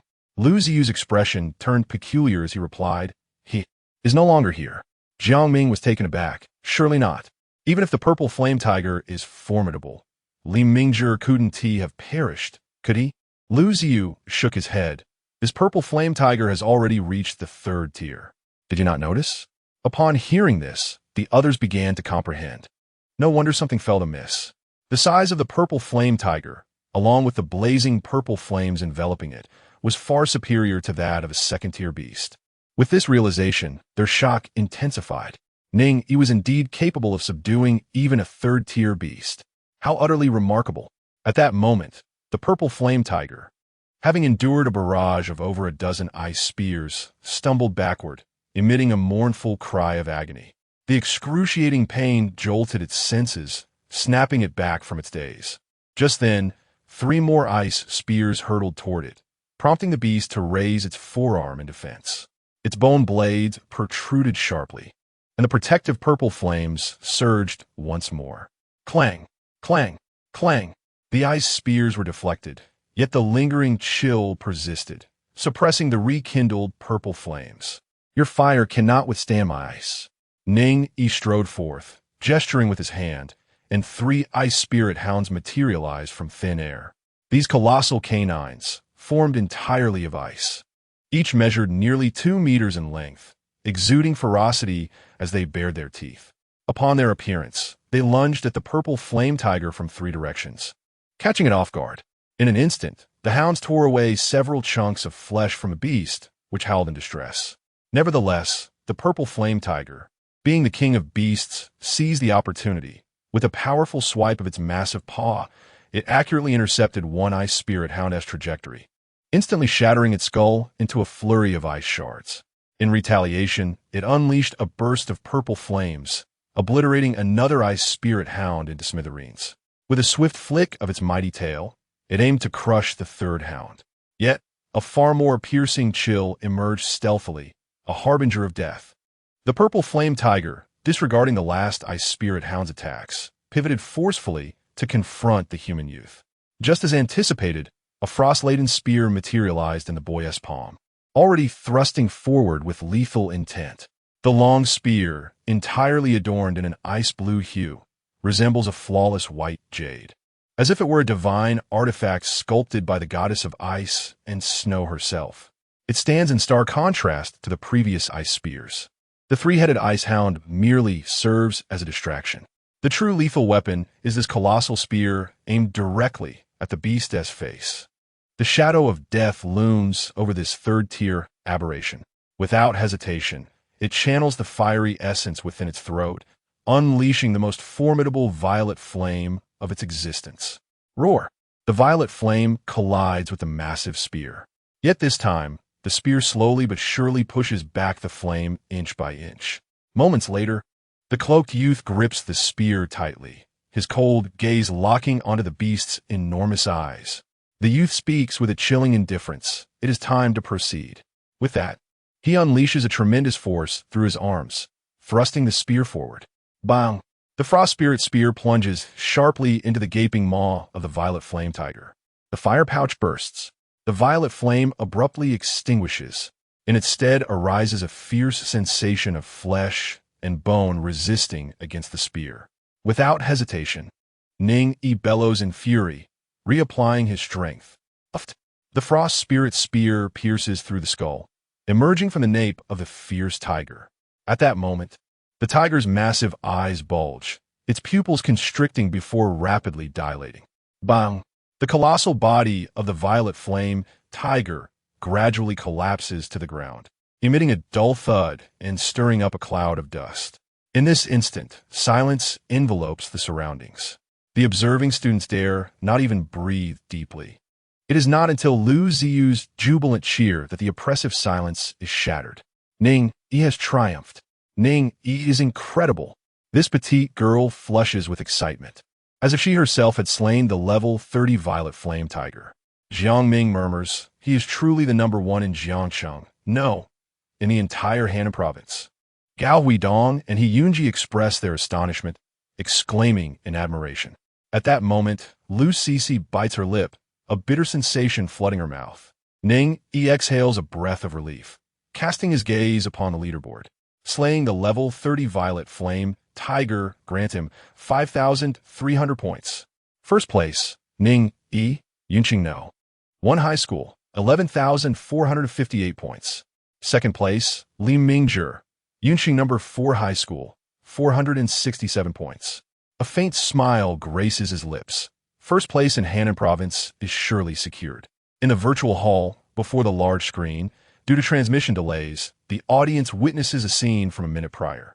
They have just seen the Ice Hounds materialize. The revelation of Ning Yi's ice abilities, capable of manifesting frost-laden beings, fills them with astonishment. However, this surprise is short-lived as they are soon overwhelmed by the formidable might of the Violet Flame Tiger. While the Ice Hounds possess some degree of lethality, being merely elemental beings conjured by a first-tier ability user, they fall woefully short when compared to the third-tier beast, the Violet Flame Tiger. It is no wonder they were obliterated in a single strike. If this continues, it seems Ning Yi may not escape the clutches of defeat and demise. Li Yuanwu smiles. Mu Shui, do you still hold to your earlier thoughts? Lin Mu Shui remains steadfast. General Li, do not rush. He is yet to reveal his specialized weapon. At this, the others in the room nod in agreement. The recent battle was so intense that they nearly overlooked a significant detail. A first-tier ability user already possesses a specialized weapon. The potency of such a weapon can decisively influence the outcome of a confrontation. At that moment, everyone was filled with anticipation. What, indeed, is Ning Yi's specialized weapon? The instant the colossal spear materialized, Li Yuanwu sprang to his feet. Typically composed, he could not restrain his astonishment at that moment. The Frost Soul Cold Spear. I must not be mistaken. That is indeed the Frost Soul Cold Spear. He laughed heartily 3 times, overwhelmed with an indescribable exhilaration. Lin Mushiue was equally astonished. A golden specialized weapon. Ning Yi, this fellow, is truly favored by the heavens. Zhang He's eyes brightened. This child's future is boundless. Su Jiangwo, Yi Jian, and other esteemed faculty members from the first high school were filled with excitement and pride. An S-tier ability coupled with a golden specialized weapon. This is our super genius from the first high school, Ning Yi. The moment the Frost Soul Cold Spear was unveiled, the battle lost all suspense. Armed with these 2 trump cards, a first-tier ability user could indeed slay a third-tier beast. Bang! As the purple flame tiger fell, everyone in the room rose to their feet. Yi Jian could not help but applaud vigorously. Soon, applause erupted throughout the room. Lin Mushiue smiled and said, Old Zhang, I have triumphed. Zhang Yi nodded with a cheerful grin. Indeed, who would have thought he possessed a golden specialized weapon? Li Yuanwu turned to Yi Jian and said with a smile, Congratulations, Teacher Yi, on producing a top scholar from Henan province. He then glanced at Su Jiangwo, Principal Su. The first high school is truly fortunate. Ha ha ha ha ha. General Li is being overly complimentary. It's not that remarkable, ha ha ha. Su Jiangwo was grinning from ear to ear, his smile stretching to his very ears. Chapter 26. The conclusion of the college entrance examination. Triumphantly securing first place. In the abandoned city, Lu Ziyu dashed forward. Arriving at Ning Yi's side, her face flushed with excitement. Ning Yi, you did it. My goodness, you defeated the Tier 3 beast, the Purple Flame Tiger. Jiang Ming and the others also leaped down from their vantage point to surround Ning Yi, their gazes filled with awe. Given Ning Yi's score, he had undoubtedly secured the title of top scholar in Henan province. They had anticipated a more level playing field, yet astonishingly, just on the second day of the examination, Ning Yi's score had already surpassed theirs by several magnitudes. Gao Huidong was caught between laughter and tears. Our Yunqing has produced a top scholar. Well, It seems we must now divide the remaining scraps. Ning Yi shrugged in agreement. Their scores were destined to be low. However, university admissions would not solely rely on scores. They would also consider their unique abilities and overall performance. Scores merely held the greatest weight. Naturally, in Ning Yi's exceptional case, the situation was different. Prestigious institutions would vie for his attention, and he could choose whichever he desired, potentially even receiving a full scholarship. After the examination, it was likely that the admissions offices of top-tier universities would inundate Ning Yi with calls. He might find himself burdened with phone bills. As for Yin University and Long University, being elite institutions, the criteria were stringent. One had to achieve a top 20 rank in the peak examination to qualify. And even then, one could not simply choose to attend. Selections would be made by the universities themselves. Gao Huidong chuckled. We should be proud that our Yunqing has produced a top scholar. Ning Yi added with a smile, indeed. In the future, we can proudly say we are from Yunqing, the city that once produced the top scholar of Hannan Province. We even shared laughter with the top scholar back in the day. He proposed, Ning Yi, after the exams. Let us gather and celebrate together, shall we? Lu Ziyu's eyes sparkled with enthusiasm. Yes, yes. Let's go to the Dihao Grand Hotel. I can treat everyone. Order whatever you like. No need to hold back. Jiang Ming grinned. I've been waiting for you, little wealthy lady, to make this offer. She turned to Ning Yi, curiosity sparkling in her eyes. Ning Yi, I heard that when you first awakened your powers, your girlfriend at the time broke up with you? She must be regretting it now. Who would have thought that the one who awakened an E-grade ability would achieve over 10,000 points in the college entrance examination, securing the top scholar of Hannan Province? Ning Yi took that lichtly. Perhaps, but I have moved on from that chapter. Outside the crowd, Lu Cixi stood apart, gazing longingly at Ning Yi, who was surrounded by the prodigies from 4 schools. A wave of regret surged within her. The higher Ning Yi soared, the more foolish and laughable her decision to part ways with him appeared. Hearing Jiang Ming's words now filled her with shame, wishing she could vanish into the ground. Beside her, Qin Tang's face burned crimson. Before the exams, he had boasted to Ning Yi, betting that his score would undoubtedly surpass Ning Yi's. And now, he had been utterly obliterated. If it were not for Ning Yi nearly clearing the abyss zone of second-tier anomalous beasts, he would not even have been able to enter the abyss zone. Among the crowd, listening to the lively chatter of the talented students from Cloud City, Ning Yi couldn't help but smile, his expression radiating satisfaction.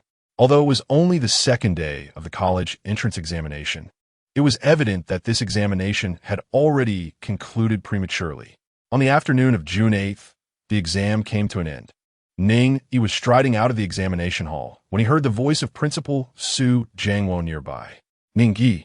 He looked up to see Principal Su, beaming with joy, calling him from around the corner. Principal, what is the matter? Ning Yi approached, postlet. Su Jiangwo chuckled. General Li and Director Zhao wish to see you. Come with me. Ning Yi was quite surprised and immediately followed him. Before long, they arrived in a room. A glance around left him astounded. Li Yuanwu, Zhao Zheng, Lin Muxue, Zhang He, and Zhu Ji, the principal of the 4th high school, were all prominent figures. You are Ning Yi? What a remarkable young talent. Zhao Zheng stood up, his face alight with excitement. You have truly brought great honor to Cloud City. This time, the top scholar of Hannan Province is practically assured to be from our Cloud City. Ning Yi, equally delighted, inquired. Does this mean there will be more funding in the future? Could we receive additional support for our first high school? Indeed, of course. The province will certainly allocate more funds to Cloud City, and I will ensure that first high school receives a greater share. Zhao Zheng nodded with laughter. Su Jiangwo's eyes glistened with tears upon hearing this. This child truly understood the importance of his school, thinking of it right away. Suddenly, Li Yuanwu smiled and asked, Are you interested in joining the Southeast Military District? I have reserved a position for you in the Dragon Tooth Reserve Unit. Upon hearing this, Ning Yi blinked in surprise. Dragon Tooth. He had heard of this name, rumored to be a special forces unit comprised of elite soldiers selected through rigorous vetting. He never expected Li Yuanwu to extend an invitation to him for Dragon Tooth so readily.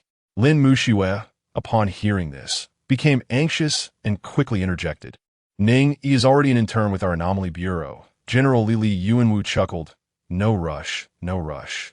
An intern is not a formal operator. He can voluntarily withdraw. Lin Muxue grew more agitated. No, Ning Yi is already with the Anomaly Bureau, Li Yuanwu snorted. Who says he cannot?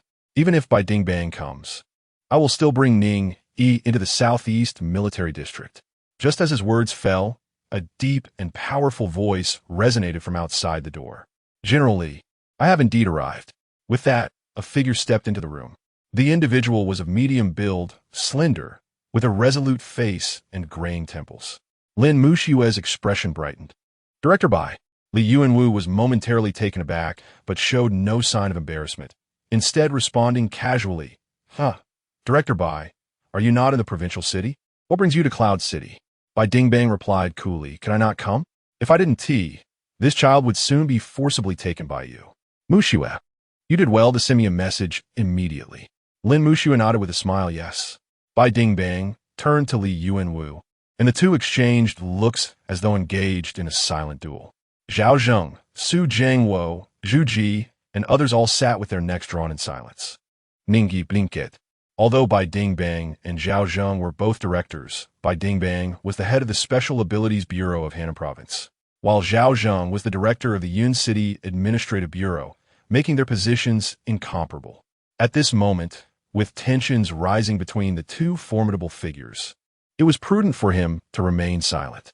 Li Yuanwu, being the younger and less powerful of the group, soon found himself at a disadvantage, reluctantly stating, All right, let's each take a step back. Ultimately, this matter hinges on Ning Yi's personal will. Ning Yi, do you agree? Ning Yi felt a jolt of apprehension. This was not good. They were looking at him. As expected, everyone's gaze converged upon him at that moment. Clearing his throat, Ning Yi said, I appreciate the kindness of Director Bai and General Li, but at present, I have no other aspirations than to excel in the pinnacle examination and gain admission to a prestigious institution. Upon finishing his statement, the room fell into an eerie silence. After a while, Bai Dingbang suddenly erupted in laughter, saying, Ning Yi, rest assured as you forge ahead. Regardless of which path you choose, you will serve the nation. He patted Ning Yi on the shoulder and added, Muxue, I have pressing matters to attend to. I must take my leave.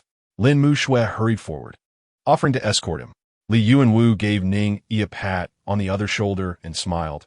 I look forward to your performance in the pinnacle examination. I have boasted to the Commander-in-Chief that you will undoubtedly secure a spot in the top 10. He continued, this time in Yinjing, Longjing, Handong, and Mabei. There are several exceptional talents. If you can hold your own against them, I will have ample opportunity to boast before the Commander-in-Chief. Ning Yi tuklet softly, asuring. I will not disappoint your expectations. Chapter 27. A Rising Tide. The schemes of the Secret Blood Society. In a secluded corner, Bai Dingbang and Lin Muxue stood face to face. Lin Muxue quietly inquired, Your brow is deeply furrowed. Is there a grave matter at hand? Bai Dingbang replied solemnly. Internal sources indicate that the Secret Blood Society is plotting to sabotage the upcoming pinnacle examination scheduled for next month. This year's crop of prodigies is exceptionally abundant, and they can no longer contain their restlessness. Lin Muxue's expression shifted dramatically. Where did this information originate? Is it credible? Bai Dingbang nodded. Wu Yaoan has apprehended a senior steward from the Secret Blood Society and managed to extract vital information from him. Our colleagues stationed in the northern desert have also relayed news that members of the Secret Blood Society are systematically moving southwards, though their precise targets remain unclear. Lin Muxue's demeanor grew increasingly grave. If this is the case, the information is likely reliable.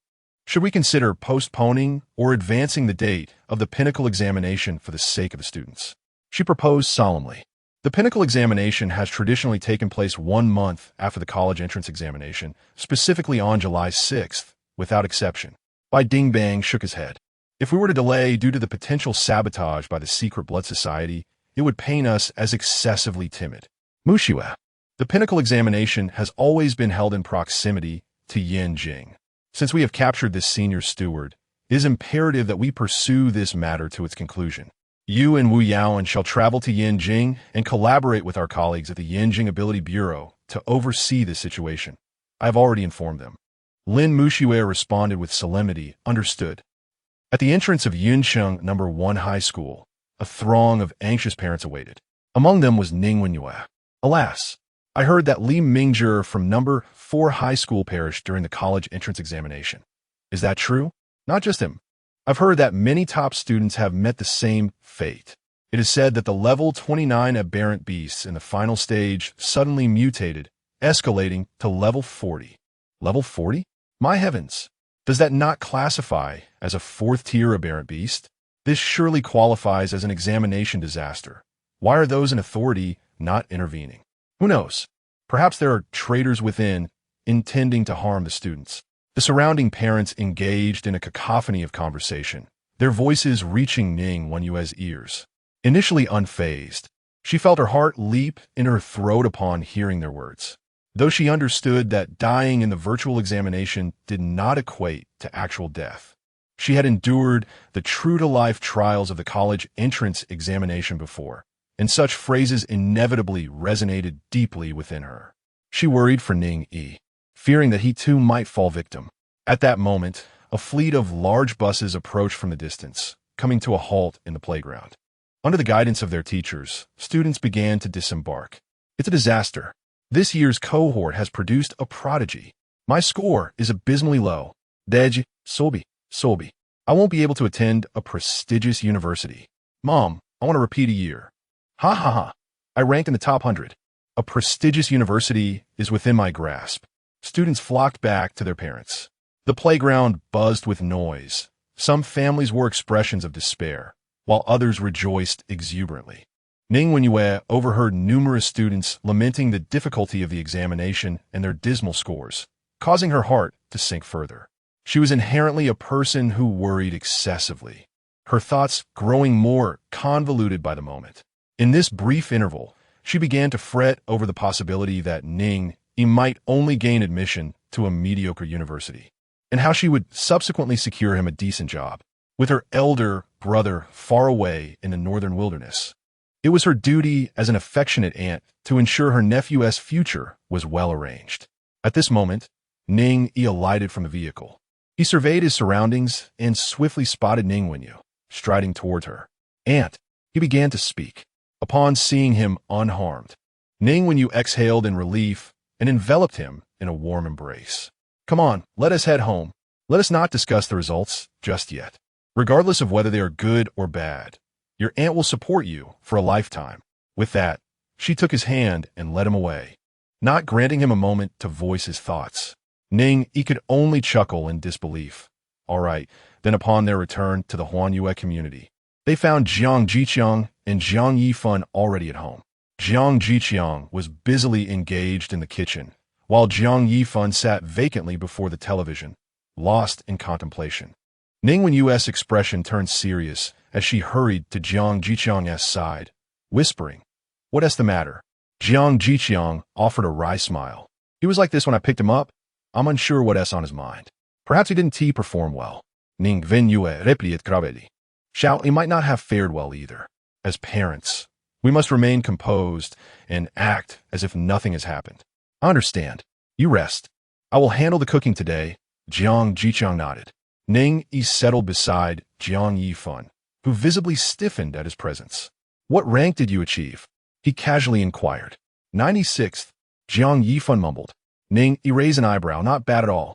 Among the top 100 in Jiang City, you're certainly within the top 2,000 in the province. You could attend a prestigious institution." "Why the long face?" Jiang Yifan lowered his head awkwardly. "I saw you were first and felt that my earlier words were foolish. That's why I've been in a daze. I even thought I could surpass you, Ning." He chuckled lightly. "It seems our parents are still unaware of your first-place achievement." Jiang Yifan whispered. "Aren't you going to tell them?" "I didn't get the chance. Your mother insisted we return home regardless of the scores, and I was left speechless." Ning Yi shrugged. Jiang Yifan couldn't help but stifle a laugh. At that moment, a knock echoed through the house. Just as Ning Yi was about to rise, Jiang Yifan pressed him down. "I'll go, cousin." With that, he approached the door. Ning Yi chuckled softly. He could count on one hand the times this kid had called him cousin. Clearly, he was now thoroughly impressed. Standing at the door was a girl approximately 5 feet 5 inches tall, clad in a snug short-sleeved top and denim shorts, radiating beauty. Is this Ning Yi's homo you are? She paused, momentarily taken aback. Jiang Yifan recognized her immediately. She was Jiang Ming, a renowned top student from their school, known for her beauty and sweet voice. He shrugged. This is my home. Ning Yi is my cousin. Jiang Ming expressed her surprise. Oh, I see. Ziyu, Gao, Huidong, and he Yunji have already gone to the Dihao Grand Hotel. I came to invite your cousin to join us. Ning Yi slapped his forehead, nearly forgetting this matter. These individuals had warmly invited him to a gathering, and to decline would be rather impolite. Yifan, let us go together. Aunt, uncle, we are off to the dinner. Ning Yi called out, taking Jiang Yifan along with him. Jiang Yifan was taken aback. Wait, am I also going? This is a gathering for your top students. Jiang Ming chuckled. You are the cousin of the top scholar. Of course you can join. Come on. The three of them turned and left, leaving Jiang Jiqiang and Ning Wenyue in the kitchen, looking utterly bewildered. Did I hear that correctly? The cousin of the top scholar? What is this? Jiang Jiqiang asked in confusion. Ning Wenyue pondered for a moment. I will call Principal Su to inquire about this. She picked up her phone and dialed Su Jiangwo's number, feeling somewhat anxious. After a while, the call connected. Hello, is this Principal Su? I would like to ask about Ning Yi's college entrance exam results. Is he qualified for a top university? On the other end, Su Jiangwo's peculiar voice responded, Mrs. Ning, I do not quite understand your question. If the top scholar of Henan Province, who scored over 10,000 points, is not qualified for a top university, then I am a loss as to who would be. He continued, I have received numerous calls from prestigious universities regarding Ning Yi, and I must apologize, but I will have to hang up now. I will visit you in person in a few days. The line went dead. Ning Wenyue set down her phone and exchanged bewildered glances with her husband. Over 10,000 points? The top scholar of Henan Province? Chapter 28. A Bountiful Harvest. 3,000 crystals of extraordinary abilities. In a luxurious private room on the 18th floor of the Imperial Hotel, Ning Yi, Jiang Yifan, and Jiang Ming arrived to find the round table lavishly adorned with an array of exquisite dishes, each more tantalizing than the last. The mere aroma of the food was enough to stir one's appetite. Gao Huidong's eyes sparkled with excitement as he exclaimed, Come, come, come, brother, Zhuang Yuan, the seat of honor is yours. He promptly rose and pulled out a chair, gesturing for Ning Yi to take a seat. Ning Yi, recognizing his pivotal role in this gathering, graciously accepted the invitation. After all, if he did not occupy the seat of honor, the others would hesitate to sit. This is brother Zhuang Yuan's cousin, a fellow student from our school, so I invited him along, Jiang Ming chuckled. Lu Ziyu chimed in cheerfully, It's Yifan. Please, sit down and enjoy. Jiang Yifan, feeling a bit out of place, took a seat. Looking around, he noticed that everyone present was a top student, many of whom hailed from prestigious families. Were it not for Lu Ziyu's invitation and Ning Yi's presence as his cousin, he might not have dared to sit among them. Li Mingzhi's father was a gold medal teacher at a key high school in Linchong City, while his mother held the position of deputy director at the Henan Bureau of Extraordinary Abilities, overseeing logistical support. Gao Huidong's parents both worked in the military district, reportedly holding at least the rank of school officer. He Yunji's grandfather was a key member of the Pioneer Association, and he had a brilliant sister studying at Longting University. Though Jiang Ming's parents were merely ordinary clerks at the Bureau of Extraordinary Abilities, his uncle owned a large company specializing in combat suits and boots for extraordinary individuals, even exporting them overseas. As for Lu Ziyu, she was the sole daughter of the president of Jingshan Pharmaceuticals, cherished by her family and regarded as the most distinguished guest of the evening. With a gleeful flourish, Lu Ziyu introduced, These dishes are prepared by 5-star chefs. Should any of you find them unsatisfactory, I shall have them redone. Jiang Ming laughed heartily. Our little heiress speaks with such grandeur. Now let's raise a toast, not for any other reason, but to celebrate Ning Yi's triumph as the top scorer of the province. Li Mingzhi was the first to stand, his demeanor serious, as he declared, Ning Yi, when you scored over 4,000 points, I contemplated taking on the Purple Flame Tiger in a one-on-one duel, thinking I might surpass you.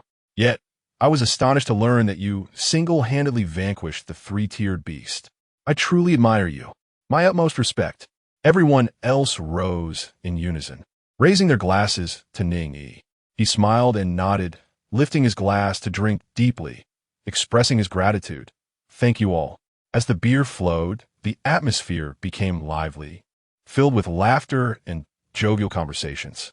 After several rounds of drinks, Li Mingzhi suddenly remarked, Ning Yi, with your stellar exam results, you are bound to participate in the peak examination in Yanjing. You must be wary of a few individuals. Ning Yi, intrigued, leaned in closer to hear more, and the others turned their attention to Li Mingzhi, curious as well. Li Mingzhi continued, in Yanjing, alongside Long Jing, Han Dong, and Ma Bei. We must not forget that fierce girl from Linchong City. In total, there are 5 individuals you must regard with utmost seriousness. The peak examination allows for combat between candidates. The victor can claim half of the loser's points. Therefore, if you can strategically avoid them, securing a place in the top 20 should be quite feasible. Let's first discuss the contestant from Linchong City. As night descended, Lu Ziyu arranged for bodyguards to escort Ning Yi and Jiang Yifan back to the Xinyue community. Jiang Yifan, having indulged too much, bore a flushed complexion and could barely stand. Although Ning Yi's face was slightly reddened, he had not succumbed to intoxication. He detested losing control, as drunkenness would strip him of his fundamental judgment. A moderate amount sufficed. He needed to expedite his ascension to the 2nd tier. The pinnacle examination had a capacity limit of level 25. Therefore, before July 6th arrived, he aimed to elevate both his own energy level and the ranks of his 2 specialized weapons to level 25. Upon their return, Ning Jiqiang and Ning Wenyu, who had been seated on the living room sofa, sprang to their feet. Xiaoyi, tell your aunt the truth. Did you really score 10,000 on the college entrance examination? Ning Wenyu's eyes sparkled, as if she were meeting Ning Yi for the first time. Ning Yi noted affirmatively. Yes. Then why didn't you mention it? Ning Yi, feeling helpless, replied, I intended to share it right after getting off the school bus. But aunt, you asked me to wait. Ning Wenyu seemed to reflect on this. It appears to be true. Ning Jiqiang was now grinning from ear to ear. Although he had already received confirmation from Su Jiangwo, hearing Ning, he stated himself brought him greater reassurance. Ning Jiqiang quickly added, by the way, Xiao, while you were out dining, someone from the Ability Bureau came by and delivered a large box for you. It should contain energy crystals. We VE placed it in your room. Ning Yi's eyes lit up. Great, I've been waiting for these crystals. The energy beast he had defeated in the virtual college entrance examination would be uniformly converted into energy crystals and handed to the examinees after the examination concluded. Yifan is in our care. Xiao Yi, you should go rest, Ning Wenyu said with a smile. Ning Yi nodded and promptly entered his room. Indeed, there was a white metallic box waiting for him. This was made of lead bismuth alloy, which could isolate energy conduction. The Ability Bureau, military, and private companies utilized containers crafted from lead bismuth alloy for the prolonged storage of energy crystals. However, the current lead bismuth alloy was still insufficient to completely block energy conduction. Over time, there would inevitably be some depletion. Ning Yi opened the box, and a rich wave of energy surged forth. He raised his wrist to check the reading on his Ability Bureau watch, and a number quickly emerged. 3,649. That is approximately 1,000 more than I anticipated. What's going on? Ning, he was somewhat taken aback. 0-tier energy beasts, which included levels 1 to 9, contain an average of 4 units of energy in their brain crystals. First-tier beasts averaged 8 units, second-tier beasts averaged 20 units, and third-tier beasts averaged 50 units. He had defeated at least 100 second-tier beasts in the abandoned city, along with various first-tier and 0-tier beasts, which should yield around 2,500 units of energy crystals. Just then, he noticed a new message on his Ability Bureau watch. Upon opening it, he found a notification from the Ability Bureau system. Esteemed in turn invincible Tyrannosaurus warrior, you have achieved remarkable results in the college entrance examination in Jiang City. The Hanan Abilities Bureau has graciously approved a reward of 1,000 units of ability crystals. Please be attentive to receive this. Ning Yi's eyes sparkled with delight. How fortuitous! Such a windfall has arrived at an opportune moment. On his way back, he contemplated the prospect of advancing to the second tier, and, Having consulted the Ability Bureau's watch, he learned the specific requirements. Advancing to the second tier necessitates 2,000 ability crystals, a sum he had anticipated would be sufficient. However, the remaining materials required for advancement also possess considerable value. A rough estimate suggests an additional 600,000 is needed. He had initially intended to approach his aunt for a loan of 600,000, promising to repay her later. Given his current potential, reaching the third tier would enable him to swiftly settle this debt. Yet, it now appears unnecessary. The surplus of over 1,000 ability crystals could easily be sold for profit. Such commodities are always in demand. Listing them online guarantees eager buyers. Each unit of ability crystal can fetch between 500 to 700 yuan, and during certain periods, the price may surge to 1,000 yuan.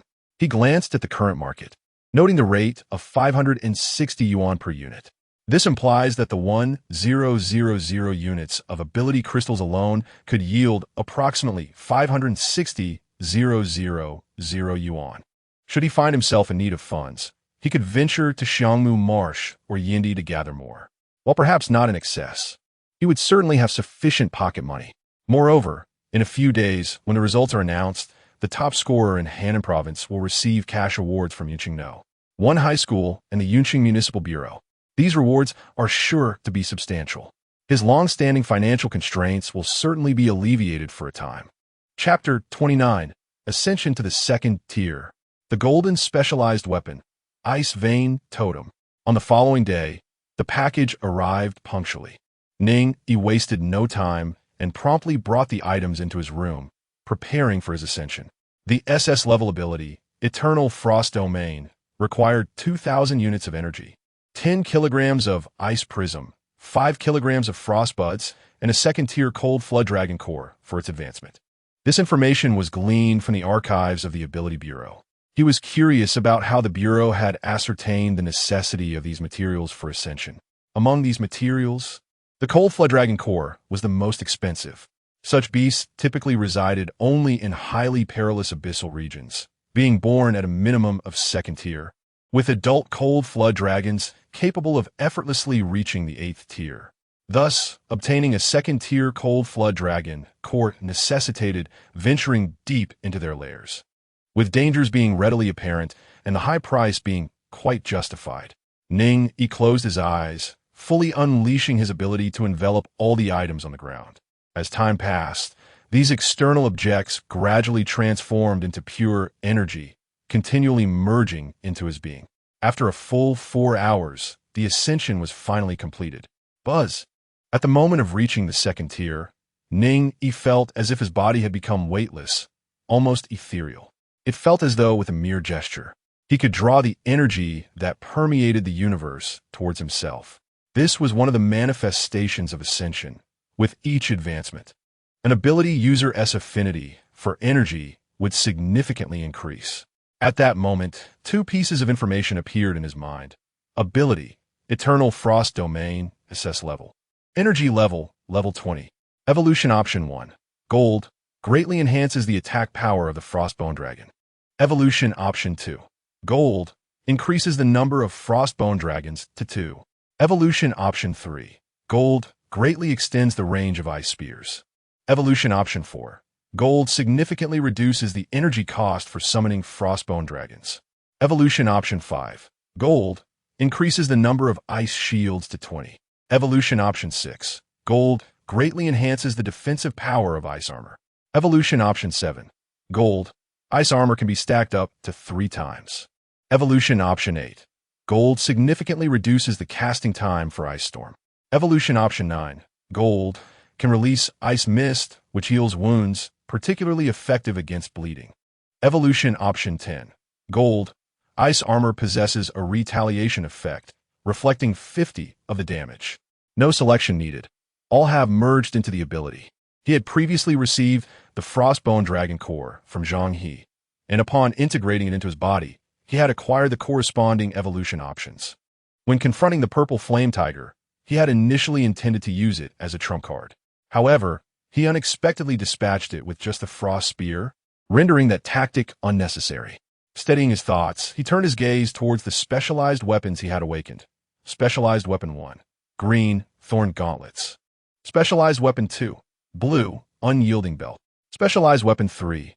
Gold, Ice Vein Totem. Specialized Weapon 4. Blue, Ice Crystal Grimoire. Specialized Weapon 5. White Cast Iron Greatsword. The message indeed underwent the same transformation as before, first descending into chaos and then reassembling. Ability, Eternal Frost Domain, SS level. Energy level, level 20. Special Weapon, Frost Soul Spear 9, Ice Vein Totem 9.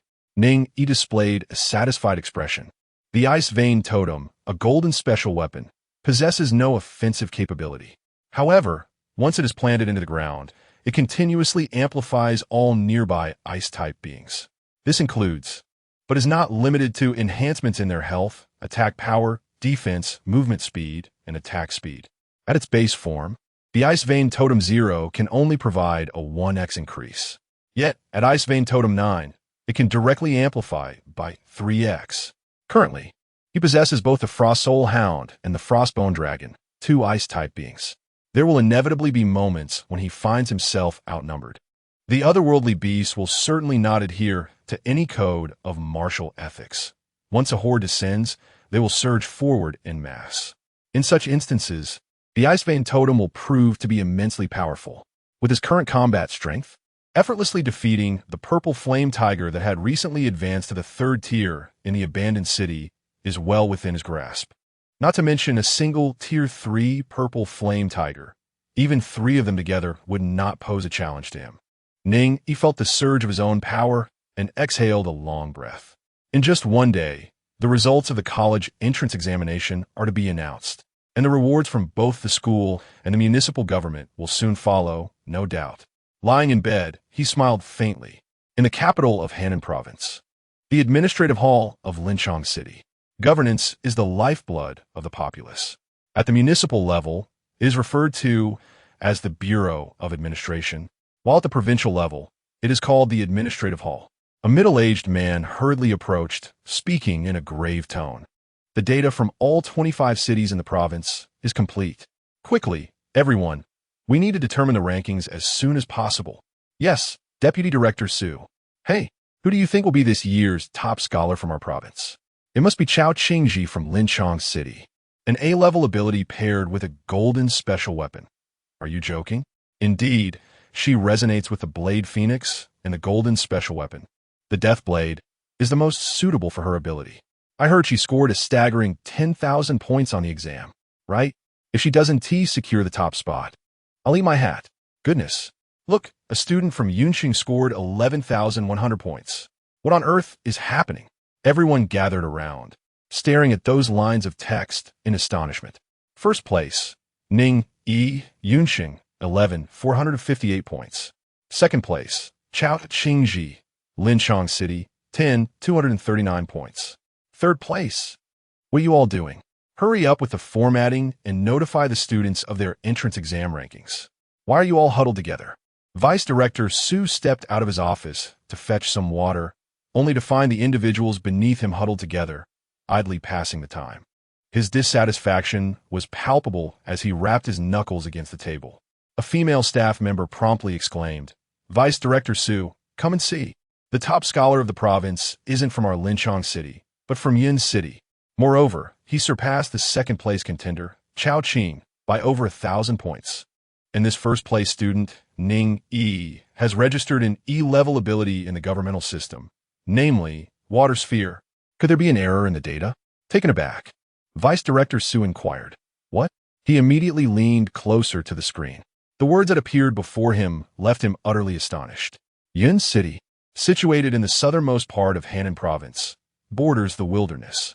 Since the abyssal invasion and the subsequent celestial upheaval, the planet has expanded significantly, giving rise to numerous lands uninhabitable by humans, teeming with the ominous presence of monstrous creatures. Being on the frontier, Yin City is particularly vulnerable to attacks from these beasts. Under such dire circumstances, the city's permanent population is sparse, and its economic development has suffered. In previous years, if a few individuals managed to rank among the top 100 in the province, Director Zhao of the Yun City Administrative Bureau would have been overjoyed. Yet now, a provincial top scholar has emerged, and to top it off, achieved this with an E-level ability. How could this be possible? Vice Director Su stated with gravity. The virtual college entrance examination system has been in stable operation for a decade. Minor glitches may occur. However, each Region S examination is recorded on video. Let us retrieve Ning Yi's video data. It will clarify everything. Chapter 30. Chao Qingji's golden dual weapons. The staff members under Vice Director Su were preparing to extract the video data. However, after several attempts, their expressions shifted noticeably. What's wrong? Vice Director Su furrowed his brows once more. You should come and take a look yourself. He moved closer to the screen, and upon seeing the prominent words top secret, his face displayed a look of astonishment. Log in with my credentials and check it, he commanded in a low voice. The staff member nodded and tried again, yet still could not access the data. Vice Director Su's confusion deepened. Why would the video data of a candidate be classified as top secret to the extent that even he, the Vice Director of the Provincial Affairs Office, was not authorized to view it? He glanced at the lower right corner of the top secret label, where 2 lines of small text indicated the Hannan Provincial Ability Bureau and the Southeastern Military Region. This meant that the examination video data of Ning Yi from Yun City was jointly classified as top secret by the Hannan Provincial Ability Bureau and the Southeastern Military Region, prohibiting access to outsiders. Suddenly, he began to understand. In recent years, many emerging talents had met with untimely demise, most of which were related to the Secret Blood Association. Ning Yi's true abilities were certainly not E-level. Otherwise, it would be impossible for him to achieve over 11,000 points, surpassing even Chao Qingji. The actions of the Hannan Provincial Ability Bureau and the Southeastern Military Region were intended to protect Ning Yi. Vice Director Su waved his hand, stating, "There is no issue with the data. Let us notify all candidates according to this ranking." The staff members were momentarily stunned, and an older staff member could not help but remark, "But Vice Director Su, Chao Qingji is your niece. Do you really believe she would be surpassed by an unknown individual? Little Chao has grown up before our eyes. I simply cannot accept it." Vice Director Su chuckled. "There are always those more talented and higher mountains beyond hills. Everyone, let the data speak for itself. Notify the candidates." With that, he returned directly to his office. A young staff member sighed. Vice Director Su is truly composed, not even questioning it. Composed? He just stepped out to get hot water. He forgot to take his teacup back, the older staff member replied leisurely. Perhaps he is in the office right now, making calls to inquire about this matter.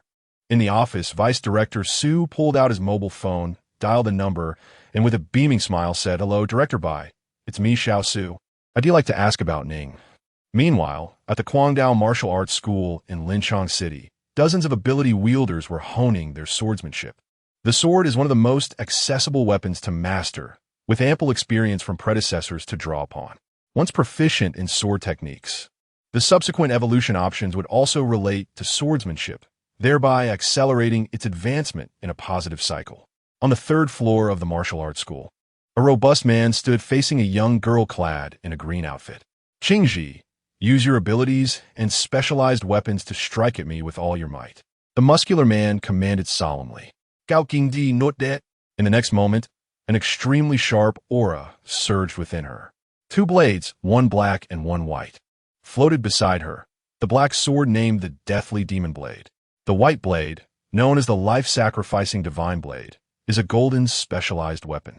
With a single utterance, Chao Qingji unleashed a swift dual strike, the black and white arcs of blade light nearly filling the entire training room. The clash between the blade light and the robust man produced a resonant sound akin to the meeting of gold and iron. Had it not been for the soundproofing materials adorning the walls of the training room, the force of this strike would have reverberated throughout the entire Guangdao Martial Arts Academy. Chao Qingji lifted her gaze towards him. The sturdy man chuckled. "Splendid. Truly formidable. Qingji, since awakening your 2 golden specialized weapons, your combat prowess has grown exponentially. If my specialized weapon were not a shield, I might not have been able to withstand your assault. Once you ascend to a 3rd-tier ability user, I, as a 4th tier, may not stand a chance against you." Chao Qingji nodded, choosing not to elaborate further. The robust man laughed heartily, Qingji, your reticence is rather unbecoming. You ought to amend this habit. Chao Qingji expressed her disinterest in changing. The man shrugged, by the way. The results of the college entrance examination should be out by now, right? You must allow me to take a photo to share on social media. Soon, I will be known as the one who taught the provincial top scorer. Chao Qingji nodded in agreement. All right, here it comes. She felt her phone vibrate, retrieving it from her pocket. Upon opening it, she discovered a message from the Hannan Provincial Government Office addressed to every candidate. Hello, Chao Qingji. Congratulations on achieving second place in Hannan Province. Chao Qingji's expression stiffened. Her face, while strikingly beautiful, often bore little expression. Even when frozen, no one could discern her feelings. The academy director, grinning, inquired, "Did you seize the top spot?" "Let me see." Chao Qingji hesitated momentarily, but ultimately shook her head. "Second place." The director was taken aback. "What? Did you not score over 10,000 points? How can that possibly yield second place?" Chao Qingji immediately began to gather her belongings, ready to depart. The director, bewildered, exclaimed, "Hey, where are you going?" Chao Qingji replied, "To slay beasts." Watching the young girl in green vanish in the blink of an eye, the director could only shake his head in resignation, muttering, who on earth could have overshadowed Chao Qingji? Meanwhile, in Yun City, Ning Yi was enjoying a bowl of beef noodles downstairs when he suddenly received a text message. Upon opening it, he found it to be a notification from the provincial government office. "Dear Ning Yi, congratulations on achieving first place in Hannan Province." A smile spread across his face, and he felt a surge of excitement. A provincial top scorer. What honor! An accomplishment that had once seemed elusive was now within his grasp. Just then, his phone rang. It was Su Jiangwo calling. As soon as he answered, Su Jiangwo's jubilant voice came through. "Ning Yi, congratulations. You have brought glory to Yun City and our first high school by securing the provincial top spot." Although they had long suspected Ning Yi would claim the title, receiving the confirmation lifted a weight from their hearts. Su Jiangwo continued, "Tomorrow, the municipal government office will hold an award ceremony on our school's playground, attended by the top 100 scorers from Yun City. You, as the provincial top scorer, must attend." Ning Yi's eyes sparkled with excitement as he reassured the principal of his presence. The following day, Ning Yi arrived at the first high school as per his usual routine. The atmosphere was vibrant, adorned with colorful decorations and a grand banner proclaiming the remarkable achievement of Ning Yi, who had secured the title of provincial champion with a score of 11,458. As he made his entrance, sharp-eyed students quickly recognized him. Ning Yi is here. The provincial champion has arrived." "How impressive," exclaimed one student. "I sit right behind him in class." Enthusiastic students and parents crowded around Ning Yi, leaving him both amused and bewildered. At that moment, four burly men pushed through the throng, creating a path for him. Ning Yi finally breathed a sigh of relief. "Congratulations, Ning Yi," the leading man exclaimed with a hearty laugh. "Do you remember me?" Ning Yi's eyes lit up in recognition. "You are Captain Feng Yuan from the Haifeng Security Company." Feng Yuan's face beamed with excitement, his gaze filled with respect. "I never imagined that I would be saved by the future provincial champion back then. I heard from Principal Su about your achievement. I told my son, but he didn't believe me, insisting that it must be a case of sharing the same name.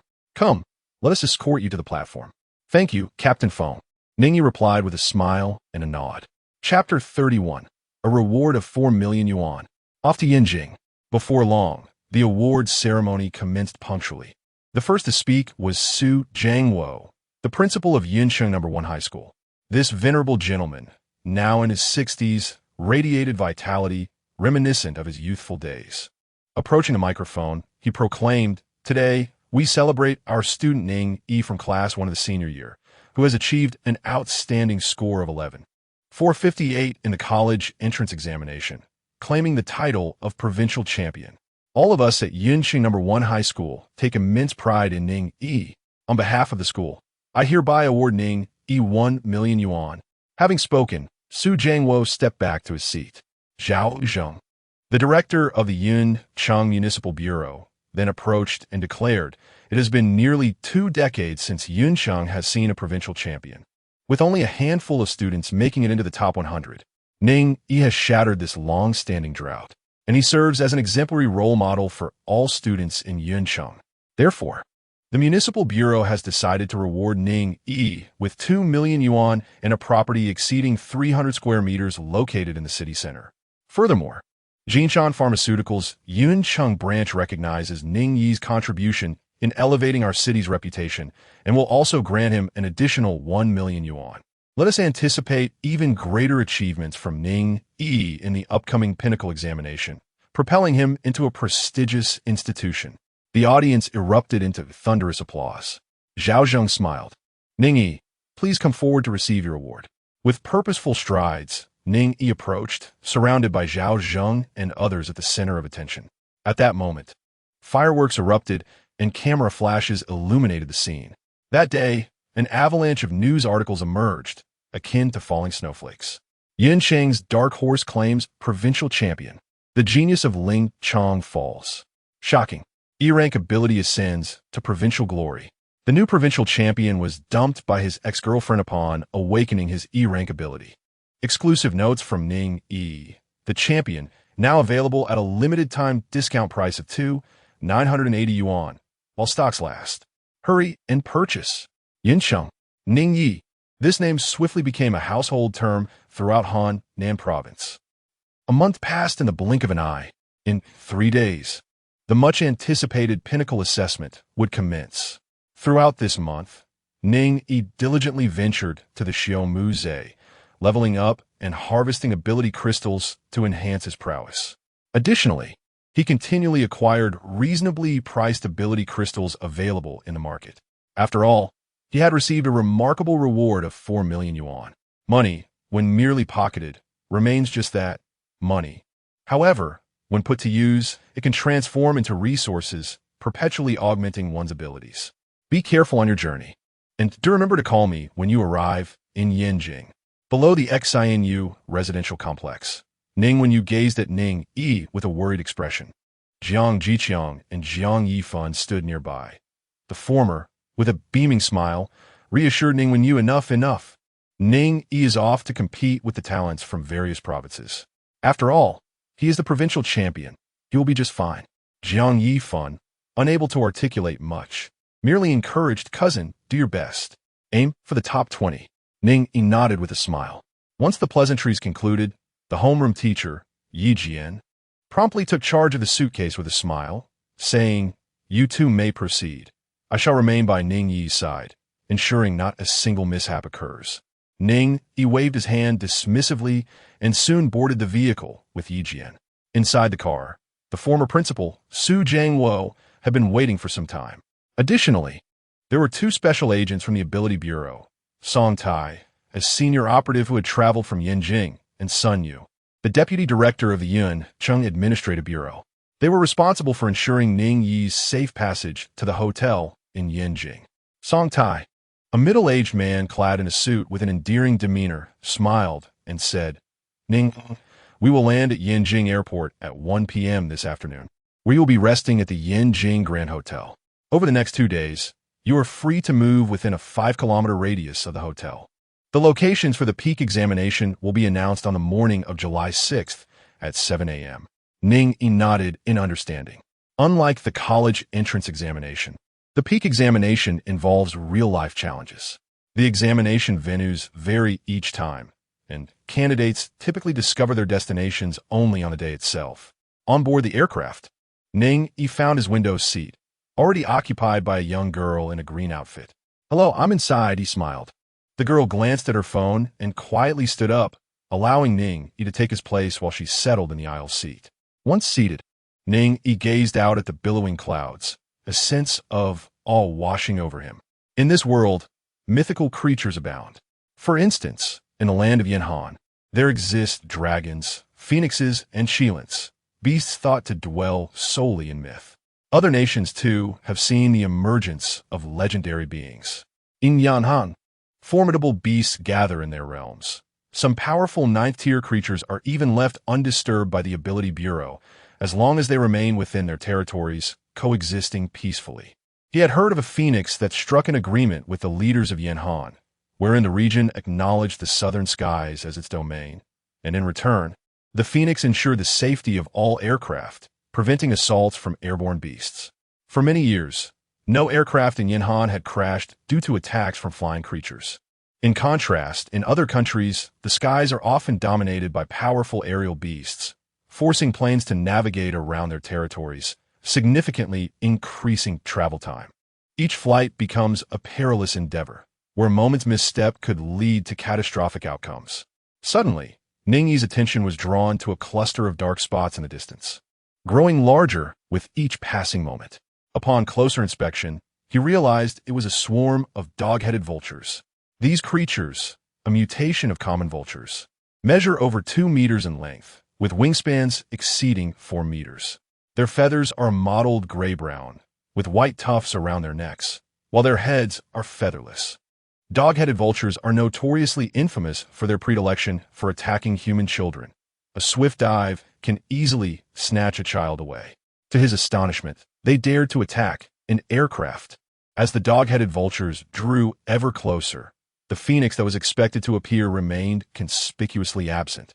The remaining passengers by the window soon noticed the unusual occurrence, and panic ensued among them. Yi Jian and Sun Yu immediately spoke up to soothe those around them. Song Tai promptly rose to find a flight attendant. Soon, a voice resonated through the intercom.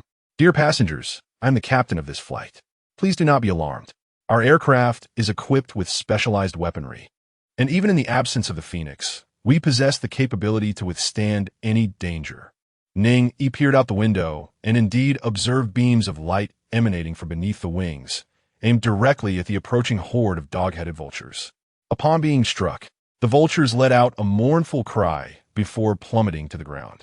However, the sheer number of dog-headed vultures remained overwhelming. Suddenly, a sound akin to nails scraping against a chalkboard pierced the air. Ning Yi's expression shifted as he realized it was the claws of the vultures scraping against the aircraft's fuselage. He abruptly noticed the demeanor of the girl in the green attire beside him transforming into one of fierce determination, as if she were a blade poised to be unsheathed. A female passenger in the front row suddenly shrieked. Chapter 32. The Phoenix Appears. A glimpse of wonder.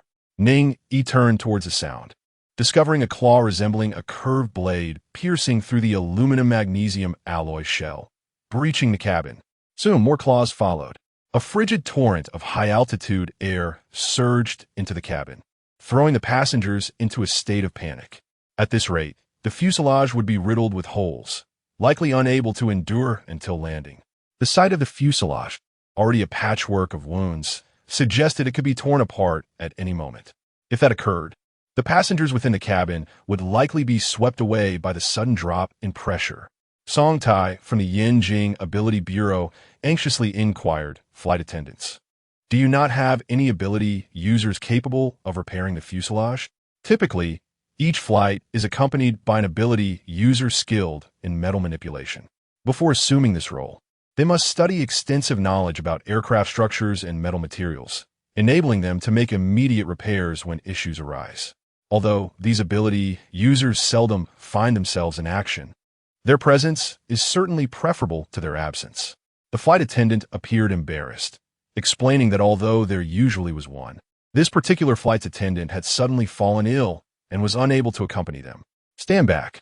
Without hesitation, Ning Yi struck the fuselage fiercely, unleashing a chilling aura that solidified the area riddled with holes. An increasing wave of cold emanated from his hands.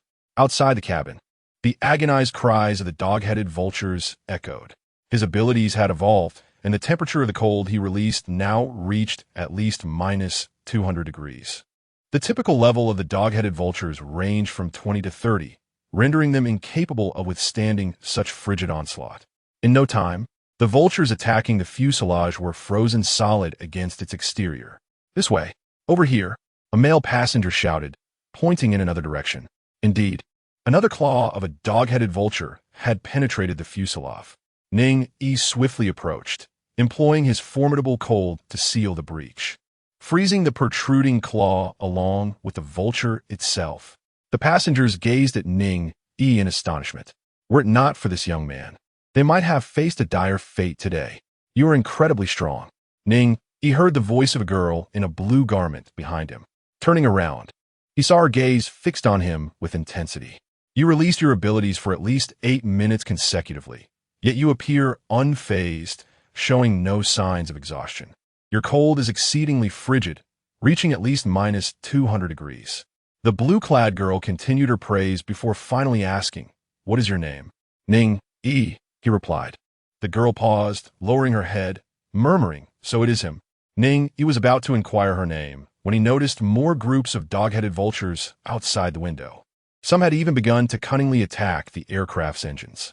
His brow furrowed immediately. If they were merely assaulting the fuselage, he could continue to patch it. However, the engines were far too intricate.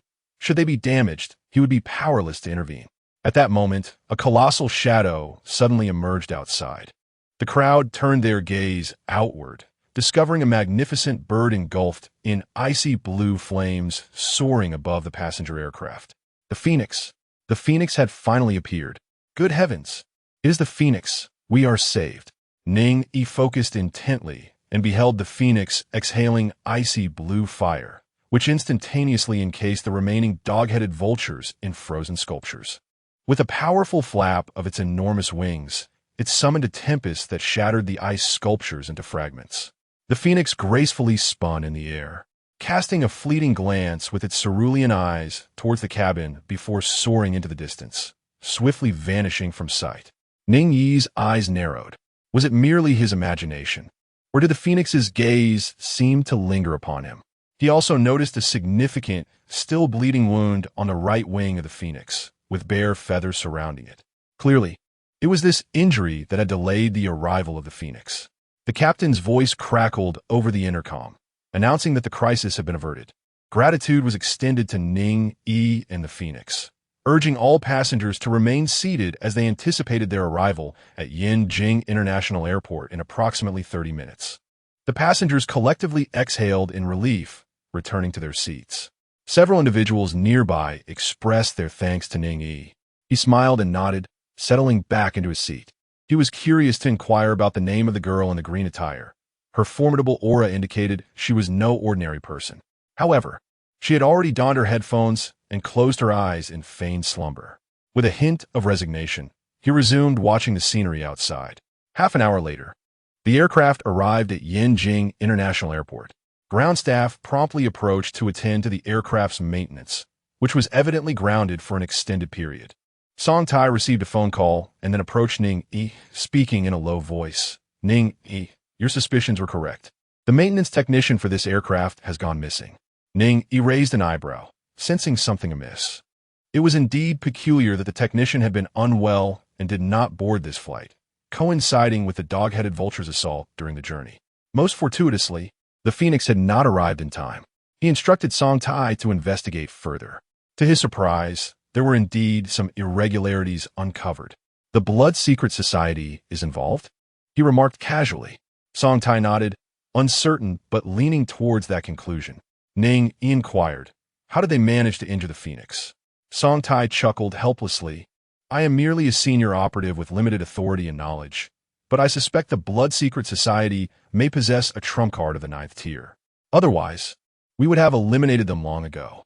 Ning Yi acknowledged this point. "Come, Ning Yi, along with Teacher Yi and Deputy Director Sun. I shall escort you to your hotel." "All right." Moments later, the group arrived at the hotel. Ning Yi was assigned to room 502, while Yi Jian and Sun were in 504. As he opened the door and prepared to enter, he noticed a girl in green approaching, stopping in front of room 512 diagonally across from him. "You truly have come to participate in the peak examination," Ning Yi remarked with a smile. The girl in the azure attire nodded, asserting, "I will defeat you." With that declaration, she retreated into her chamber. Ning Yi chuckled softly and followed suit, entering his own room. He had a reasonable suspicion about her identity. During a gathering at the Imperial Hotel, Li Mingzhi had mentioned individuals to be wary of, one of whom was the formidable Chao Qingji from Lingchong City. She possessed piercing eyes, favored garments of blue, and was reticent, preferring silence whenever possible. The girl in blue epitomized these characteristics in every respect. The peak examination, indeed, ignited his anticipation for encounters with extraordinary talents. A smile graced Ning Yi's face as he settled down. In room 512, an adult woman seated herself beside Chao Qingji. She was Yi Xiang, the head of Chao Qingji's class. Qingji, the Yanjing Ability Bureau has sent word. The incident with this flight was no mere accident. It is highly probable that it was orchestrated by the Blood Secret Society, targeting you, she informed. Chao Qingji nodded, inquiring about Ning Yi. Yi Xiang shrugged, explaining. Ning Yi's ticket was purchased by someone else, and the information regarding him is classified. They were unable to uncover anything. She continued, we owe him a debt of gratitude. Chao Qingji acknowledged this with a nod, yet added, however, I cannot afford to hold back during the peak examination. Yi Xiang laughed, but Chao Qingji shook her head, declaring, I will exert my utmost effort, for I cannot be certain of victory against him. Yi Xiang was taken aback, as it was the first time she had witnessed Chao Qingji candidly admit that another might surpass her. Chapter 33, Hostility. Zhou Mingrong from Longjing. The following morning, Ning Yi rose early and made his way to the second floor of the hotel, where breakfast was served. Having heard that the Cantonese dim sum here was exceptionally authentic, he had come specifically to indulge. In no time at all, the small round table before Ning Yi was laden with a generous bowl of steaming beef congee, 2 bamboo baskets of siumai, a plate of crystal shrimp dumplings, golden sponge cake, crispy spring rolls, and 5 char siu bao. Since advancing to a second-tier ability user, he had noticed his appetite growing substantially, and this was merely breakfast. Lunch and dinner would demand even more.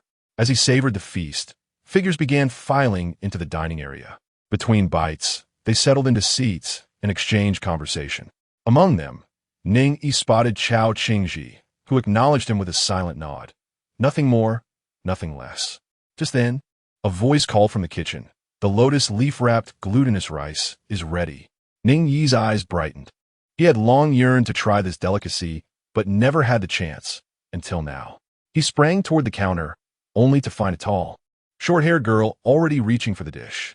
Her sun-kissed skin glowed with health, her attire casual, yet revealing a toned midsection. Her arms and legs bore the sculpted definition of someone far stronger than her peers. Clearly, her physical prowess was formidable. That's mine, Ning Yi frowned. The girl glanced at him and smirked. Let me have this one. You can wait for the next batch. Ning Yi shook his head. No, I ordered it. If you want some, wait your turn. Her smile stiffened. What is the harm in letting me go first? It's just another 10 minutes. Golly, Ning Yi replied. Put it down.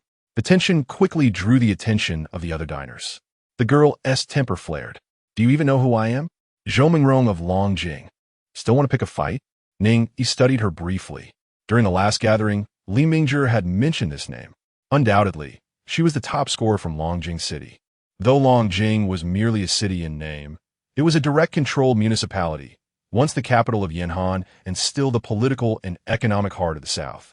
Among Yanhan's 2 capitals and 41 provinces, Yanjing and Longjing stood apart, breeding countless prodigies and powerhouses. Zhou Mingrong mistook his silence for fear and sneered. Do me this favor, and during the peak assessment, I'll return it, spare you some trouble. She turned to leave with the dish, but Ning Yi seized her wrist. I just didn't expect the top scorer of Longjing to be so shameless. Enraged, Zhou Mingrong swung her palm toward his chest. Her ability, the A-ranked Terror Bear Resonance, had earned her the nickname Muscle Queen. The Terror Bear, a beast that could reach 6-tier maturity, stood over 6 meters tall, equivalent to a 2-story building. The weight exceeds 3 tons. A single slap could effortlessly obliterate a compact car. Its defenses are equally formidable.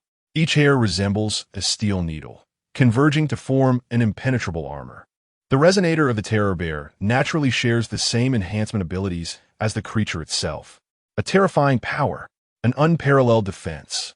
When Zhou Mingrong brought her palm down, even without exerting her full strength, it was sufficient to injure the internal organs of an ordinary person, causing them to vomit blood on the spot.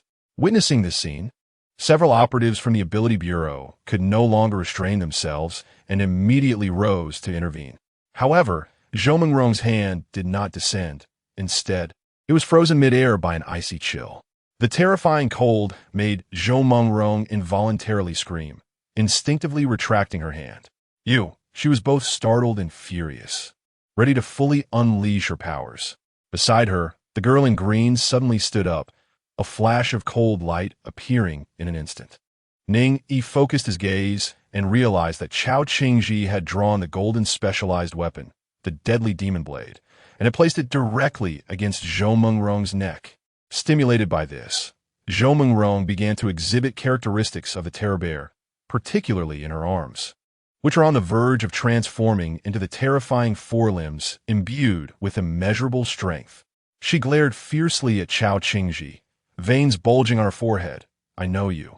Chao Qingji from Hannan. Are you also going to stop me? Chao Qingji, expressionless, replied, Move, and I will strike. What the hell? Including Song Tai. 3 operatives from the Ability Bureau felt a headache coming on and quickly stepped forward to intervene. After all, their levels were higher, with each at least at Tier 3. And Song Tai was a Tier 4 ability user. In just a few moments, they separated Chao Qingji and Zhou Mengrong. Ning Yi spoke solemnly. She initiated the attack first, and her actions are unjustifiable. If I do not retaliate and sustain injuries, my chances of reaching the peak exam would be virtually non-existent. Chao Qingji merely acted out of righteousness. This matter does not concern her. The 3 of you from the Ability Bureau, you should understand this. Song Tai and the others nodded with wry smiles. They certainly comprehended the situation. However, Zhou Mengrong's family wielded considerable influence. Had the two not come to such a near-violent confrontation, they would not have wanted to intervene. Quickly take her back to rest and tend to the frostbite on her arm, Song Tai instructed his colleagues. After much persuasion, they managed to lead Zhou Mengrong away. Thank you, Ning Yi smiled. It was the least I could do. Chao Qingji nodded in acknowledgement. This incident could be considered a mere interlude. Ning Yi returned to his position, resuming his enjoyment of the feast undisturbed. In fact, others began to regard him with curiosity, seemingly speculating about his identity. Who is that? How dare he confront Zhou Mengrong so boldly? Could he be Yin Xuezhou, the top scholar of Yinjing? I have seen Yin Xuezhou. He does not resemble that.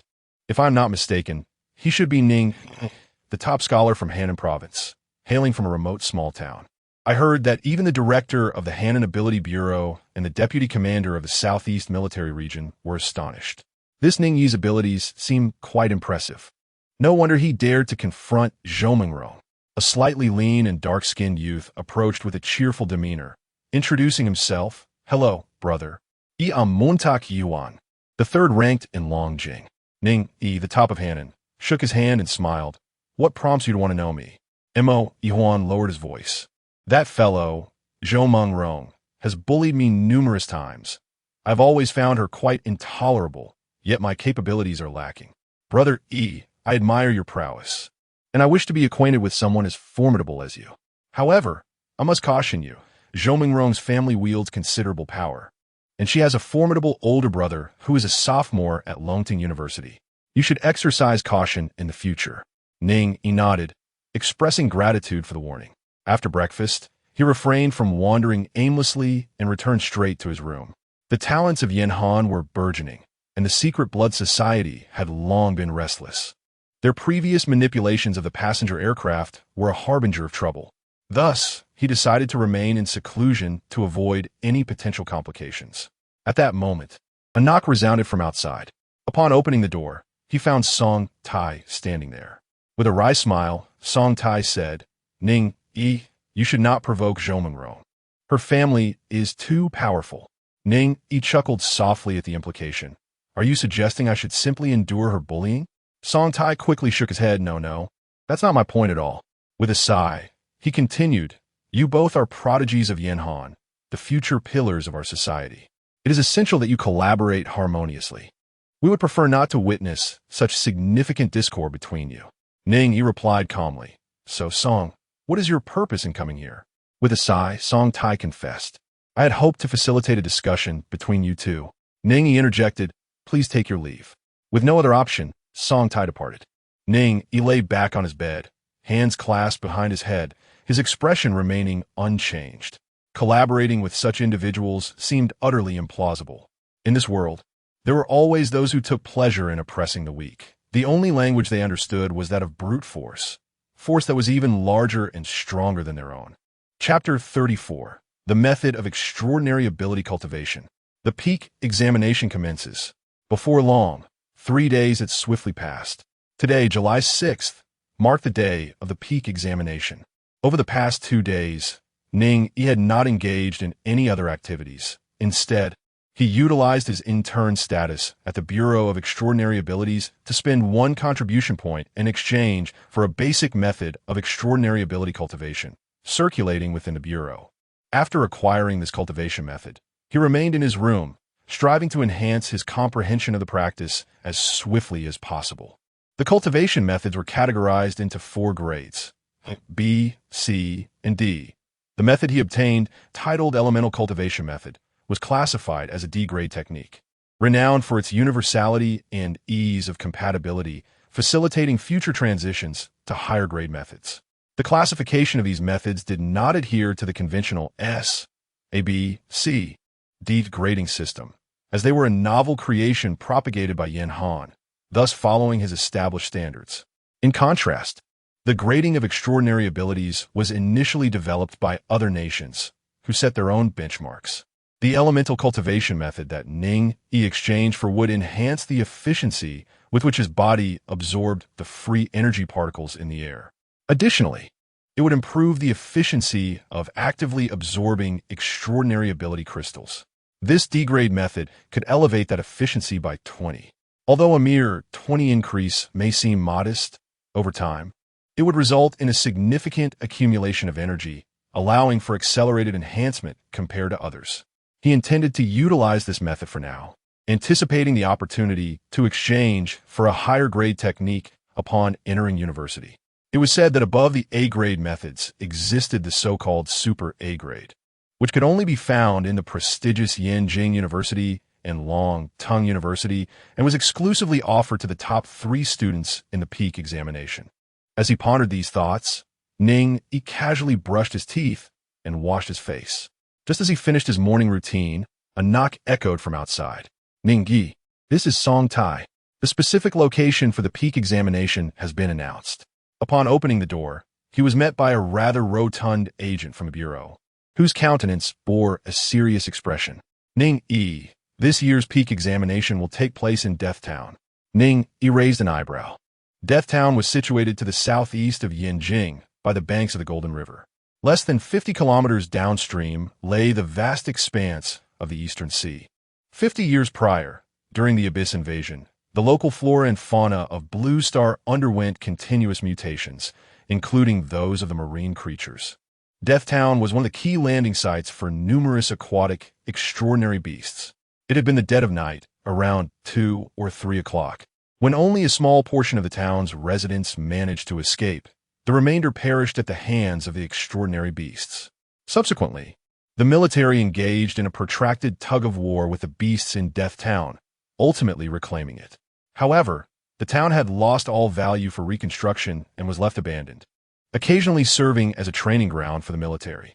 To think that this time, Death Town would be used as the venue for the peak examination, while the usual examination sites were disregarded. Was there some deeper significance behind this decision? Song Tai sighed and said, "Ning Yi, let us go. This may be the most arduous peak examination in nearly a decade." Ning Yi nodded, shouldered his backpack, and followed Song Tai. Inside the van, 2 individuals were already waiting. One was Chao Qingji, and the other, hailing from Linchong City, was named Chi Dao, a tall young man. Together with Ning, they constituted the top 3 of the college entrance examination in Henan province, namely, the champion, the runner-up, and the 3rd place. Chao Qingji merely nodded in silence. Chi Tuo smiled at him and said, "Ning Yi, it's a pleasure to see you." Likewise, Ning Yi replied with a smile. Once they were settled in, Song Tai took the wheel, accompanied by a vehicle from the Special Abilities Bureau for escort, and they headed straight towards Death Town. The van came to a halt in an open area outside Death Town. The doors swung open, and the trio disembarked in succession. Ning Yi surveyed the surroundings, noticing that every 3 meters stood a fully armed soldier, each one meticulous in their duty. It was not difficult to imagine that any nefarious approach would meet with a terrifying hail of gunfire. Before them loomed a nearly 5-meter-high electrified fence encircling Death Town, which spanned 40 square kilometers. The roars of exotic beasts echoed from within, as if declaring their existence. In the context of the examination, the mere sound of these roars would be enough to frighten students of a more timid disposition. However, the youths present were all prodigies from various provinces. Such scenes were far from novel to them. Rather than fear, they began to analyze the types of exotic beasts based on their roars. Behind the open area, a grand platform had been erected where dignitaries observing the peak examination gathered, all of them individuals of significant stature. Ning Yi recognized only by Dingbang, while the others remained unfamiliar to him. Clearly, Bai Dingbang had noticed him as well, giving a slight wave from distance. The other officials on the platform, upon witnessing Bai Dingbang's gesture, expressed surprise and cast a few more glances at Ning Yi. "Hello, Iga, Mo, Ihuan," cheerfully squeezed over to stand alongside Ning Yi, then lowered his voice to add, "Zhou Mongrong has instructed that should we catch sight of you in Death Town, we must do our utmost to retain you. She will rush over immediately." Ning Yi smiled and nodded. "Thank you for the warning." At that moment, a deep, resonant voice emanated from the loudspeakers. "Dear students, welcome to the examination venue for the peak assessment. I am Wan Renjia, the invigilator for this session." The candidates were taken aback. Wan Renjia was none other than the director of the Yin Jing Special Abilities Bureau, personally overseeing the examination this time. In previous sessions, it was typically the deputy director who fulfilled this role, making this year's exception noteworthy. Wan Renjia continued with a smile. This peak examination is set within Death Town, where the exotic beasts range from level 25 to level 40. Candidates are permitted to engage in combat, and victors may claim half of the loser's points. Let me also inform you that your points do not start from zero. They will build upon the scores you achieved during the college entrance examination. Thus, remember to hunt down those candidates who possess a considerable amount of points. Distribute backpacks to the candidates. As the words fell, a squad of soldiers stepped forward, presenting a black backpack to each candidate. Wan Renjia continued. Within the backpacks lies sufficient provisions and water for a day, a map, a high-pressure electric ball, and a watch. Every creature within the town of Death bears pheromones. By vanquishing them, points will accumulate on the watch. Additionally, one may occasionally encounter individuals clad in the uniforms of the Ability Bureau within the examination grounds. There is no need for concern, as there are agents patrolling the area. Should one encounter a life-threatening situation, promptly activate the high-pressure electric ball and remain in place. Nearby agents from the Ability Bureau will swiftly come to your aid. With that, esteemed candidates, you may now enter. With a command, the electrified gate momentarily flickered and slowly opened. The students, calm and unhurried, stepped forth with purpose. Subsequently, the gate closed and reactivated. From the 2 capitals and 41 provinces, a total of 129 candidates, upon entering the town of Death, vanished like a droplet merging into the ocean. Hundreds of small drones equipped with ultra-clear cameras swiftly followed, trailing each candidate. On the large screen of the platform, 129 images gradually emerged. Each candidate embarked on their own exploration of this dilapidated and foreboding town. Chapter 35, A Wager. Ning Yi's plan. Director Bai. Which talented individual has captured your attention this year? Is it that young lad from just now? Wan Jian glanced at Bai Dingbang, a subtle smile gracing his lips. Bai Dingbang nodded with a smile, affirming, "Indeed, his name is Ning Yi, the top scholar from Henan Province." Wan Jian understood instantly. He had perused the profiles of all 129 candidates and was well aware of Ning Yi's situation. Although he had awakened an E-grade ability, the options for evolution were remarkably strong, even surpassing Chao Qingji from Henan Province, thus securing the title of provincial champion. He surmised that his E-grade ability had likely evolved to A-grade, and the specialized weapon he awakened must be at least golden. Otherwise, it would be impossible for him to achieve the status of provincial champion. Wan Jian smiled and said, "Director Bai, let us adhere to our customary wager." The others nearby perked up their ears, eager to listen. Every year, these two would convene during the peak examination period and indulge in a friendly bet. a rare source of amusement for individuals of their stature. By Ding Bang's side, no more bets. I can't afford to keep losing to you every year. Director Jiang of the Yanjing Municipal Affairs Office chuckled. Ah, Wan, therein lies your folly. It's always you who emerges victorious. Who would wish to gamble against you? A flicker of pride crossed Wan Jian's eyes, yet he feigned modesty, replying, Oh, it's merely a stroke of luck on my part.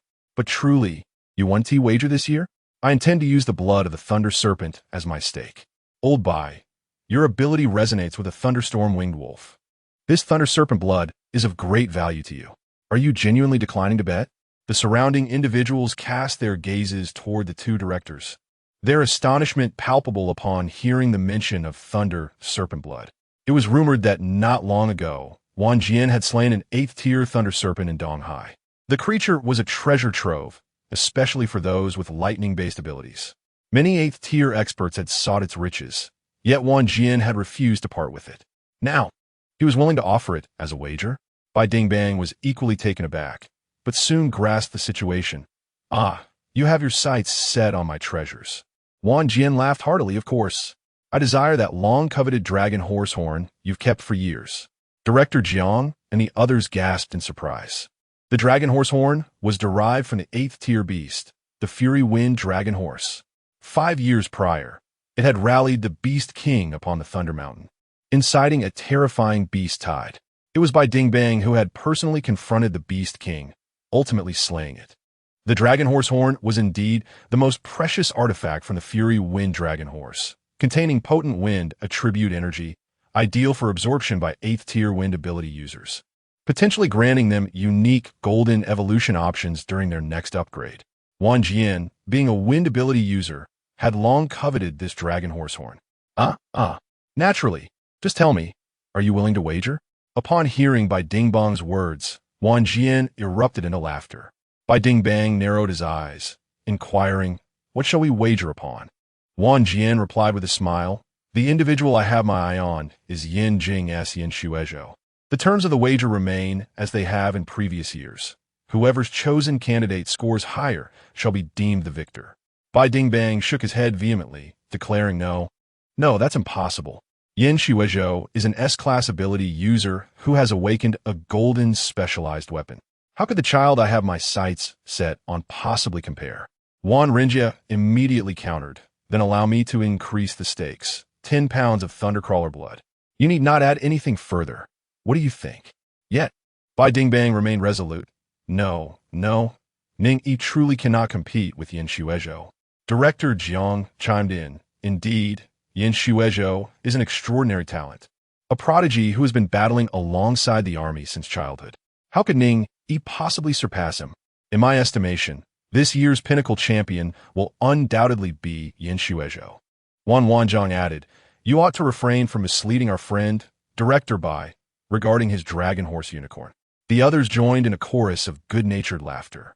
After some contemplation, Wan Rinjia proposed, Let us adjust the conditions. Ning Yi need not surpass Yin Shuezhou, but if he finishes within 5 places behind him, we shall consider that a victory for you. How does that sound? His tone exuded confidence, particularly in Yin Shuezhou's prowess. Director Jiang and the others nodded in agreement, expressing sentiments such as, This seems reasonable enough. Bai Dingbang clenched his teeth and declared, Since everyone agrees, I shall take the bet. He then gestured respectfully to an elderly man with silver hair. I would appreciate it if Director Jing could serve as our witness. Jing Fu, the director of the Ability Bureau in Longjing City, was the most senior and respected among the directors of all 41 provinces in Yanhan. Even the current head of the Yanhan Ability Bureau was a protégé trained by Jing Fu.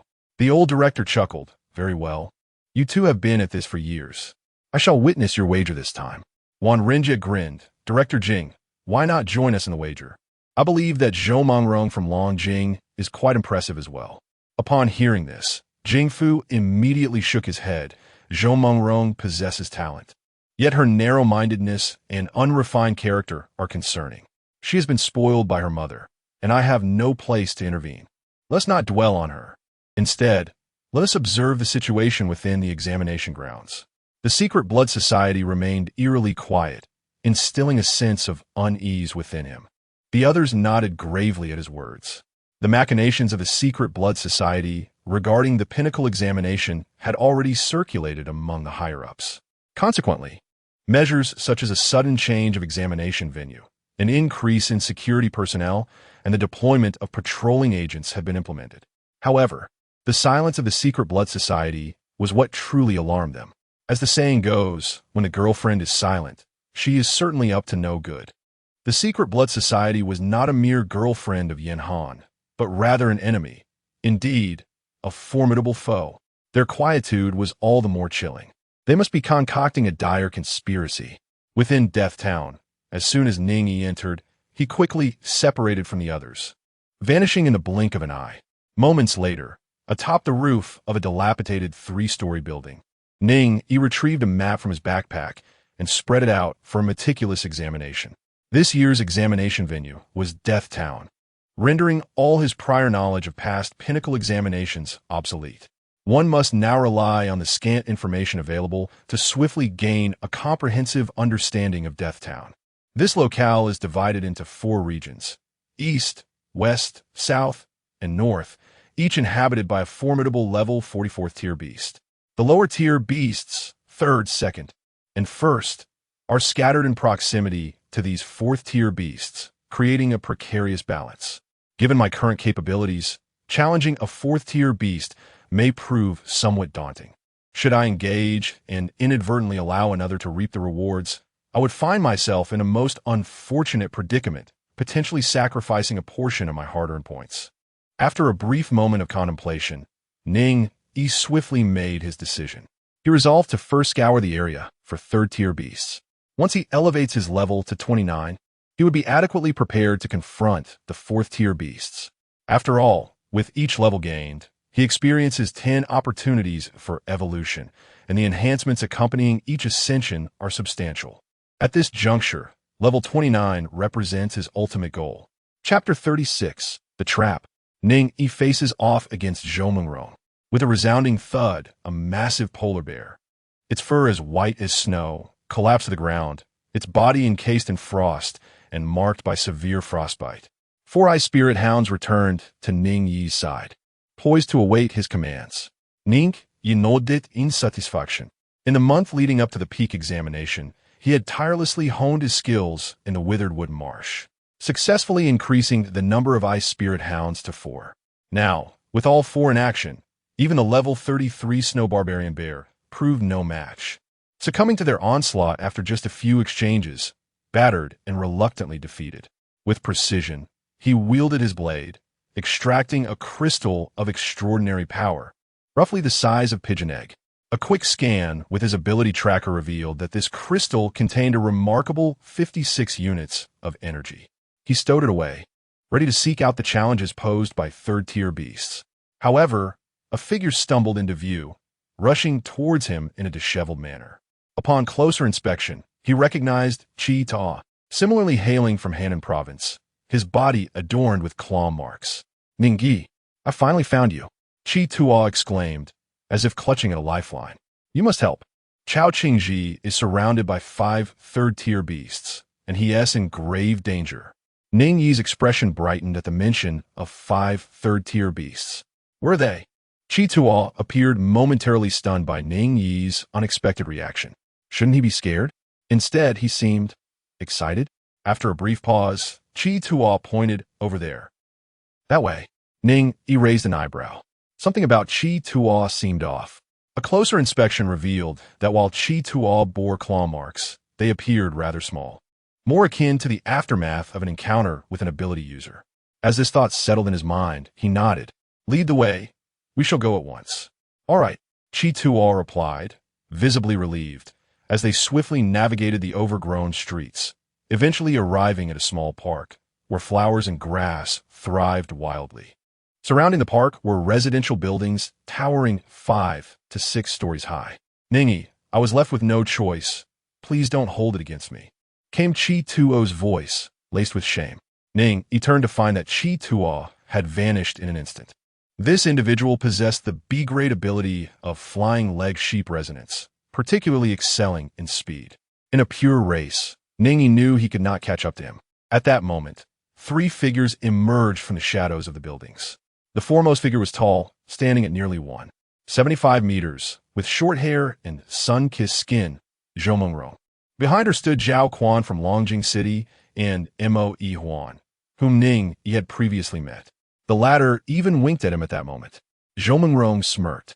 Ning Yi, you dashed into the examination arena so swiftly, yet here you are, ensnared in my trap.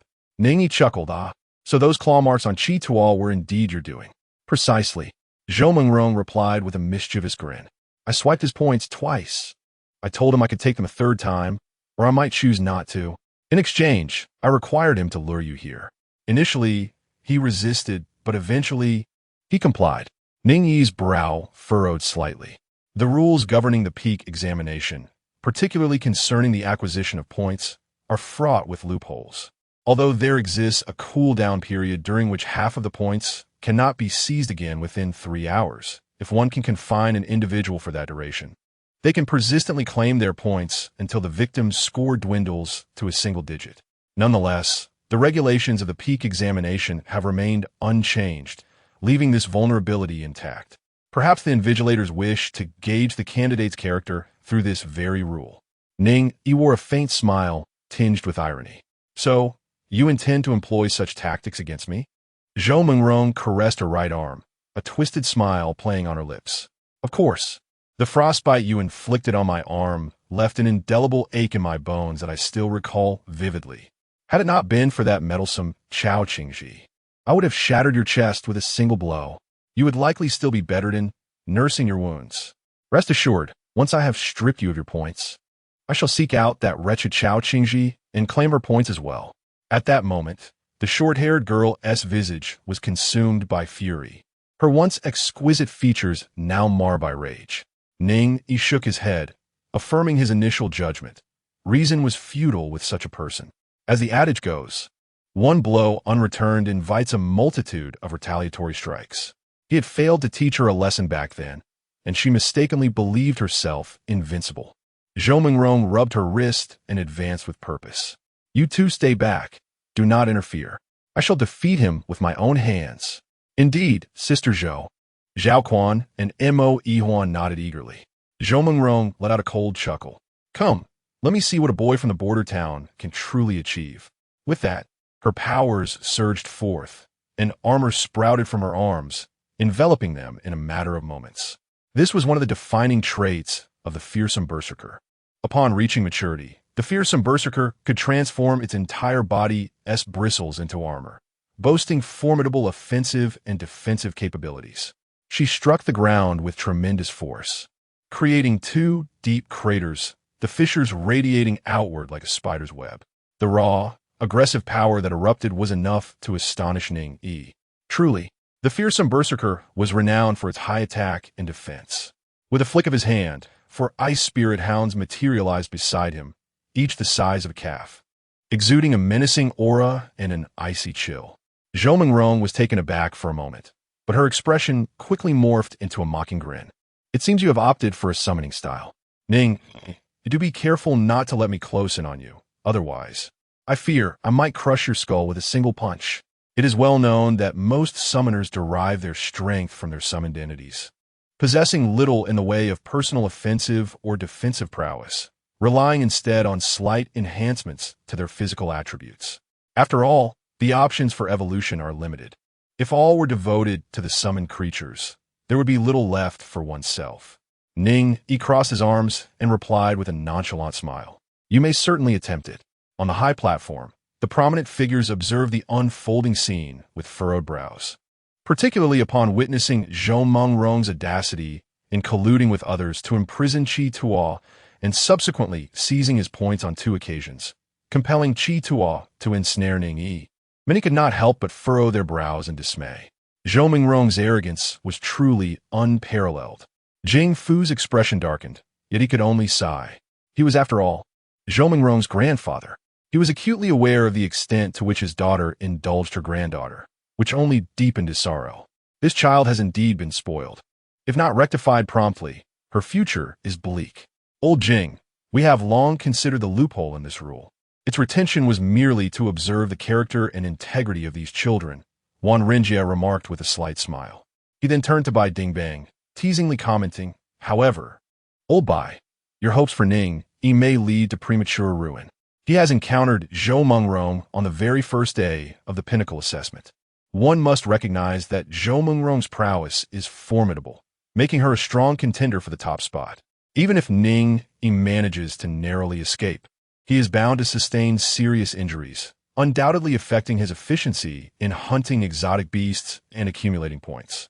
Bai Dingbang sighed heavily, alas. "I was blinded by your insistence on that 10-pound Thunderflood dragon's blood. I should not have wagered this time. Ning Yi is no match for Zhou Mengrong." Upon hearing this, Wan Rinjie felt a surge of satisfaction. "Look, those four-eyed soul hounds appear to be quite troublesome. Zhou Mengrong seems momentarily unable to shake them off." Director Zhang's voice, laced with surprise, captured everyone's attention. Wan Rinjie observed thoughtfully, "It appears she must resort to her specialized weapon. I recall that she awakened the golden specialized weapon, Angry Bear Belt."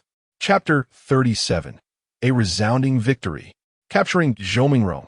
Within the confines of an old residential buildings park, observers Moe Huan and Zhao Quan were taken aback. The four ice spirit hounds, surprisingly agile, evaded Zhou Mengrong's colossal fists with remarkable finesse. Each time, they narrowly dodged the impending blows, yet their relentless bites left her with varying degrees of frostbite. At that moment, one of the hounds seized an opportunity, tearing a significant chunk of flesh from Zhou Mengrong's leg. In agony, she let out a piercing scream, her gaze towards Ning Yi now aflame with rage.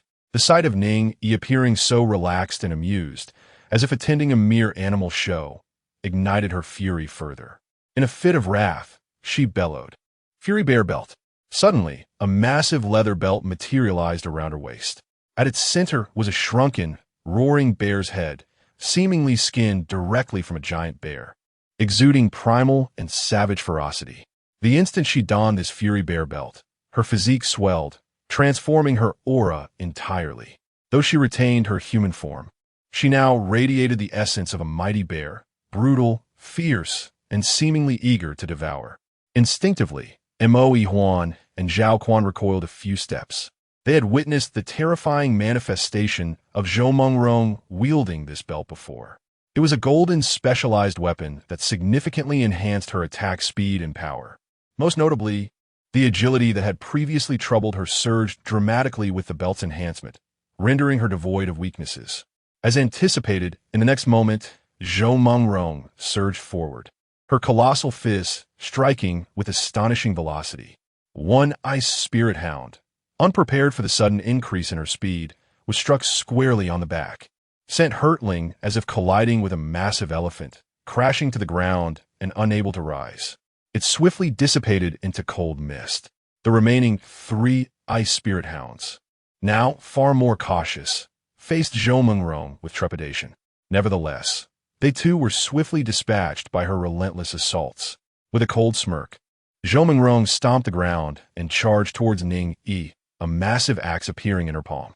The axe, exceeding 2 meters in length, was crafted from an entire vertebra, its blade adorned with 2 enormous canine teeth, embodying an aesthetic of primal strength akin to the Fury Bear Belt. With a thunderous roar, she declared, "Giant Bear Battle Axe," and swung it downwards. In her estimation, once she closed the distance to Ning Yi, a summoner-type ability user, victory would be assured. Ning Yi narrowed his eyes, realizing why Zhou Mengrong possessed such audacity.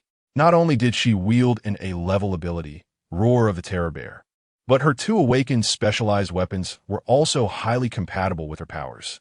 The Fury Bear Belt was a golden specialized weapon, while the Giant Bear Battle Axe was of purple grade, both of exceptional quality. With such enhancements, Zhou Mengrong undoubtedly stood among the elite of the 129 candidates. Gazing at the furious battle axe slicing through the air, Ning Yi smiled faintly, extending his hand to grasp the weapon that materialized from thin air, a manifestation of his unique power. The specialized weapon of an ability user, being a direct projection of their abilities, can be stored within their body, summoned at will without occupying physical space. In Ning Yi's palm lay a colossal spear radiating an icy chill, exuding an aura that demanded distance and respect. Feeling the penetrating cold, Zhou Mengrong was astonished to realize that her blood flow had become sluggish, the once thrumming heat within her veins now feeling as if it had been diluted with ice water. The fierce momentum that had surged through her began to dissipate. Sensing something amiss, she did not retreat. Instead, she gritted her teeth and swung her axe with all her might.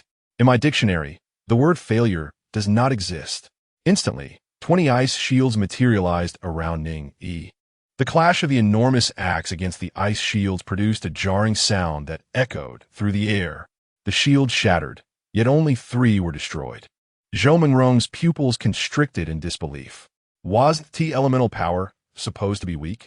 The defensive strength of these ice shields surpassed all her expectations. In her ear, Ning Yi's indifferent voice cut through the tension. Finish with your swing? Now it's my turn.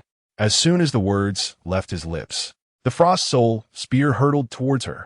Zhou Mengrong's expression shifted dramatically. From the spear, she sensed a terrifying cold that far surpassed that of the Ice Soul Hounds. Clearly, Ning Yi had been holding back. With no other option, she hastily raised her axe to block the impending strike. A soul-shaking roar erupted, an overwhelming tiger's growl. Zhou Mengrong's massive bare axe faltered, and in that moment of hesitation, her defenses crumbled. The next instant, the Frost Soul Spear descended with unrelenting force, striking her abdomen with devastating impact. With a resounding crash, Zhou Mengrong was sent flying several meters, shattering 3 flower beds and scattering earth and stones in all directions. It was only when she collided with a giant tree that her momentum finally ceased. After a long moment, Zhou Mengrong struggled to rise, instinctively spitting out a mouthful of blood, which was laced with chilling shards of ice. Upon landing, the nearby flora was instantly frozen. Zhou Mengrong felt as though her mind had been struck by a colossal hammer, followed by countless needles piercing through her consciousness. The immense agony at a spiritual level rendered her nearly incapacitated. Struggling to her feet, she managed to take a single step before collapsing once more with a thud. Mo Yihuan and Zhao Quan did not rush to assist her. Instead, they stood at a distance, dumbfounded. The formidable Zhou Mengrong they knew appeared utterly helpless before Ning Yi. She hadn't even touched the hem of his garment, and yet found herself in such a disheveled state. Was the disparity in their strengths truly so vast? Ning Yi strode forward, the Frost Soul spear held aloft. The spear's tip dragged across the ground, leaving a trail of ice in its wake. Everything along its path froze, ready to shatter with the slightest breath. Now, the word failure has entered your vocabulary, and I shall add it for you. Ning Yi raised his long spear, its tip aimed resolutely at Zhou Mengrong's face, his demeanor as tranquil as a still lake. Zhou Mengrong felt a surge of both fear and anger. She was unable to find her footing, struggling even to summon her abilities. Yet, she was loath to accept the harsh reality of her defeat. Zhao Quan, Mo Yihuan, you too, come at me, she bellowed. Upon hearing her command, their expressions shifted dramatically, and they instinctively recoiled. Mo Yihuan managed an awkward smile. Zhou Jia, you overestimate us. If you can't contend with him, how could we possibly? Zhao Quan echoed. Indeed, Zhou Jia, please don't pressure us. Zhou Mengrong shook her head vigorously, striving to regain clarity. Are you going to join in or not? If you refuse, once the peak examination concludes, I shall call my mother and have your parents' jobs terminated. She threatened through gritted teeth. Both of them stiffened at her words. Such was their tragic predicament. Their parents were employed under Zhou Mengrong's family, leaving them with no choice but to obey. Sorkibeme, Ning Yi. Mo Yihuan gritted his teeth, his skin swiftly transforming into a mottled brown. An iron gauntlets materialized around his fists, striking fiercely. Zhao Quan sighed in resignation as a wooden staff appeared in his palm, standing firm as he began to gather light energy. Both possessed formidable abilities. Mo Yihuan wielded a B-class enhancement power, Petrified Skin, while Zhao Quan wielded a B-class ability, Light Blade. These powers were considered above average, and combined with their awakened specialized weapons, they had secured second and third places in Longjing City's competition. Chapter 38. Chi Tuo's Guilt, Chao Qing's Rescue. Yet, Ning Yi's speed surpassed theirs. Before Mo Yihuan's fist could descend, the light at the tip of Zhao Quan's staff was merely the size of a thumb. Over 20 ice spears materialized before Ning Yi, and with a mere gesture, they were unleashed. Both Mo Yihuan and Zhao Quan's pupils constricted in unison. The former retracted his fist mid-air, executing a roll towards a nearby fire hydrant. Zhao Quan abruptly interrupted the gathering of energy, retreating behind a nearby withered tree without hesitation. Boom! Boom! Boom! The ice spears crashed down. The very spot where they once stood was entirely enveloped in frost. The ground froze, transforming flowers and grass into exquisite ice sculptures. A few meters away, they trembled uncontrollably, their teeth chattering from the cold. Ning Yi, expressionless, strode directly towards Zhou Mengrong. Witnessing this scene, Zhou Mengrong felt a wave of despair wash over her. She had hoped the two would delay him just long enough for her to recover from her mental distress. However, it was clear these two could not even withstand a fleeting moment. As Ning Yi drew closer, her countenance shifted dramatically. What do you intend to do? Please, do not approach. The little sorceress of Longjing City cried out in terror. Ning Yi sneered. I intend to take your points. Every 3 hours, correct? I shall reduce your score to a mere 1 point. I'm a man of my word. With that declaration, he forcefully stepped forward, encasing Zhou Mengrong in a layer of chilling frost. He then tossed her onto an icebound hound and turned to leave. Mo Yihuan instinctively called out, Ning, you should let her go. Her family is not to be trifled with. Ning Yi responded calmly, I, Ning Yi, will never allow myself to be bullied. With that, he walked away with resolute strides, devoid of any hesitation. Zhao Quan and Mo Yihuan exchanged glances, each reflecting the other's thoughts. Strangely enough, seeing Zhou Mengrong get punished brings me some satisfaction, Zhao Quan remarked with a slight cough. Mo Yihuan shrugged. Who wouldn't he feel the same? Let us split up and hunt the exotic beasts. Acting as though we know nothing of this, he suggested. Quite reasonable. Zhao Quan nodded in agreement. On the rooftop of a building, Ning Yi checked his watch. 11th place, Ning Yi, Henan Province, 17, 482 points. A satisfied smile crept across his face as he beheld his soaring score. In stark contrast, Zhou Mengrong was engulfed in despair. Throughout her life, she had always been the one to bully others. She never anticipated that this time she would be the one humiliated in such a manner. The very treatment she had inflicted upon Chi Tuo was now being repaid in full by Ning Yi. A profound sense of humiliation enveloped her heart. Meanwhile, silence reigned over the stands outside Death Town. After a prolonged pause, one individual murmured, he actually defeated Zhou Mengrong with such ease? Another, equally astonished, responded, you are not mistaken. He has even bound Zhou Mengrong, intending to reduce her score to 0. Someone else queried, what rank of specialized weapon did Ning Yi reveal? That gun appears unfamiliar. I have never seen it before. 10,000 heroes spoke in a deep voice. That is the golden specialized weapon, the Frost Soul Cold Spear. Perfectly suited for close combat by ice-based ability wielders. He turned to Bai Ding Bang and snorted coldly. Old Bai, you must have known all along. Lying in ambush for me here. Bai Ding Bang feigned innocence. I know nothing about it. This child's college entrance examination video data has been sealed by the Southeast Military District, and I have not seen it. You ought to inquire with the commander of the Southeast Military District. Our esteemed leader would know the situation with Ning 10,000 heroes. I trust you as much as a ghost. Elder Jing, Director Jiang of the Yanjing Administrative Office, cautiously glanced at Jing Fu.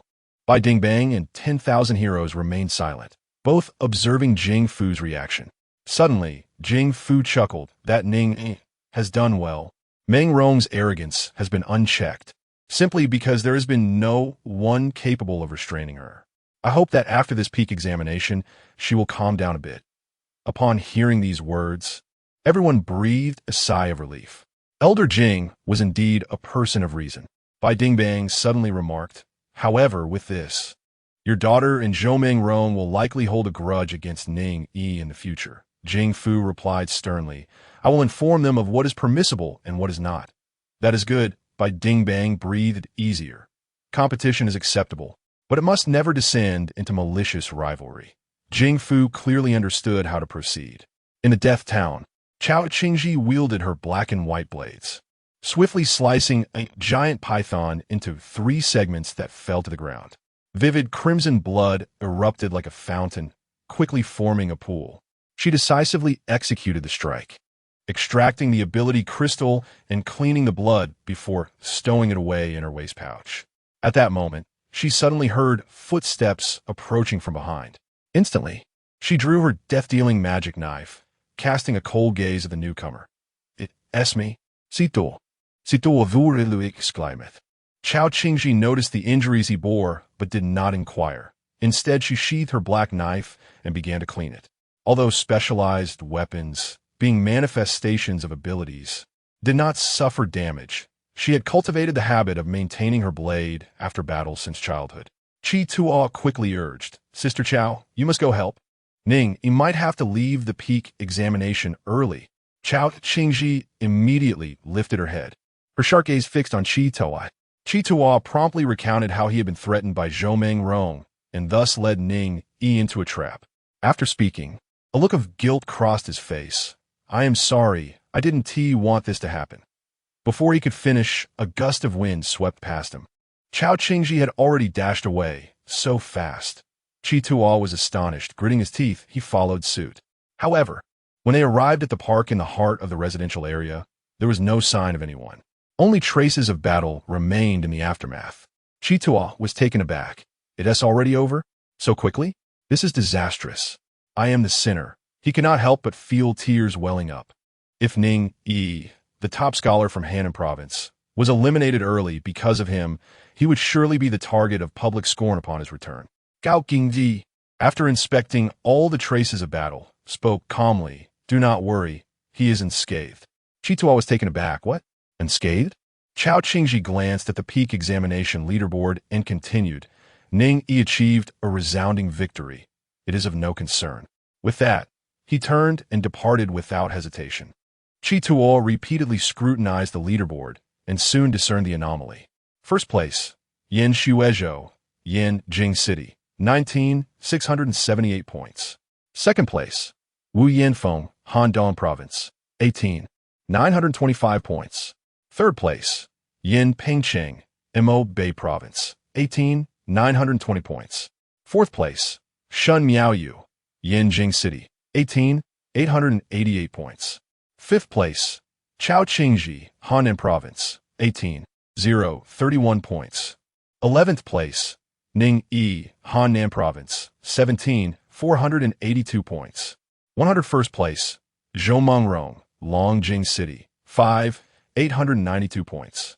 Ning Yi's score had inexplicably surged. In stark contrast, Zhou Rong had plummeted beyond the 100th rank. It was only the first day of the peak examination. It was evident that Ning Yi could not have continuously hunted monstrous beasts without pause. Clearly, Ning Yi had defeated Zhou Rong and seized her points. Good heavens! Ning Yi managed to triumph against 3 opponents and still overcome Zhou Rong? Chi Tuo slapped his own face, feeling as though he were caught in a dream.